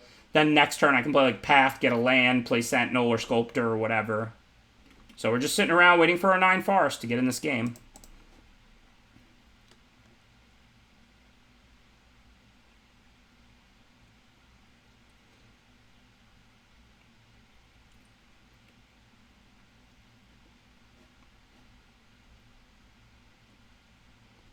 Yeah, I mean, we're still not out of it if we get the Forest this turn. I would say it's still a game.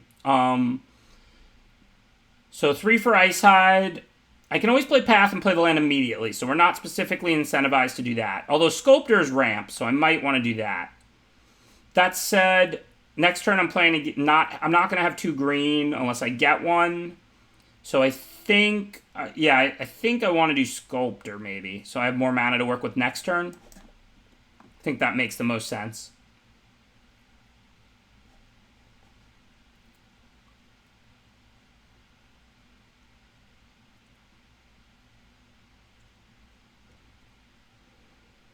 Okay, it's a good card. Is it their permanents that die? No, but they're probably going to Jarl the Sculptor, so I think I just take the 1. I don't really want to put counters on the Seraph. I don't want to lose the Sculptor right now when I'm choked on mana. Okay, so now, ideally I can sack Path as soon as possible, which could happen next turn if I play Path and Sentinel. But if I do that, I'm not doing anything else. I might actually just have to play Icehide and pass. If they don't have Feed the Serpent, with my 2 mana up, Icehide will get indestructible. They can't actually attack into it. I think that might be my best play. So Icehide can't block either of the 3/3s, so I think I'm better off just leaving the 2 snow mana up, right? Since I drew the land. Also, they represented, like, Jarl last turn. We don't know if they have it or not, but... And they might have just wanted to raise the Draugr this or something. But, I mean, that's the... Well, no, they don't have it foretold. So what could they do with that 2 mana? Oh, way down or something, maybe. It's not Jarl. Yeah, my fault. But either way, I can block with the Troll and activate it in combat, and then it's indestructible for the rest of the turn. So if they don't have Feed the Serpent for the Troll, then that works pretty well.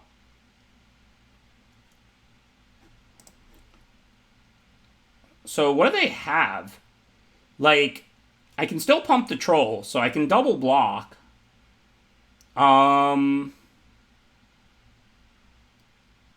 Yeah, Demonic Gift makes a lot of sense. You're right. It's probably Demonic Gift.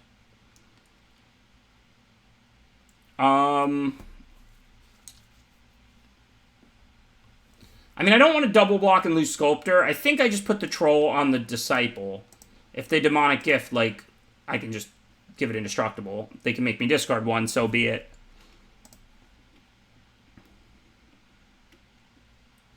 Okay, so now we're going to take the 1. Having this out as a blocker is worth more than 1, so we don't want to sack it.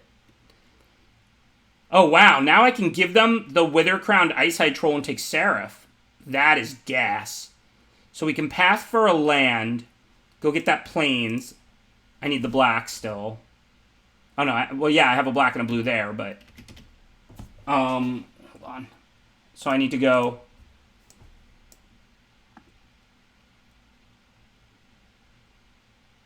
Get the Plains. And then I'm going to Trickster Gods. And I'm going to take their Seraph, and I'm going to give them Icehide Troll.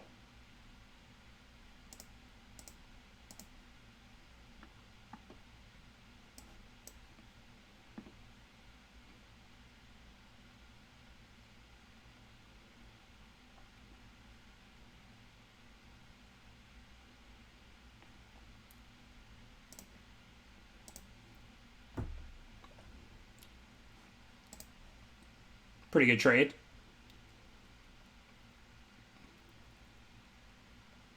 Even though Seraph's more powerful, I don't know if I want to trade Seraph for Packmate or not here. Because, I mean, yeah, they probably have Demonic Gift. But, I mean, I really just don't need, like, the Seraph. I just need to not die. So I'm not sure. I'm definitely not going to block the 1/1, because then I would just kill that and still take 3. But I have Path, I have Scald, I have Trickster. I have a lot of good things going on. So I'm not sure how long I can go not blocking. It's not like I have instant removal for next turn either.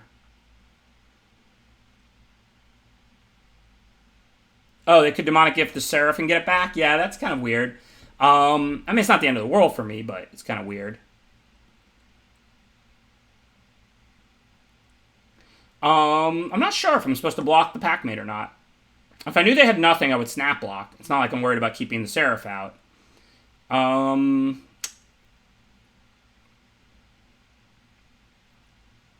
So close. Yeah, I think I do. If they take the Seraph, then I can just steal it again with Trickster Heist after I Master Scald. And if they, whatever, save that, they draw a card, so be it. Like, I can block it again next turn. I think I'm interested in preserving my life total, not Seraph from here.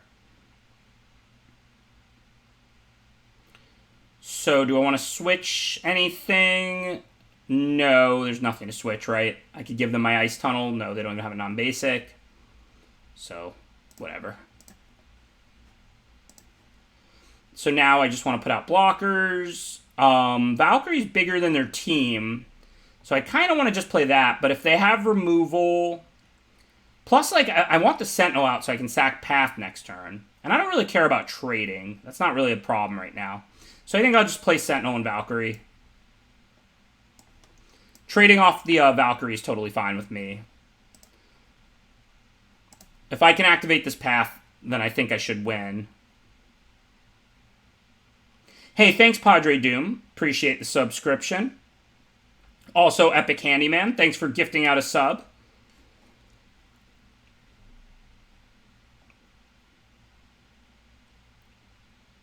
I don't think no blocks is correct. Like, that can threaten to kill me. Like, if I go to 6 and they have +2 in their hand, then I can't let very much through the entire rest of the game. Now we can just make this trade.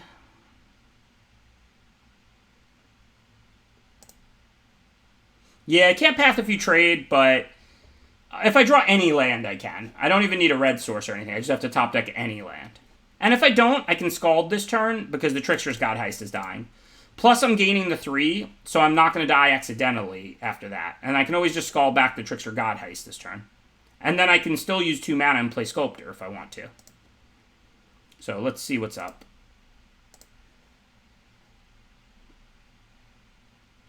Target player loses 3.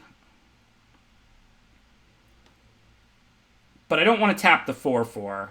So this looks like land, Master Scald, assuming I have a creature, which I do.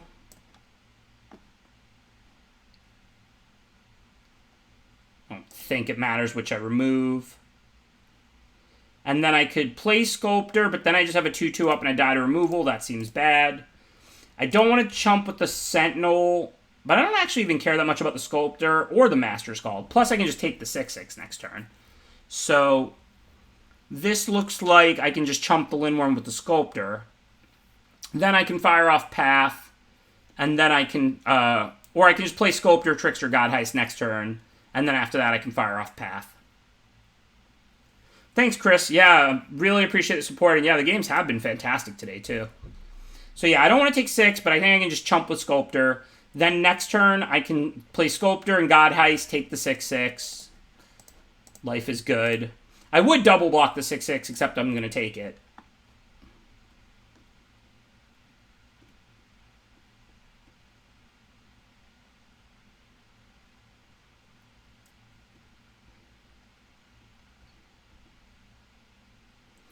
Well, we got a better target to take now.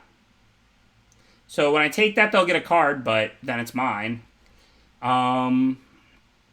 I don't really have a choice, I don't think. Except for the auto-tapper trying to stop me. What is that, auto-tapper? What are you doing?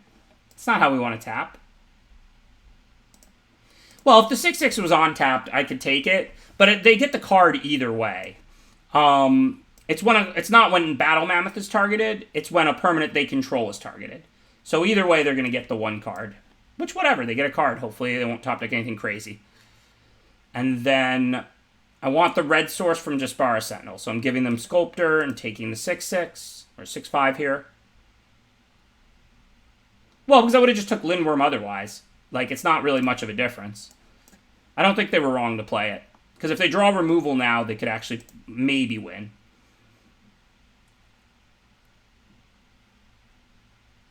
Yeah, but like they already had a 6/6 for me to take. So there wasn't much reason for them to not play Battle Mammoth.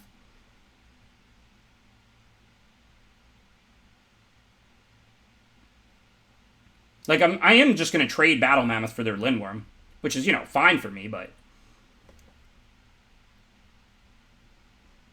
But I don't think they were wrong to cast it. They got a card on the swap, and, like, I got a 6/5 instead of a 6/6 or whatever. And if they're going to trade, it's roughly the same. So I don't think their play was bad there. Okay, so is there anything to swap? Still no.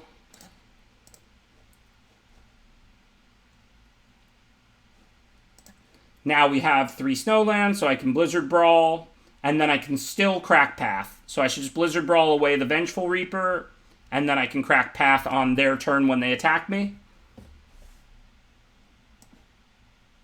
Green, black, white, blue, and make a red with the Sentinel. Looks good. Indestructible. 1, 2, 3. Yep.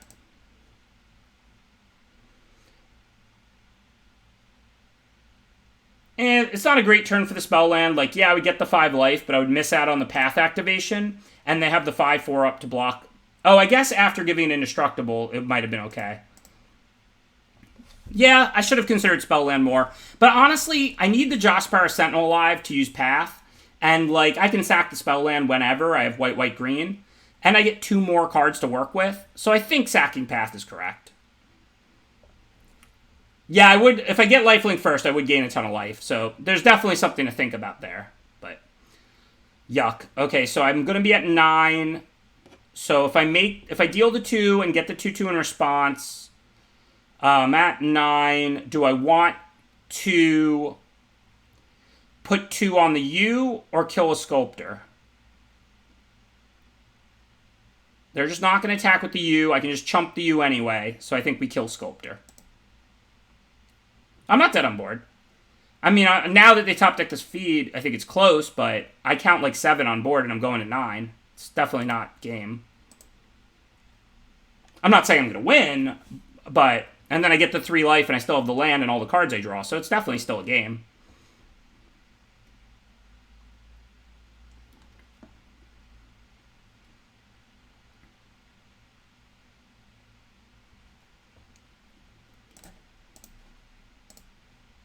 And remember, this is going off too, so even though I'm going to be at like 3, I'm going right back to 6. So, I mean, still a game for sure. I could win, I could lose, but certainly not over. Okay, so now I just dump both my cards. Lifelink is for next turn, right? So yeah, just dump these 2. I don't think I want to hold the Snowland. If they have discard, I don't know, but I might draw card drawing. Yeah, there was a lot of life at stake with the Armory line. Maybe it was right. But also, if I'm fighting off the Rootless U, then like maybe they search something good. I also didn't think I was going to need life. They were empty-handed. If they didn't draw the Feed the Serpent, they had no attack. So, I don't know. Definitely there's an argument with the Indestructible Fight spell to gain all that life. Okay, so I want to Chariot on my turn if possible, but they can kill Chariot, so it's not that big of a deal. Why do we need counters on the cats? Why does that do anything important? Yeah, we could definitely block with the Chariot. That's an option for sure. I'm not necessarily sure if I even want to kill that right now. I might just chump it with the Sentinel. Yeah, copies won't get the counters.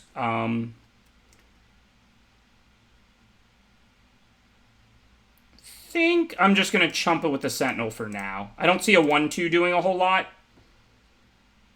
And they may have a Lindworm, they may not. I mean, they already played a Lindworms and a Battle Mammoth, so they could easily have nothing to get.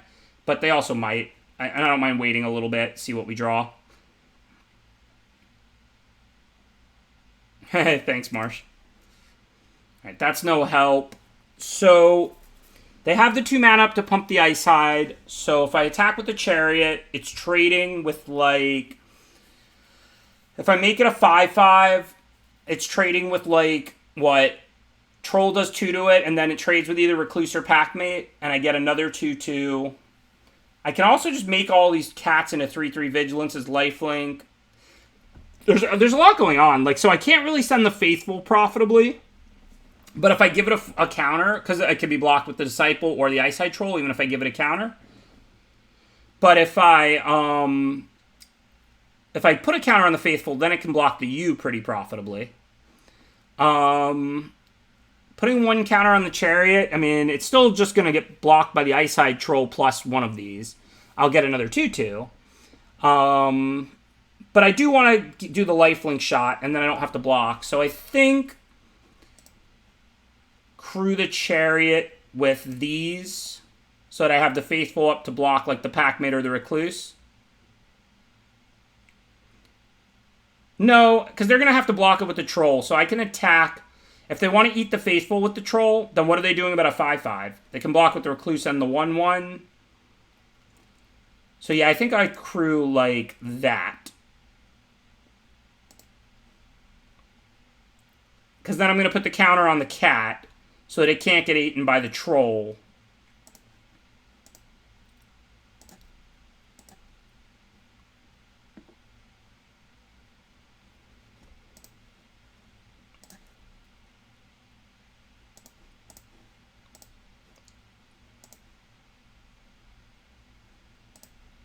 So I'm going to 14. So I don't really have to worry about dying on the backswing necessarily, but this is just a tight board. Like, I don't necessarily know if I'm, like, a favorite on board or not. I mean, hopefully they'll draw a few lands. They've drawn 10. That's a decent amount.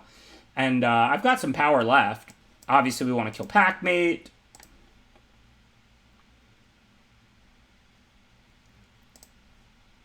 Yeah, the lifelinker couldn't attack because as a 4-2, the troll would just eat it. As a 3-1, the disciple would just eat it. But it may later in the game be more profitable. Every turn they keep the troll around, they're taking 1. I mean, this is like super tight.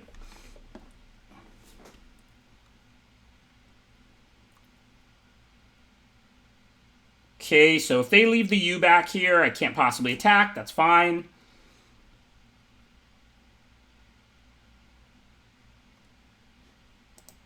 And just chill. Let them either sack the troll or take 1.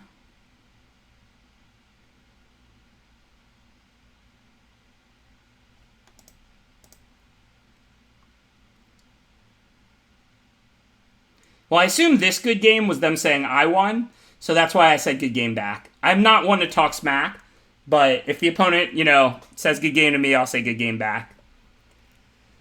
And the greatest game of Magic ever played is over.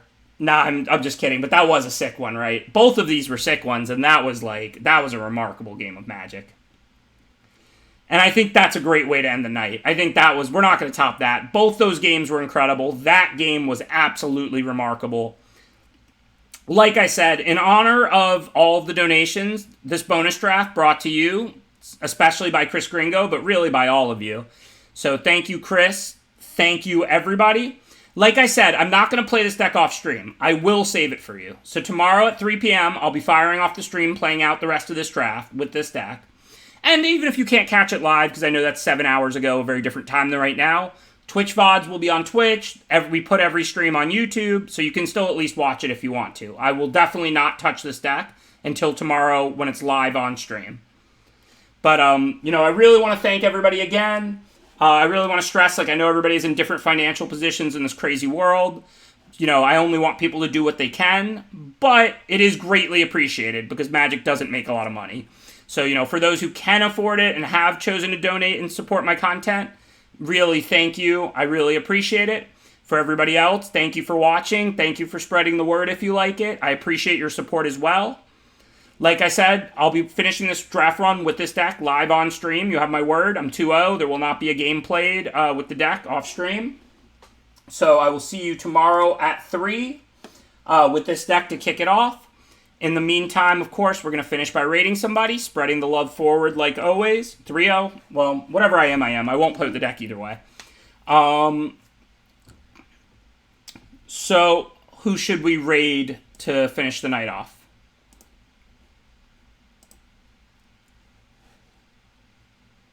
Ham? Alright, we can raid Ham. I don't think I've gotten to raid Ham for a while.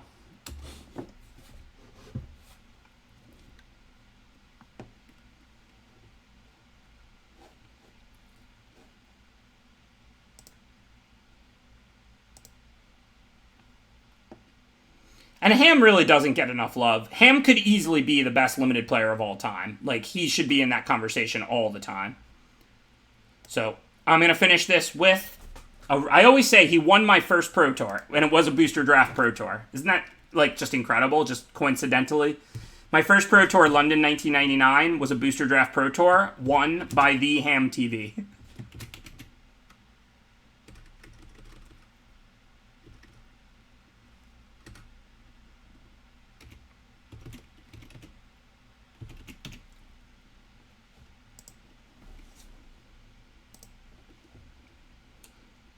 Everybody have a good night. Thanks again for the incredible love and support tonight.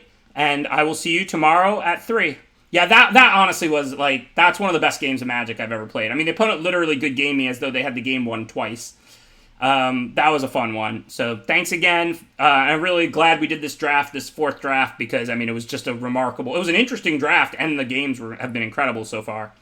So thanks to everybody who supports my content, my stream. I will see you tomorrow. Of course, I have to say special shout out and thank you to Chris Gringo for today. Like I said, I think it's the most anyone's donated in any one day. And also, I'm gonna check the total number of subs and subs gifted out because I think it's gonna be the most in any one day. So thank you to all of you for the incredible love and support, and I will see you tomorrow.